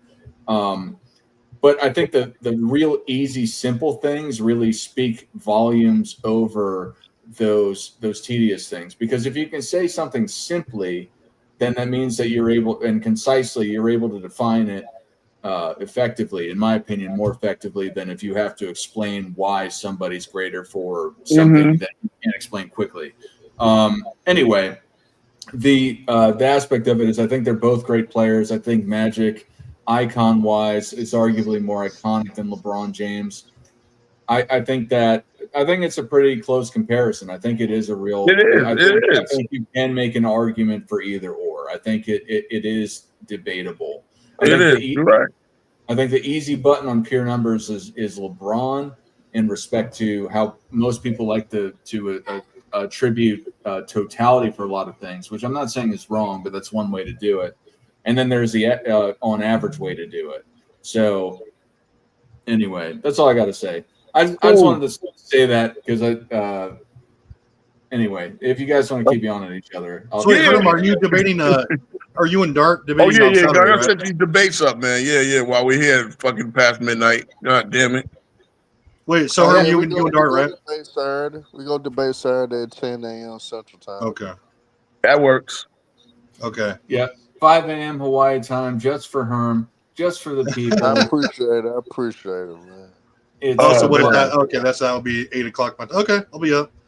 Bob Cousy versus Oscar Robertson. Who's greater? Well, that'll be a good argument. I think it'll be fantastic. I think again, both. I think it's a debate. I think most people consider Bob Cousy the underdog, but I think most people really undervalue Bob Cousy. If you take a second to look at it, though, I think it is a lot more of a comparison than most people like to give it credit, though. Now look, let's just say if we all do we all value win shares as a stat that's important? Yes. Value? No. Do you value it? It's not an important stat at all. No, because it's Dart. Okay. Dart, do you? If I'm critically thinking and using these things, then yes, but casually, absolutely not. I don't give a it's not an easy conversation piece. You sound like you're pushing your glasses up on your face when you have more win shares. You could manipulate. No. I'm asking this for a reason. Herm, do you value win shares as a stat? No, you could manipulate win shares though. All right. Well, if let's just say it's tied, right? And it's tied 2-2-2. Guess what? Magic and LeBron's win shares pretty much are fucking even, dead even. So if we're talking about winning impact, both of them have a dead even impact. Their win shares, like LeBron is 14.2 per 82 games. Magic is 14.1. If you do it per 48 minutes, Magic is 0.225. LeBron is 0.221. They're dead even. So guess what? This whole thing was a draw. I think they're equally impactful. If that matters. Now, at the end of the day, because I value winning more than anything, look, to separate these guys, you're nitpicking. Again, you're going up and down. And guess what? Magic got a lot of defensive win shares, especially early in his career. But again, if these stats mean anything to you, defensive win shares. Go ahead. No, so this is what when we get to nitpick, like this is what you have to like understand what this is why you have to have a solid criteria, right? When I look across players, because every player, regardless of who you're talking about, top 10, top 20, they've had things that you can point to in their career where they've lost or they did something that you didn't like swapping teams or they stopped playing defense, something. Anything you can point to. See. Hold on, Travis. No. When you say it's something I don't like. No, yeah. When I'm saying no. Listen, Travis. Listen. At the beginning, Travis. At the beginning of this podcast, you don't let anyone fucking talk, man. Like you're so Travis. No, because you said something I don't like, and I got to stop you right there. Here we go. At the beginning of this podcast, I said I never criticized LeBron or any other player for swapping teams. Now, what I did say is what I do hold them accountable is when you do swap teams, you have to be accountable for the results. So therefore, if I'm going to hold LeBron losing after he swaps team, then I'm holding him accountable for swapping. Because guess what? Kevin Durant gets criticized for swapping teams and going to the greatest team of all time. Well, guess what? I think that's stupid. Who wouldn't go to the better team? He went to Golden State and gets criticized. Go there and win your fucking rings. And they almost three-peated. That's my point. So don't tell me to do something I don't like, because I don't criticize people for swapping teams. I criticize them for swapping teams and then blaming everybody else for why they lose. That's what I'm Ron, that's why you don't need to use things like that when you're ranking players. And if so, you need to apply that to every single player. I take emotion out of that. I don't care if they lost or where they lost. I'm looking at what they accomplished, their resume, their numbers, all this stuff. I don't care where they lost or who they. I look at their overall resume. I don't knock Kevin Durant. I wouldn't have done it if I were him. I think he had a good chance to run it back with the Thunder. Okay, cool. But he's at the end of the day, he's still arguably the best scorer of all time, at least from a three-level perspective. He has the MVP. He has the multiple Finals MVPs. That's what I look at. I don't knock players for this, that, and the other thing. Show me your resume. Who's greater? Again, how does it all stack up against each other? I don't care what team you did it on. I don't care. If you want to use that kind of quote-unquote context, then you need to apply it across the board. Of course. So guess what? You know who has zero losing? Magic. And again, Bird has zero losing. Duncan has zero losing. I actually put that in their favor, zero losing. So I even hold against Michael for coming to the Bulls and having losing seasons, and then coming to the Wizards because again he chose to. So wait, you have Mike as what, the GOAT? No, I don't. It's not enough. It's not enough points deducted because guess what, Matt? No, I'm saying is Mike the GOAT? Yeah, Michael's the GOAT. Okay, Michael's the GOAT. How is he your GOAT though? When and I know you're talking about just wins per season, right? But he wasn't the same percentage winner that Larry Bird or Magic Johnson was, right? You're Michael Jordan. All right, during his first 7 years. I said cool. Okay, so also, but let's say if we compare him to someone like Magic Johnson, he blows them away as far as defensive accolades, MVPs, Finals MVPs, all the things that LeBron also beats Magic Johnson. But you have Michael Jordan ranked higher. Why? Yeah, because you know what? Michael Jordan dominated an era. So what the losing seasons do matter. When he won in such a again. I said this to Johnny when I went on to Go James Kingdom. He won the 248 wins in 3 seasons. You know that's more than 82 wins per season. When you could no one else has done that. No one. Okay, he said Scottie Pippen. Cool. You're right. No, actually, Scottie Pippen didn't because Scottie Pippen missed half the games of that 3rd season. So Scottie Pippen cannot get credit for winning games he didn't play in. So Magic has the highest win percentage of all time. Say again? Yeah. Magic has the highest win percentage of all time. Yeah. And that was what I used in my debate against Travis. And it helps because he had a shortened career and he was on a fantastic team from the drop. All those things matter. But wait a minute, you're right. But he had a short career. But see, then on the flip side, Magic might have the all-time assist league if he kept playing, right? And not Stockton. So the shortened career both is a double-edged sword, isn't it? Not really, because you're using wins and losses. You're using wins and losses, not even a ring count. You're just using wins and losses from the season now to rank these So players. what you're trying to tell me is Magic didn't have the opportunity to start a little bit. Honestly, my theory is Magic was such again, as I've said this, Magic was such a Swiss Army knife to winning. Magic was a winning factor.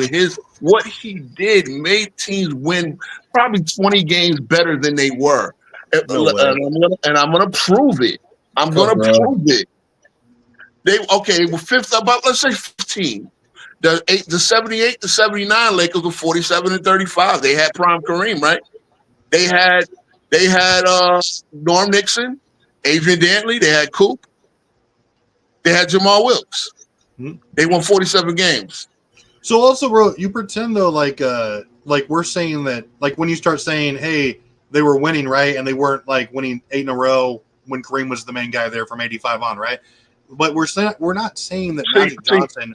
We're not saying that Magic Johnson was not an integral piece of that team, and we're not saying that he wasn't also the best passer ever or whatever.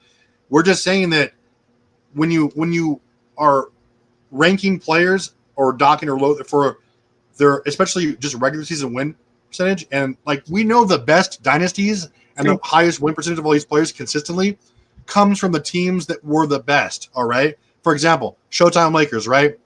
Russell Celtics, absolutely the best squad in the NBA, hands down. Right. Next dynasty, the Celtics of the 80s, fantastic, probably the second best roster during that decade. Right.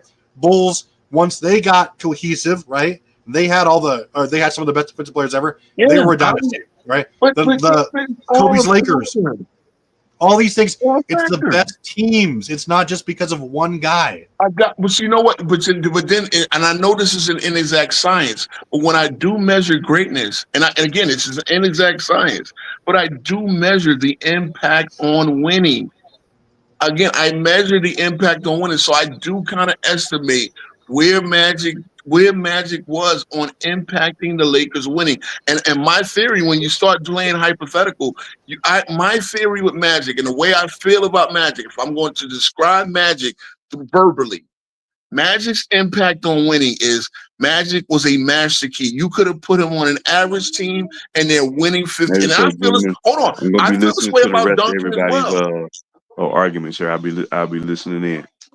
Go ahead. Okay, yeah, JB. Yeah, I know you. Yeah, man.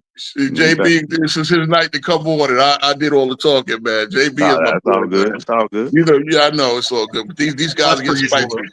But here's my thing. No, you got a lot in. We done been good shit. We done been way too. I knew this would go long. We're not even talking about 90s era.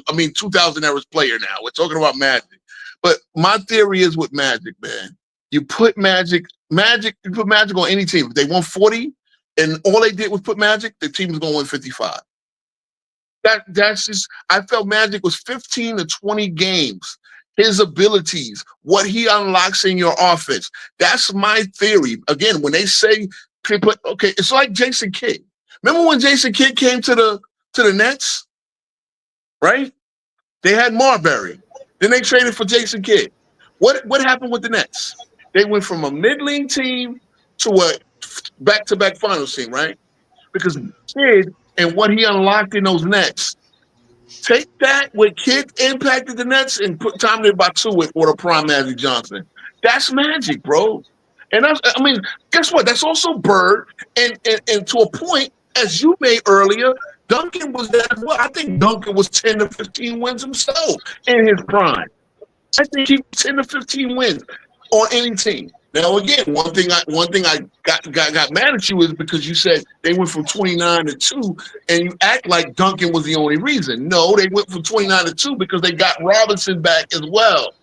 But there we go. At the end of the day, man, like I said, bro, I really want the core of this to be, guys, the top 15, they're gods. You don't like my analogies, but they're Greek gods. They all got an area of the game that they fucking. These are the tent poles of the league. Again, okay. Here's the thing. You know what was crazy? when it comes down to Dr. J's NBA stats, right? And this is something that Rex told us the other day. Dr. J came into the league and started being more of an all. He basically came into the league when he could have won scoring titles, and he became a Scottie Pippen-esque type player to unlock more out of the Philadelphia 76ers. He purposely did more of the facilitating 20 instead of where he could have averaged 30 something, he averaged 24 and he did more playmaking responsibilities and stuff like that. As he said, he was a tremendous rebounder on both sides of the ball.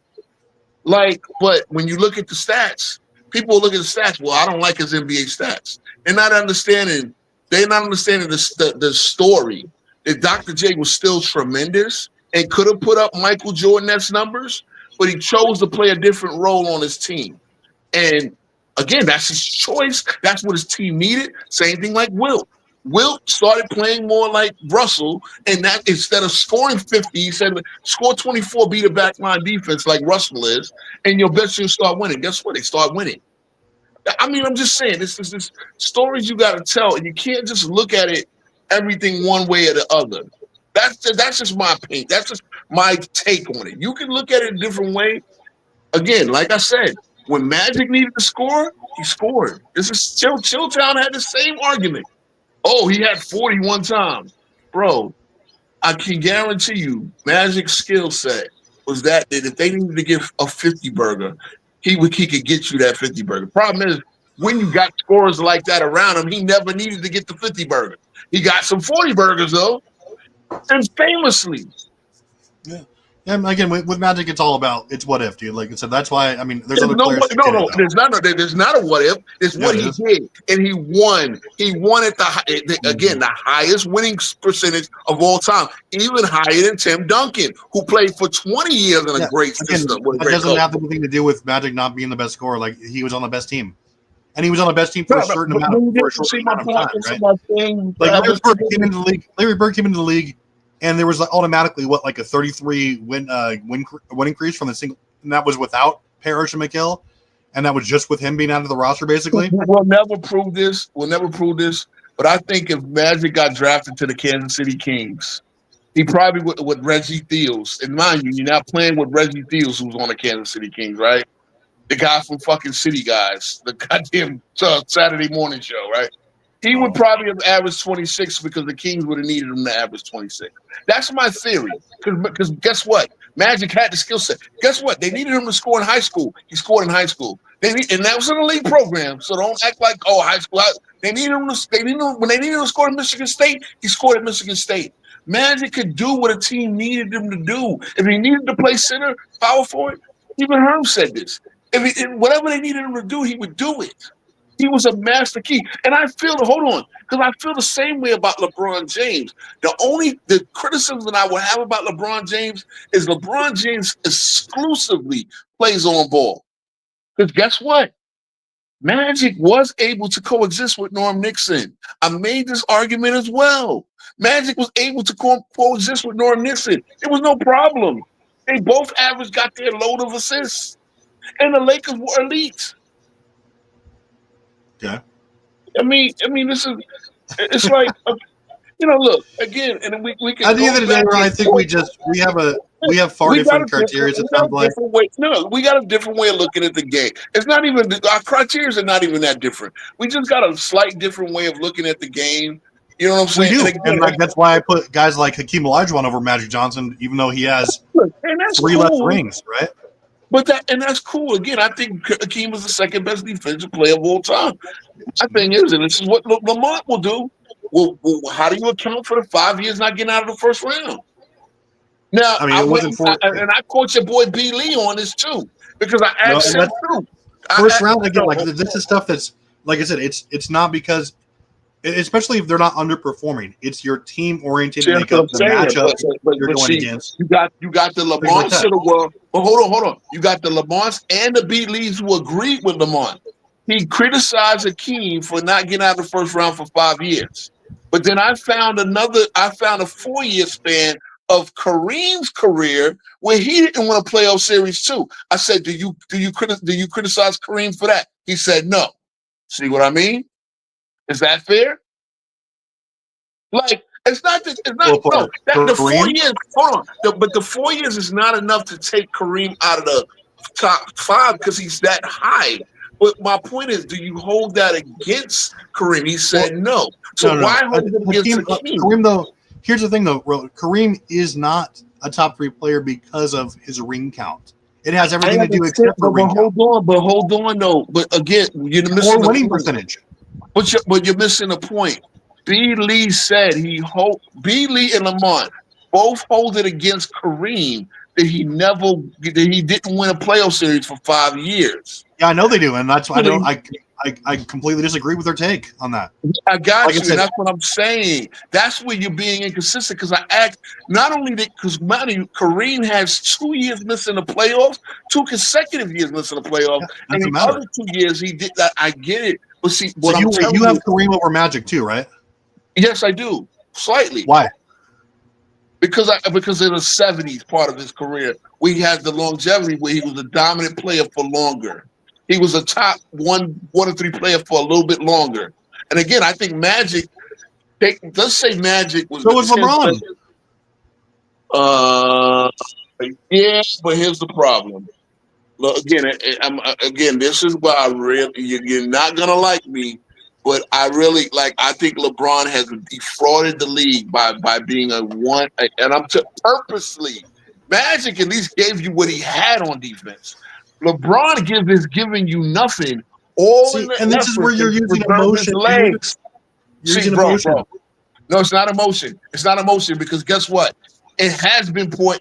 You know what? Because LeBron's lack of defense has hurt the Lakers, and they hurt the Cavs late in that Cavs career. They got to the finals. Like you're saying that let's say if LeBron retired after 2018, right? Would you have him ranked? Would you have him ranked higher? I would have him ranked low because it was when he won the 2020 finals where I put him over Shaq. I would have him ranked under Shaq. I would have him 9th if he retired in 2018. Okay, but so if he retired at his arguable, I think his defensive peak was 2015.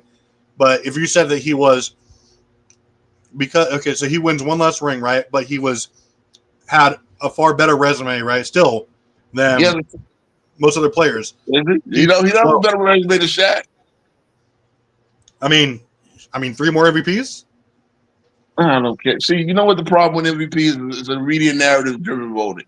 It's a media narrative vote. I think that Shaq, first of all, Shaq doesn't win MVP for 5. I think Shaq was the best player in the world for 5 years, and he had 1 MVP in that span. See, I agree. But I'm saying that a lot of people got robbed from MVP. I think Kobe should have too. No, I actually don't even think people got robbed. I think that it's just a media narrative award. It's a media narrative award because what they do is, and see, Shaq it's Shaq's own fault. Because if Shaq had taken the season serious and actually, that's the thing. You can't not take the season serious and then expect to win MVP because it's a season award. But Shaq would sit there and I'm going to get shape in January. Well, that's the problem. And on top of that, you were hurting Kobe because Kobe got dock points because he was playing with Shaq. It's like they canceled each other out. You know what it is?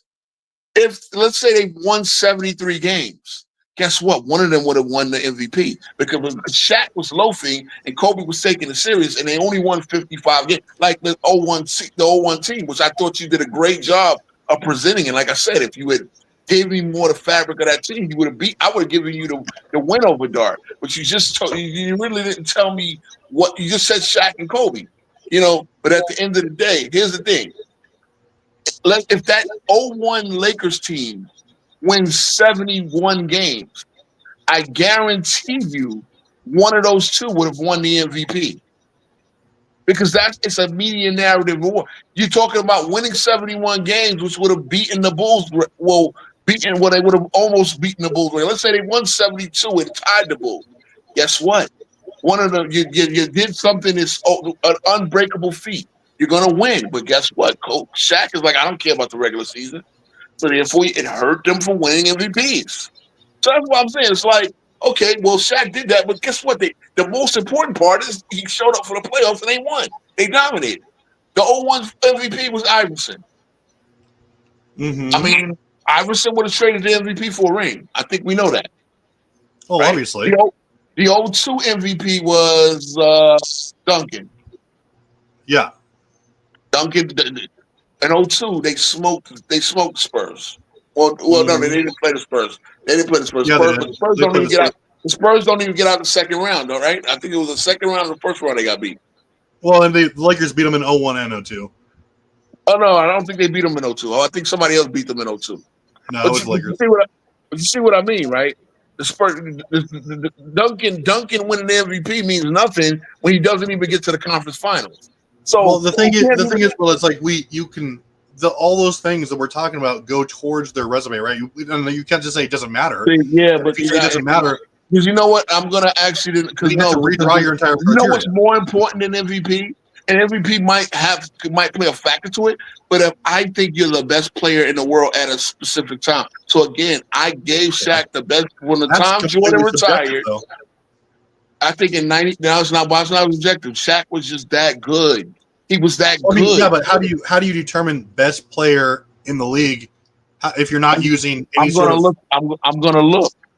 MVP doesn't matter to me. Okay. Make the argument that Magic Johnson was the best player at any point in his career. From 85 to 89, he absolutely was. Why? From 85 to 89. We're not using NBA. Well, number one, he's voted on awards. We're not using voted on awards. So MVP does. He also won finals. He also won a championship. He has the finals MVP in that span. No. You just said we can't use those things. No, I did not say that. I said MVP does play a factor, but you player in the league. Magic Johnson was not better than Larry Bird in '88. His team was at the end. Larry Bird had a historic season. Larry Bird started falling apart that year. No, dude, Larry Bird, that was his last dominant season, and it was very dominant. Okay. If Larry Bird was the best player in '88, why didn't he lead his team to the finals? Magic did. If I think they're neck and neck, I'm going to go with the guy You're saying he led his team to the finals. There were other factors. He was playing with he was playing with Worthy. He was playing with a still DPOI candidate in Cooper. He was playing with a still relatively effective Kareem. Larry had a great team too, but Larry was objectively better in virtually every measurement than Magic Johnson that year. Just because he didn't win the title doesn't mean he wasn't the best player in the regular season. You're talking stats. You're talking stats, right? How else the only other way you're going to see that is how their team did. You can't quantify that because of one man. It's all about how they perform. Because Travis, you got to understand this. You didn't even watch it. Okay, I didn't watch it, but I know what happened. Who did the Lakers go through in '88? Huh? Who did the Lakers go through in '88, and who was their best players? They went through. I know they went through the best players was Worthy and Magic, obviously Scott. Okay. Kareem was a diminished player, but still important. They beat the Jazz. Okay. They beat the Mavericks. Okay. Okay. Then they beat. They beat a prime Malone Stockton. They beat the Mavericks, who had Mark McGuire. They had was it John? They had, and then they beat. Who was that? Before they beat, I believe they beat Utah. Oh no, I already said Utah. But anyway, I looked up that entire reason. But the whole thing is the ending, right? Even though you can't definitively say that Magic Johnson, like his numbers weren't going up, he was still good. But to say that he was the best player, you could say he was the best player for that series. But the entire season, like, what are you basing that off if not on overall stats? Michael Jordan was better than Magic Johnson that year. Was it okay? But Michael Jordan's team didn't even get out of the second round. It doesn't matter. He was still the best player. But you know what? It does matter because guess what? If I think it's that close, because again, it is that close. Magic won the fucking MVP. No, he won MVP. What, 88? Okay, he was third in MVP. And you know what he did? He became the first team to go back. He led the team to go back to back for the first time since 1969. And that will be Russell's Celtics. No back-to-backs for 19 seasons. Now we at the point where we expect dynasties. Again, cool. So what? He didn't even win the Finals MVP. That was a huge thing. for you, right? Oh my God, I don't do this. I did. Like, Michael Jordan was the best player in the league. Am I saying that Steph is a bum because he won Finals MVP? I think it's a stupid argument, You're just saying nonsense like, oh, he was the best player because his team won the title. That doesn't make any sense. There's no context to that. It is, because guess what? See, I don't even look at it a one-time thing. Michael Jordan had a historic season. See, just because they lost to a better team doesn't mean he wasn't a better player than Magic Johnson. You know why? You know why he led his team and Michael Jordan didn't? Because he had better players. No, because Magic had the more experience factor. Because guess what? No, Michael, as they pointed out to me on FYF and your Go James Kingdom, your former employers, Michael, the Pistons were able to unlock the weakness of Michael Jordan. Magic played the same Pistons and beat them to go back to back. So now, was it just Magic Johnson? It was not. But hold on, Travis. If I thought player A and player B were like comparable, now their greatness is comparable, and one guy again has the experience factor and has the winning factor, but they're comparable, and then they play a common opponent, and one guy wins against that common opponent, and the other guy loses. Is that not a legit thing to think of a tiebreaker? Is that not a legit thing to make tiebreaker? Because yes, I not get at all. Michael Because won what you're saying is, you said comparable. Michael Jordan averaged what, like 27, 6 and 8 versus the Pistons on almost 50% shooting. That same playoff run, and that was actually a decline from what his regular season stats. Yes, it was, but he was still better numbers than Magic Johnson. Magic Johnson better numbers because he scored more points. No, wait. Magic got what, 6 more assists? Hold on. Magic Johnson had the option of going to better offensive players than he was. Jordan didn't have that option, dude. Oh my God, man! See, this is crazy too. The Lakers survived 3 game 7s. Wow, winning factor. 3 game 7s. Oh yeah, winning factor. And it was all Magic Johnson, right? All Magic Johnson. I'm not saying it's all Magic Johnson. Obviously, Magic is the leader. Okay, Worthy won Finals MVP. He had 36 or 16 in the closeout game. Probably the reason why, right? Let's look at Magic's stats in that series. 21, 6, and 13. 13 assists. 55, 33, 87. Where's the chink in the armor? There's actually again, he actually had better stats than he had in the regular season against the bad boy Pistons, who again employed the Jordan rules and took Jordan out a little bit. I'm just saying. So if I think they're comparably great, despite Jordan winning the MVP, maybe I give Jordan the best player in the league title the year after that. Because again, yes, I'm going to look at, because again, bro, you got to understand this too. I didn't give Jordan the GOAT over. I didn't think Jordan was better than Magic until he won that 6th ring. To be honest, again, because I value what Magic contributed to winning. And then once Jordan contributed that, and then the way they did it, especially missing Pippen for half the year, and then dragging a battered Pippen through the playoffs and still winning over a game Utah Jazz, guess what? Couldn't deny it no more. That's when Michael didn't become my GOAT until the last bro, game. You're way off topic though, dude, because your original take was, yeah, you are. Your original topic was, how do we determine who was the best player in a season? And you said the only thing that you take into account was who on the ship. No, it's not the only thing. I look at a variety of factors. Because guess what?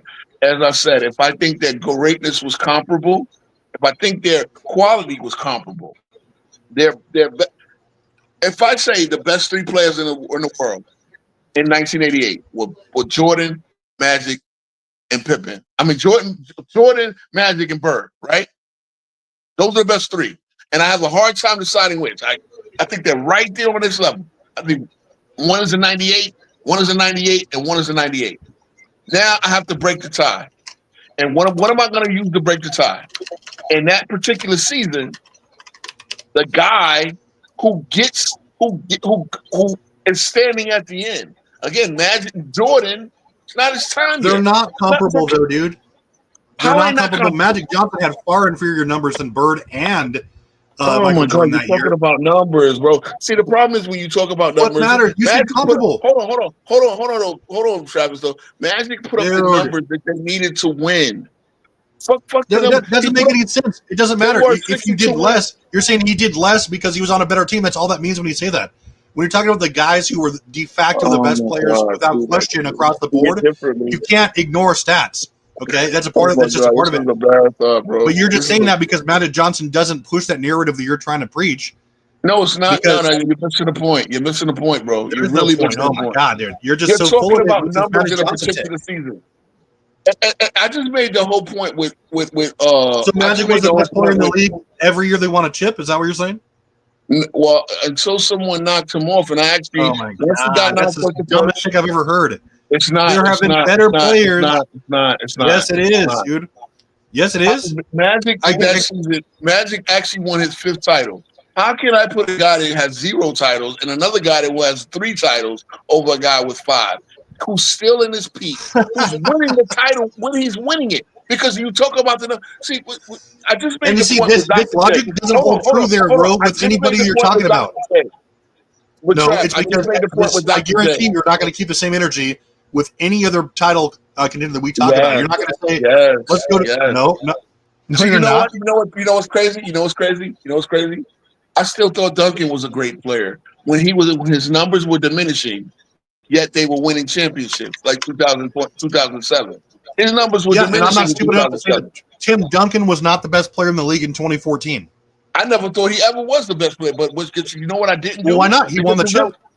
But no, why? Because I never thought he was the best player even when he had better numbers. I thought. Well, not about stats, right? He won the chip. I'm No, using it's your not logic. He just won the about chip. Travis, you're not getting it. I don't just look at stats. I look at a variety of things, and the fact No, that you're he not. was still. Magic Johnson, what are you talking about? A variety of things? I just pointed out, Yeah. you literally said, I said, was Magic the best player every year that he won a chip? You said, well, until someone knocks him off. That makes no sense. What? He wasn't the best statistically. He just had the best team. They survived to the end because of how the team Hold on, performed. It wasn't all the Magic. Let me go look at he just had the best team argument because I really need to see what the Or their team came out on top. It wasn't because he was better than some other players in the league. They just had the misfortune of into matchups. The Boston Celtics won 57 games that year, sir. This is Okay. See the season where they won 67 and 59. Larry Bird had a 50-40-90 season in 1988. How is he not better? Okay, great. He had a 50-49 season. What did that lead to them winning? They did greater in the regular season, and they flamed out in the playoffs. That has nothing to do with how good Larry Bird was compared to Magic Johnson. In 1988. Okay.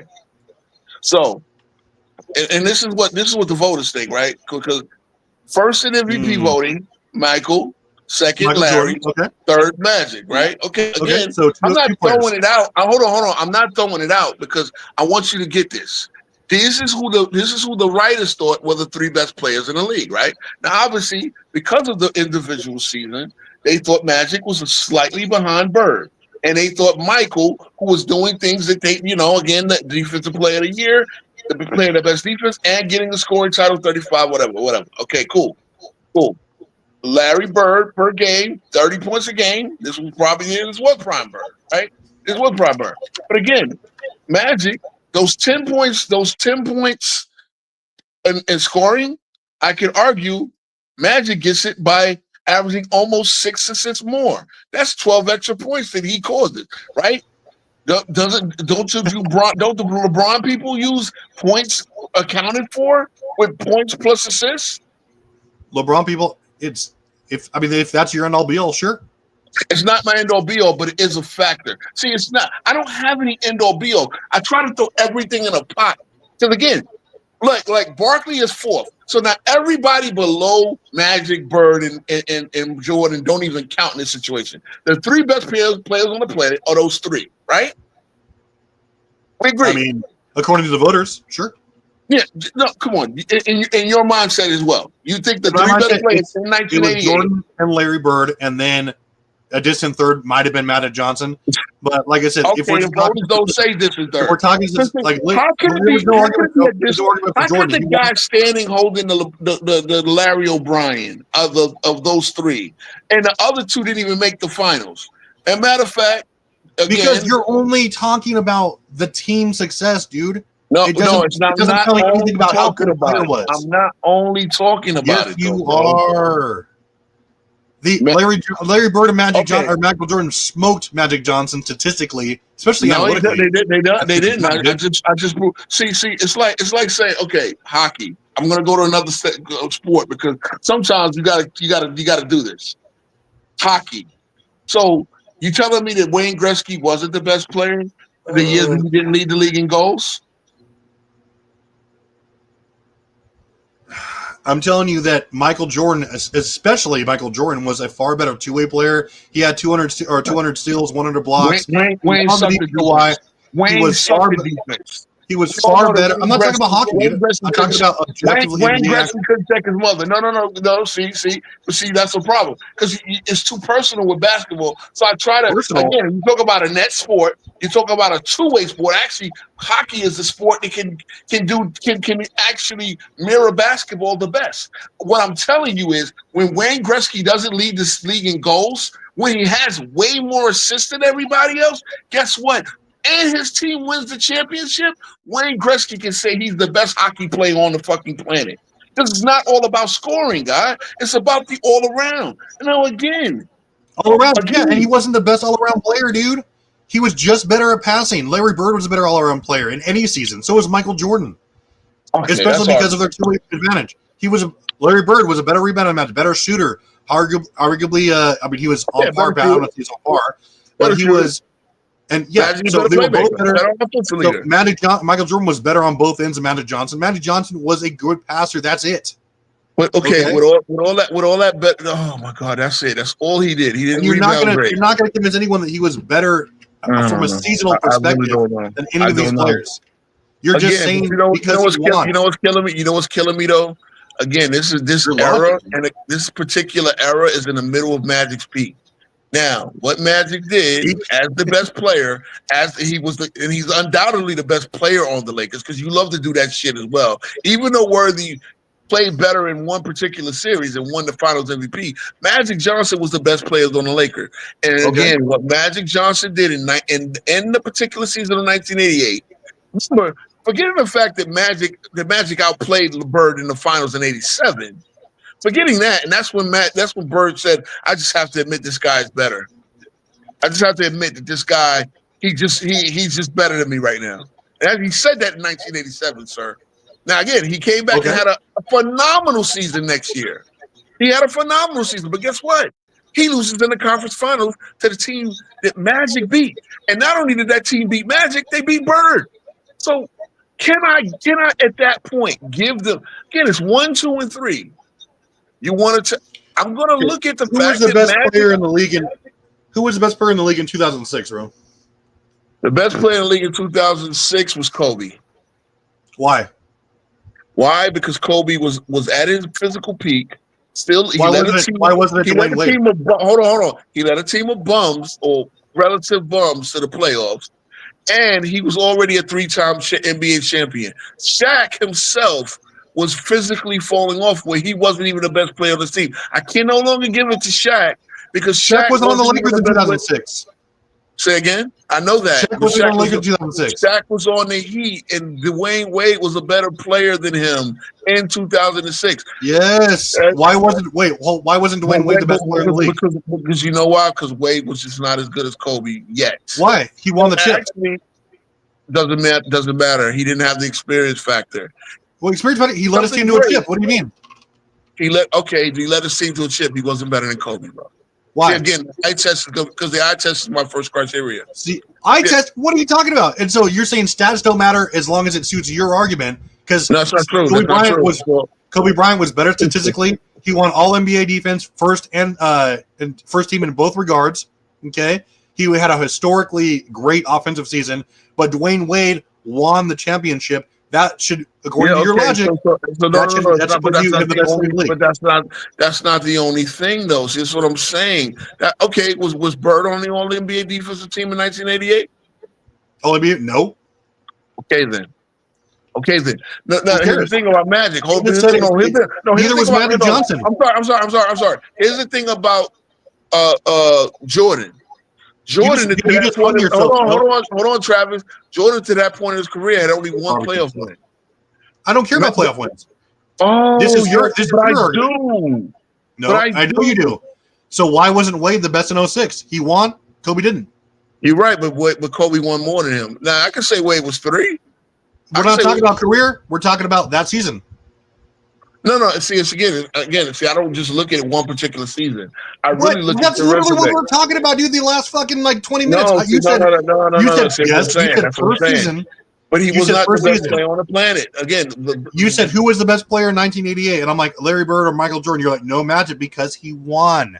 Yes, he won, and he You also said every year he won, he was the best. I asked you that. You said yes. So that means you know what you should do. You know what you should do, because 1980 he was the best, right? If you said until he got knocked off, yes. You said until he got knocked off. I did my top 100 show, right? I did my top 100 show. Wait. No. We have you on video, Rose, saying that Magic Johnson was the best player in the league every year he won the title. You verbatim said that. No, I did. No, I say he was the best player on the Lakers those particular years. You said in the league. No, that's not true. Hold on, that's not true. No, Travis, that's not true, because I didn't think he was the best player in the league his rookie year. And he won a title. I asked you. I literally said, would you say he's the best every year he won? You said yes until someone knocks him off. Okay. Then I must have misheard you, because in 1980, at 20 years old, he clearly wasn't the best player yet. Kareem Abdul-Jabbar was. Well, how are you measuring best player? It's not, if not statistically. See, again, it's an experience factor that goes in there. Okay. Again, at that point, Magic has 5 championships. Michael has 1 playoff series win. So I can't give it to Michael yet. I just can't give it to him yet, because Michael needs some more experience factor. Now, you're right. Wade won in 06. But Wade was just getting started, while Kobe was a 3-time champion, still in his prime. So Wade needed more mileage to take Kobe down.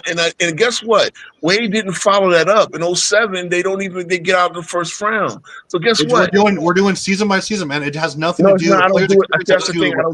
That's what I want to do. But I don't do season by season. You could do it. You could do it like no, sir. If you looked at it that way, then that's cool. But see, because I'm going to say Duncan was a better player than Wade in 06. This was your whole argument, man. But sir, Travis, I'm going to say Duncan Magic was the better than Larry, who also had the experience. Was better than Larry Bird. That's what because he won the chip. Right, he has the experience as well, but he has 2 less rings. Magic. No, dude. We're talking about season by season, dude. Okay, you're changing the goalpost. You're moving the goalpost when I first pulled up the goal. This is when I first met you. When I almost liken it to the heavyweight championship of the world, right? In boxing. Another metaphor from another sport. But yes, let me ask you this. If in 2006, God damn it, if 1996, let's say Mike never goes to jail. See, my point is, this is my thing. If Mike knocked Lennox Lewis out in 1996, and in 1997, Mike beats fucking Riddick Bowe, but Lennox Lewis won, had the championship, the belt a couple of years before. You can't. It's the fact that he knocked him out. He beat Bird head to head with comparable teams. You want to dismiss it as Bird had the inferior team, which is ridiculous, because Bird had 4 Hall of Famers at his flank. Same way Magic had Hall of Famers at his flank. You're still all over the place, dude. It's insane right now. No. You cannot conceptualize what I'm talking about. Because you're nonsense. This is my show. This is my show, because I want you to understand something right now. I have SGA today. Today I have SGA as the 3rd best player in the world. And I have him behind Giannis. You know why? Because Joker has more mileage. Joker's been on this level longer. Who was the best during the season, not during their entire career? No. See, I don't look at it that way. You and FYF look at it that way. I look at it you were literally talking about this. Travis, I look at it as a cumulative thing, because you know what it is? What I try to didn't do is predict what I would expect. Now I would have expected, yeah, he's on this level. He needs more What are mileage. you even talking about? This has no idea. Like each know, I get season it. is its own Y'all will individual never thing. get it. If I asked you who the hell was the best player, I don't care about what they did leading up to that. I said who had the better season. Okay, well then I'm going to go with the I guy. said who had the better season. I'm going to go with the guy that's in that neighborhood, the vicinity of MVP level, and I'm going to go with the guy that won. I said who was okay. If we were watching the 1988 season, right? Okay. And we said, I don't care about the playoffs because that's a whole different thing. If they ended and I said, hey, Ro, the playoffs does matter. The playoffs doesn't matter, sir. The playoffs doesn't matter. If we were to say, okay, let's break it down. Who had the best season out of the 82 that we just witnessed? What would you say? You would not say Magic Johnson. Okay, let me make a real good point for you. Let me make a real good point. The Spurs. You said he had the inferior team, right? Cool. Let's just say Bird had the inferior team. No, not the inferior team, dude. It just things happen. Magic had the better team. Magic had the better team. Magic the had better the better team does not always win in every single series, dude. Hold on. I mean, it helps. Hold on. The Celtics were a lower fourth quadrant defensive team. Now, what if I say that I could go and look, and the reason why, because Larry Bird was a traffic cone on defense. What? The Celtics were a lower quadrant. You give me a better explanation why the Celtics were a lower fourth quadrant. They were the lower fourth. For example, I'm never going to say that. Okay, Jokic clearly was the best player in the NBA this season by every measurement you want to do. Okay, and that's why I got Jokic as my goal. Regular my best stats, player. okay, sure, but you're hypocritical because SGA won the MVP and the league. Don't matter. That doesn't matter. Doesn't matter because that's not the only thing I look at. That doesn't matter. I think. Hold on. The reason why I got Giannis because I think Giannis is a better player. I think Giannis is a better player. No, I said Jokic. Yeah. Okay, but I have Giannis. I have Jokic 1, Giannis 2, and SGA 3 on my top 100 list. See, that makes no sense. I mean, you know why? You know why doesn't? You know why? You know why it does make sense? Because if I took in an equal world, if I thought that they all had equal teams, which player would I stake money on?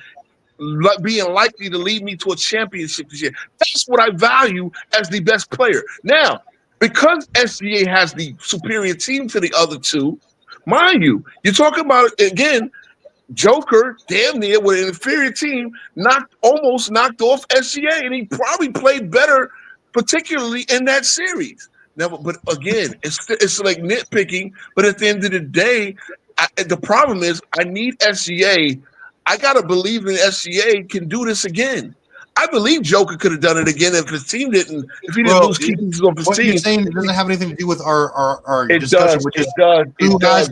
No, it doesn't. It does. Who has the better individual season from season to season? It's not about career, dude. No, I don't do it by individual season. I do it as a how? Why? They are a thing. You know. I said who was the best player in the league this year, right? And Jokic had a rookie. This was his rookie year. You wouldn't say Jokic. No, I wouldn't say Jokic because I would need. Why? First, why would I say Jokic when because he was the best player in the league individually? It's the fact that Jokic did what he did 2 years ago, and why I have him as the number one player in the league.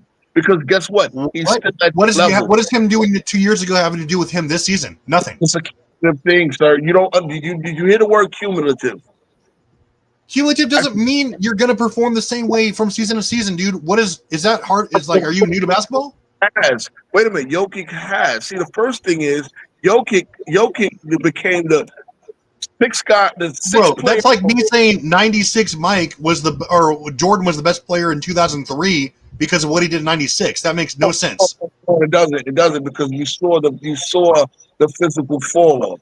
It had been the cumulative. He was not at that level. Obviously, he was not at the MVP level. Joker, Giannis, and SGA are all at the MVP level. See, this is what you're not understanding. Magic was at an MVP level. You could make the argument that Magic could have got the MVP that year, but he didn't because again, the voters voted with him. Again, those three were clearly ahead of the field. I'm saying there is a. I mean, I'm just gonna leave it at this because I think you're just way off the base because I'm saying there can be a different or a best player every single year. It doesn't can the same guy get it once, twice? Absolutely. But I'm saying you're saying that what they did 2 years ago automatically makes them the best from here. That's what you're saying. But you're right, it does matter because guess what? When I look at best player in the league, I'm going to look at a cumulative resume. I'm going to look at a cumulative resume. Because guess what? Hold on. I'm not saying that cumulative resume doesn't matter, but I said the best this year, not all time ranking. The best right now. See, it's not about this year. See, that's the thing. The best player currently. Because if you want to tell me he had the best year, then that gives you your MVP voting. I don't give a fuck about MVP voting. When I tell you the world, statistically, everything else. Who made everything else? That's how we do it. At the end of the day, guess what? You know why Joker and Giannis are ahead of him right now? Because they're better statistically. No, yeah, they're better statistically, number one, and on top of that, they're both multiple time MVPs, and Giannis is a D-boy. I'm not disagreeing that Giannis and Jokic are better than SGA all time. If I had to rank them, obviously they're over him all time. Okay, so let's say if Giannis, obviously Giannis is the best player today, right? Let's say if Giannis falls off a little bit next year and SGA has a transcendent season, that's by your logic, you'd still say that Jokic is better than him. That's what. See, now you kind of agree what I'm saying. Then I would give SGA the hopscotch. But hold on, sir. I would need Giannis to fall off a little bit. I would need his numbers to go down. Again, he's on a better team. They are going down. No, actually, no. Giannis' numbers not going down. Are you kidding me? So hold on, but it's not about numbers though, because Jordan had way better numbers than Magic Johnson in '88. It's about a cumulative thing. It's a cumulative thing. Giannis is clearly still an MVP caliber player. See, I know y'all hate the word MVP caliber. No, listen. So I said I'm not arguing that Magic Johnson was not greater up until that point than Michael Jordan in 19. Obviously, if we're ranking players in 1988 off the bat, obviously Magic Johnson is far ahead of Jordan. Isn't even top 15 at that point. But as far as just a better individual season, there's literally no I don't care. I don't care what Magic Johnson did in 1985. I'm saying who had the better individual season that year. Obviously, Magic's a greater player than Michael Jordan up until that point. That's a different argument, but I'm not gonna never look at it that way, bro. I'm gonna look at it as a cumulative thing. Because this is the thing, right? Why would you look at it as a cumulative thing when you? It's not. It doesn't make any sense. Look. That doesn't make any sense. Hold on. All right. Let's go. Let's take it down. Let's take it down the scale. You know who I will not put ahead of Jalen Brunson? I don't care. Cade Cunningham. And you know why I won't put Cade Cunningham ahead of him? Even though he have a physical talent advantage? All time? Now. I'm talking about right now. Because I had Cade Cunningham in the teens, and I had Jalen Brunson number 7. I just don't understand. I don't know if you're not understanding me, but I'm saying Stay with me. Cade Cunningham. And this is a key. Travis, please look at it this way. It's a key factor. A lot of people thought that Cade Cunningham would be the best player in that series. Who was the best player in the Knicks Pistons series? Be objective. Who was the best player? Who performed the best? Either Brunson or Cat. Brunson performed considerably better. And you know why? And this is what I predicted. It's because the experience factor. Brunson has more playoff battles. The playoff battles putting him in a position to be better on the same stage. So now it doesn't matter because he was better. He was better during the regular season statistically as well than Cade Cunningham. Arguably, Cade was better, and I know Cade. Arguably. I thought Cade could have been a first-team All-NBA. He wasn't better. He wasn't better in any regard than Brunson. A lot of people thought Cade would be. A lot of experts thought Cade would be the best player in the series. And again, what I knew. Again, while Cade is the better physical, if I look at the eye test, Cade beats Brunson in the eye test. Here's the problem. What? Matt, because he's bigger? He's bigger. He scores better than way. He's a harder cover. Yes, he's a harder cover. I don't think he's a harder cover than Brunson. Especially Brunson was transcendent, I thought, this season in a lot of ways. He's got a fantastic. He was coming up, and he was great during the playoffs too. As a Knicks fan, unfortunately, Brunson got exposed against the Indiana Pacers. But as I said, here's the thing. Cade just didn't have the experience factor. Cade can score more easily than Brunson. See this. But Cade is not experienced yet. That's why he needs to get some more experience before he can rise up that thing. And that matters because that happens a lot. With guys, they get their first taste of the playoffs, and that's where it separates them from the board. Even Tatum and them had to go through playoff battles before they could get on a certain level. So that's my point. Ro, I'm not. If we're doing a top 100 list, I agree with you. I'm not saying that, like, obviously we're saying the 10 best players in the league, right? And let's say obviously we're gonna have the same three. Like we're gonna have Jokic, SGA, Giannis, whatever order. But if and obviously we're the best in the league, right? Because of the fact that they've, like you said, they've been, great for so long, right? But that has nothing to do with, let's say 25, 26 comes along, right? Let's say they each have good seasons, right? Let's say, for example, Jokic, and we're just using him as an example.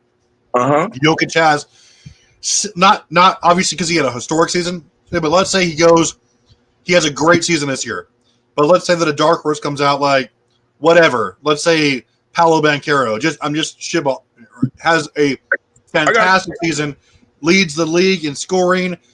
He's top 3 in like say he's a two-way player. Let's say he wins all defense first team. Let's say he's great with assists, rebounds, leads his team. Let's say he has a better statistical season than Jokic, right? And like analytically, whatever. He has a better statistical season than Jokic. Okay. And his team does better, but you would still say Jokic had a better season because of the experience there? How would his team do? How would you saying his team would have to? His team would have to do better. See, what I'm saying is, right? He could do all those things. You just said 06 Kobe was better than Wade, but his team was nowhere near Wade's. Listen, Travis. Listen. First of all, I wouldn't predict that because I don't think Paolo has the experience factor. The experience factor is on if he did that, it still doesn't take away what Joker did. Mind you, they're in different conferences. This is another thing. Because I could make this point, right? We're in 88, right? The best 3 players on the planet were Jordan, Bird, and Magic, right? Of those 3 players in 1988, which player's team got to the finals in 1989? Was it Jordan? Well, I mean, if you ask me that question, I would say, okay, the best player in the league during 1988 was Michael Jordan. The best team was the Lakers because they won the championship. Okay, but Jordan got Pippen. It's impossible to refute. Jordan got Pippen, right? I know y'all said that a lot over there on that channel. You sat there where they said it. Jordan had Pippen, right? Yeah, Pippen who wasn't even starting. Oh, Pippen wasn't starting. Oh, so that matters now. Okay, I never heard you. Why would it matter?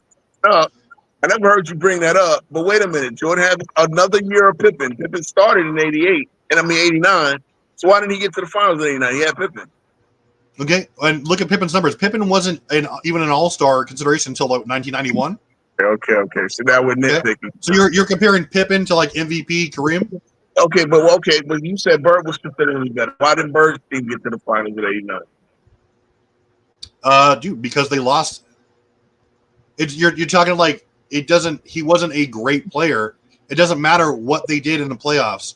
So by 1989, who was the better team? The Lakers gelled. They beat all the matchups. Whatever they won. Right. That does not mean that Magic Johnson was a objectively better player than those players. You can say that again. And you're talking about a guy that they won MVP the next year. What? Okay. What does that next year have to do with 88? Are they on a time machine? There's nothing. So I mean, like your argument is that how their team determines how they ranked during the regular season. That's ridiculous. Michael Jordan had a historically good season, statistically, analytically, as far as him winning like unheard of championship or unheard of combinations. Please. Never, because again, I brought up the Dr. J point, right? When Dr. J put up the numbers that his 76ers needed, he didn't, and they were a better team because he stopped scoring us. So he actually put up worse numbers so his team could be better. I mean, if you don't understand that about Magic, put up the numbers his team needed, and now you're just going to say, well, because he needed, he put up worse numbers. His team was better. No, because you're using that as a straw man argument, and you're saying that regardless of what his numbers look like, he's the best player. That doesn't make any sense. You're putting the cart before the horse when you make your argument. It's not a straw man's argument. Yeah, Magic the numbers that his team needed him to put up, and that's why they were more successful. No, so are you saying that Magic Johnson was better in years he won? Let's say let's say that years that he didn't win the championship, but he had better statistical numbers during the regular season. He was the better player just because they went further in the playoffs other years. You're saying he was a better version of himself each and every year they won? If I think these are the three best players on the planet, and again, Isaiah didn't just do a little bit later, but if I think these are the three best players on the planet, yeah, but what's going to be my tiebreaker is who leads their team to a higher level of success. If I think they're all, and I really think they're all on the same level, I literally think that they're all on the same level in the MVP voting and all of these metrics. That year.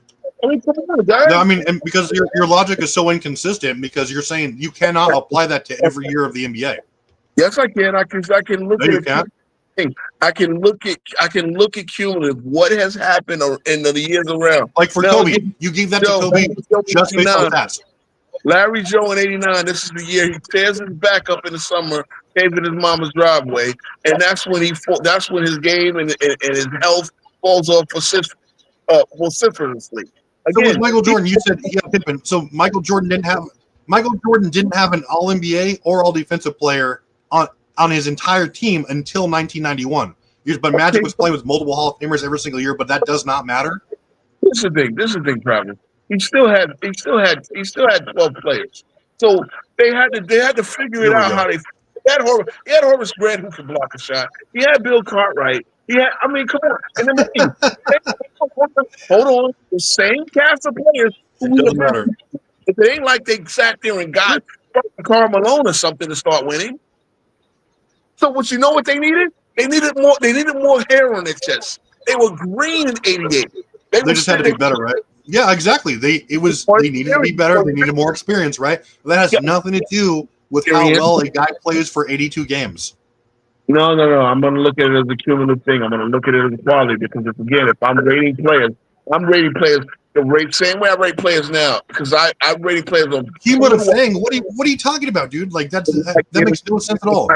Yeah, because let's say because Magic Johnson won the MVP in '89, he was automatically the best player in 1990. Travis, that's so dumb, dude.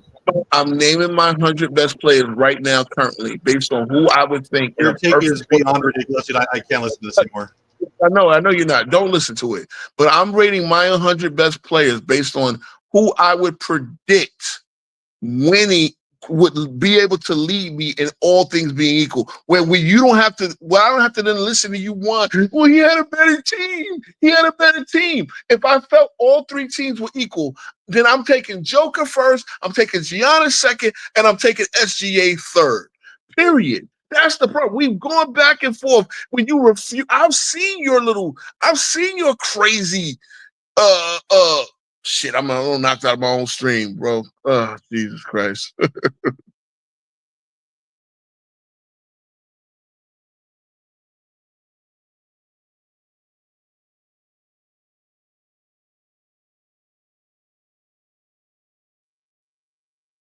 Oh, bro. See, all right, yeah, I know C-Dub is still up here, bro. Like this is crazy, and after 4 hours of engaging me in this fucking debate, T Perfect rage quits.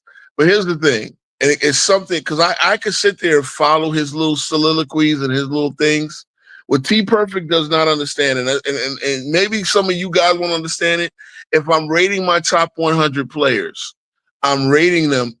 Because what Travis will do is say, oh, well, his team was better. Here's the thing. I think if their teams were equal, I think Magic would have beaten Jordan in 98. I mean 88. You know why I think Magic would have beaten Jordan in 88? All things being equal is because Magic had the experience factor. Guess what? And a lot of expert sports writers thought this in 91 as well. They thought that's why the Lakers were favored over the Bulls. So one of those talking points that Jordan was he raised quit, Rap God. He raised quit because he couldn't. I sat there and followed all his bullshit, but he couldn't follow mine. And again, in 91, they thought that the experience factor was why the Lakers would be. They thought that Magic was the most experienced player. You understand what I'm saying? They thought that Magic was the most experienced player. Now, Michael absolutely had to prove them wrong. But again, what I'm telling you is, if I'm rating my top 100 at the time, I'm going to look at what player I think would predict that I could predict that would win me a championship, all things being equal. Because this is what he does. Well, your numbers were better, but his team was better. See, that's the problem. Maybe his numbers were better because his team was worse. Because they needed him to do this. Obviously, one of the things about the Bulls is that Jordan needed to scale back the scoring for them to have more success. So this is something a rockhead like Travis will never understand, bros. He will never understand it. Shout out to Hollywood Herb, man. Shout out to Hollywood Herb. But no, and again, this is the thing about Duncan. Duncan's numbers weren't great because his team didn't need him to be great.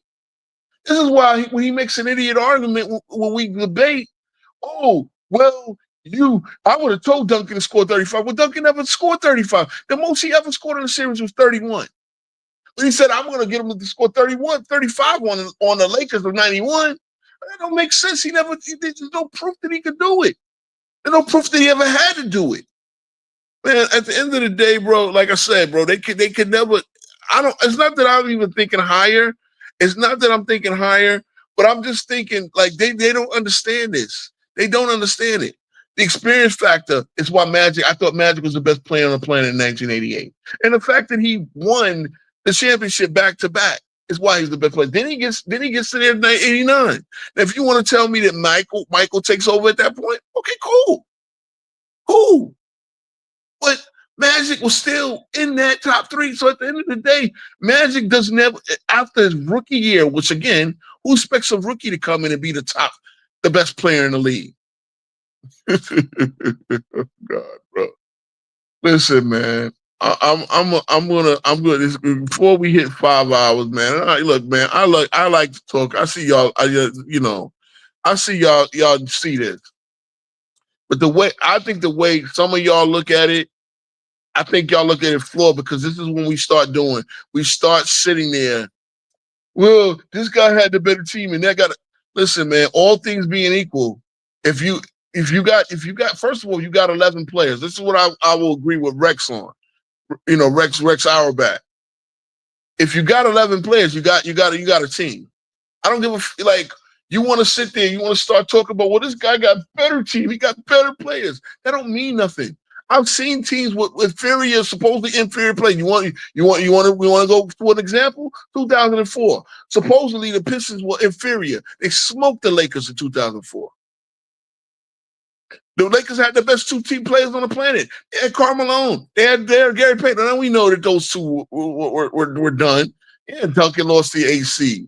Again, that's another example where the supposedly superior. Then we start. He was injured. See what I'm saying? You start messing around. At the end of the day, you can say about what would have happened, and all we know is what did happen. I'm going to value the guy that was in the middle of taking his team to 3 finals over a guy like Jordan, who only had 1 playoff win at the time.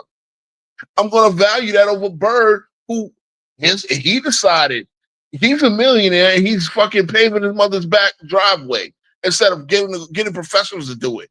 God damn it. Didn't they have Mexicans in the league? Bro, let me stop. Yo, fellas, this has been great, man. Look, Travis debated me for fucking 4 hours, then Ray's quit.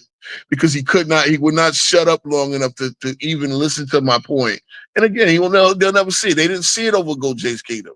They don't see it. Again, my best player in the world at a particular time is a cumulative thing. I'm never going to pick a guy who had one good year over a guy who's coming off of 5 good years and has a ring. You know what I'm saying? I get SGA won this year. SGA, to me, if I'm going to crown him the best player in the world, he has to do it again. To be honest, he has to do it again. Travis couldn't see my concept, and that's cool. Again, at the end of the day, we start nitpicking. We start like it's an insult to say that Magic was a better player than Bird. The same year Magic got, come on, man.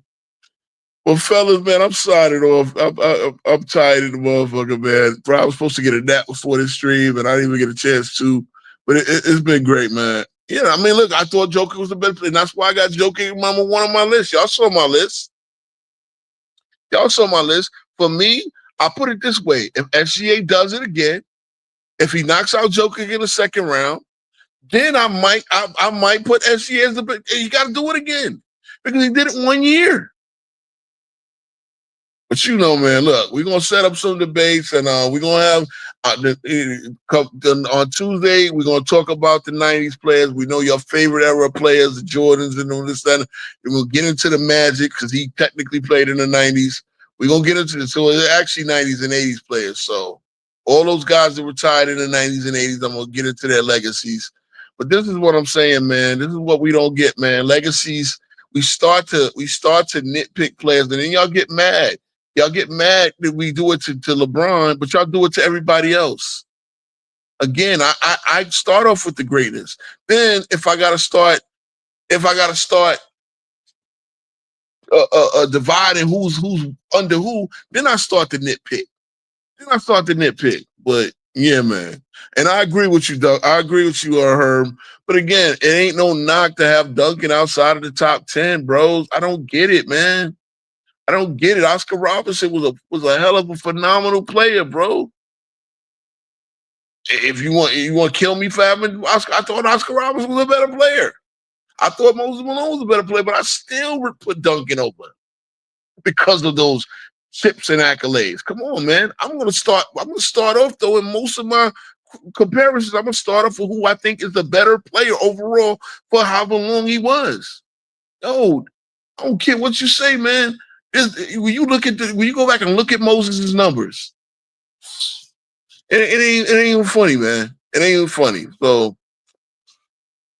yeah, bro. Kobe was in the first round better than 06 Wade. Yeah, because you know why? Because he had 3 rings. Wade had 1. Wade just won his first ring. If Wade had duplicated that success, hey, the year after they win the ring, he still got Shaq. They're 42-40 in 07. They're 42-40 in 07. So if Wade couldn't duplicate that success, how am I giving him the best player in the planet over a guy that did duplicate his success in Kobe Bryant? How am I doing that? And I know Wade got hurt. He only played 51 games. That's part of it. The best ability is availability. See, that's the thing. That's where y'all start. Oh, well, this guy got hurt that year. Well, that's part of it, bro. They won 42-40, but they were 44-38. So you went from a championship to 44-38. That means, guess what? I can't give you the crown if you wasn't even kept. Matter of fact, Kobe with an inferior team had a better record. Kobe, again, Wade still had Shaq. Shaquille O'Neal played 40 games too. Both of them got MVP votes. But he still had Shaq. Why didn't he win more games? Then we start nitpicking. Guys get injured. Well, part of getting injured is part of what reduces you. If you can't stay on the floor, then you ain't the best player. But shit, man. All right, man. I'm signing off. I know C-Dub. I think I know C-Dub is long sleep, but I'm signing off, guys. Y'all have a good one, man.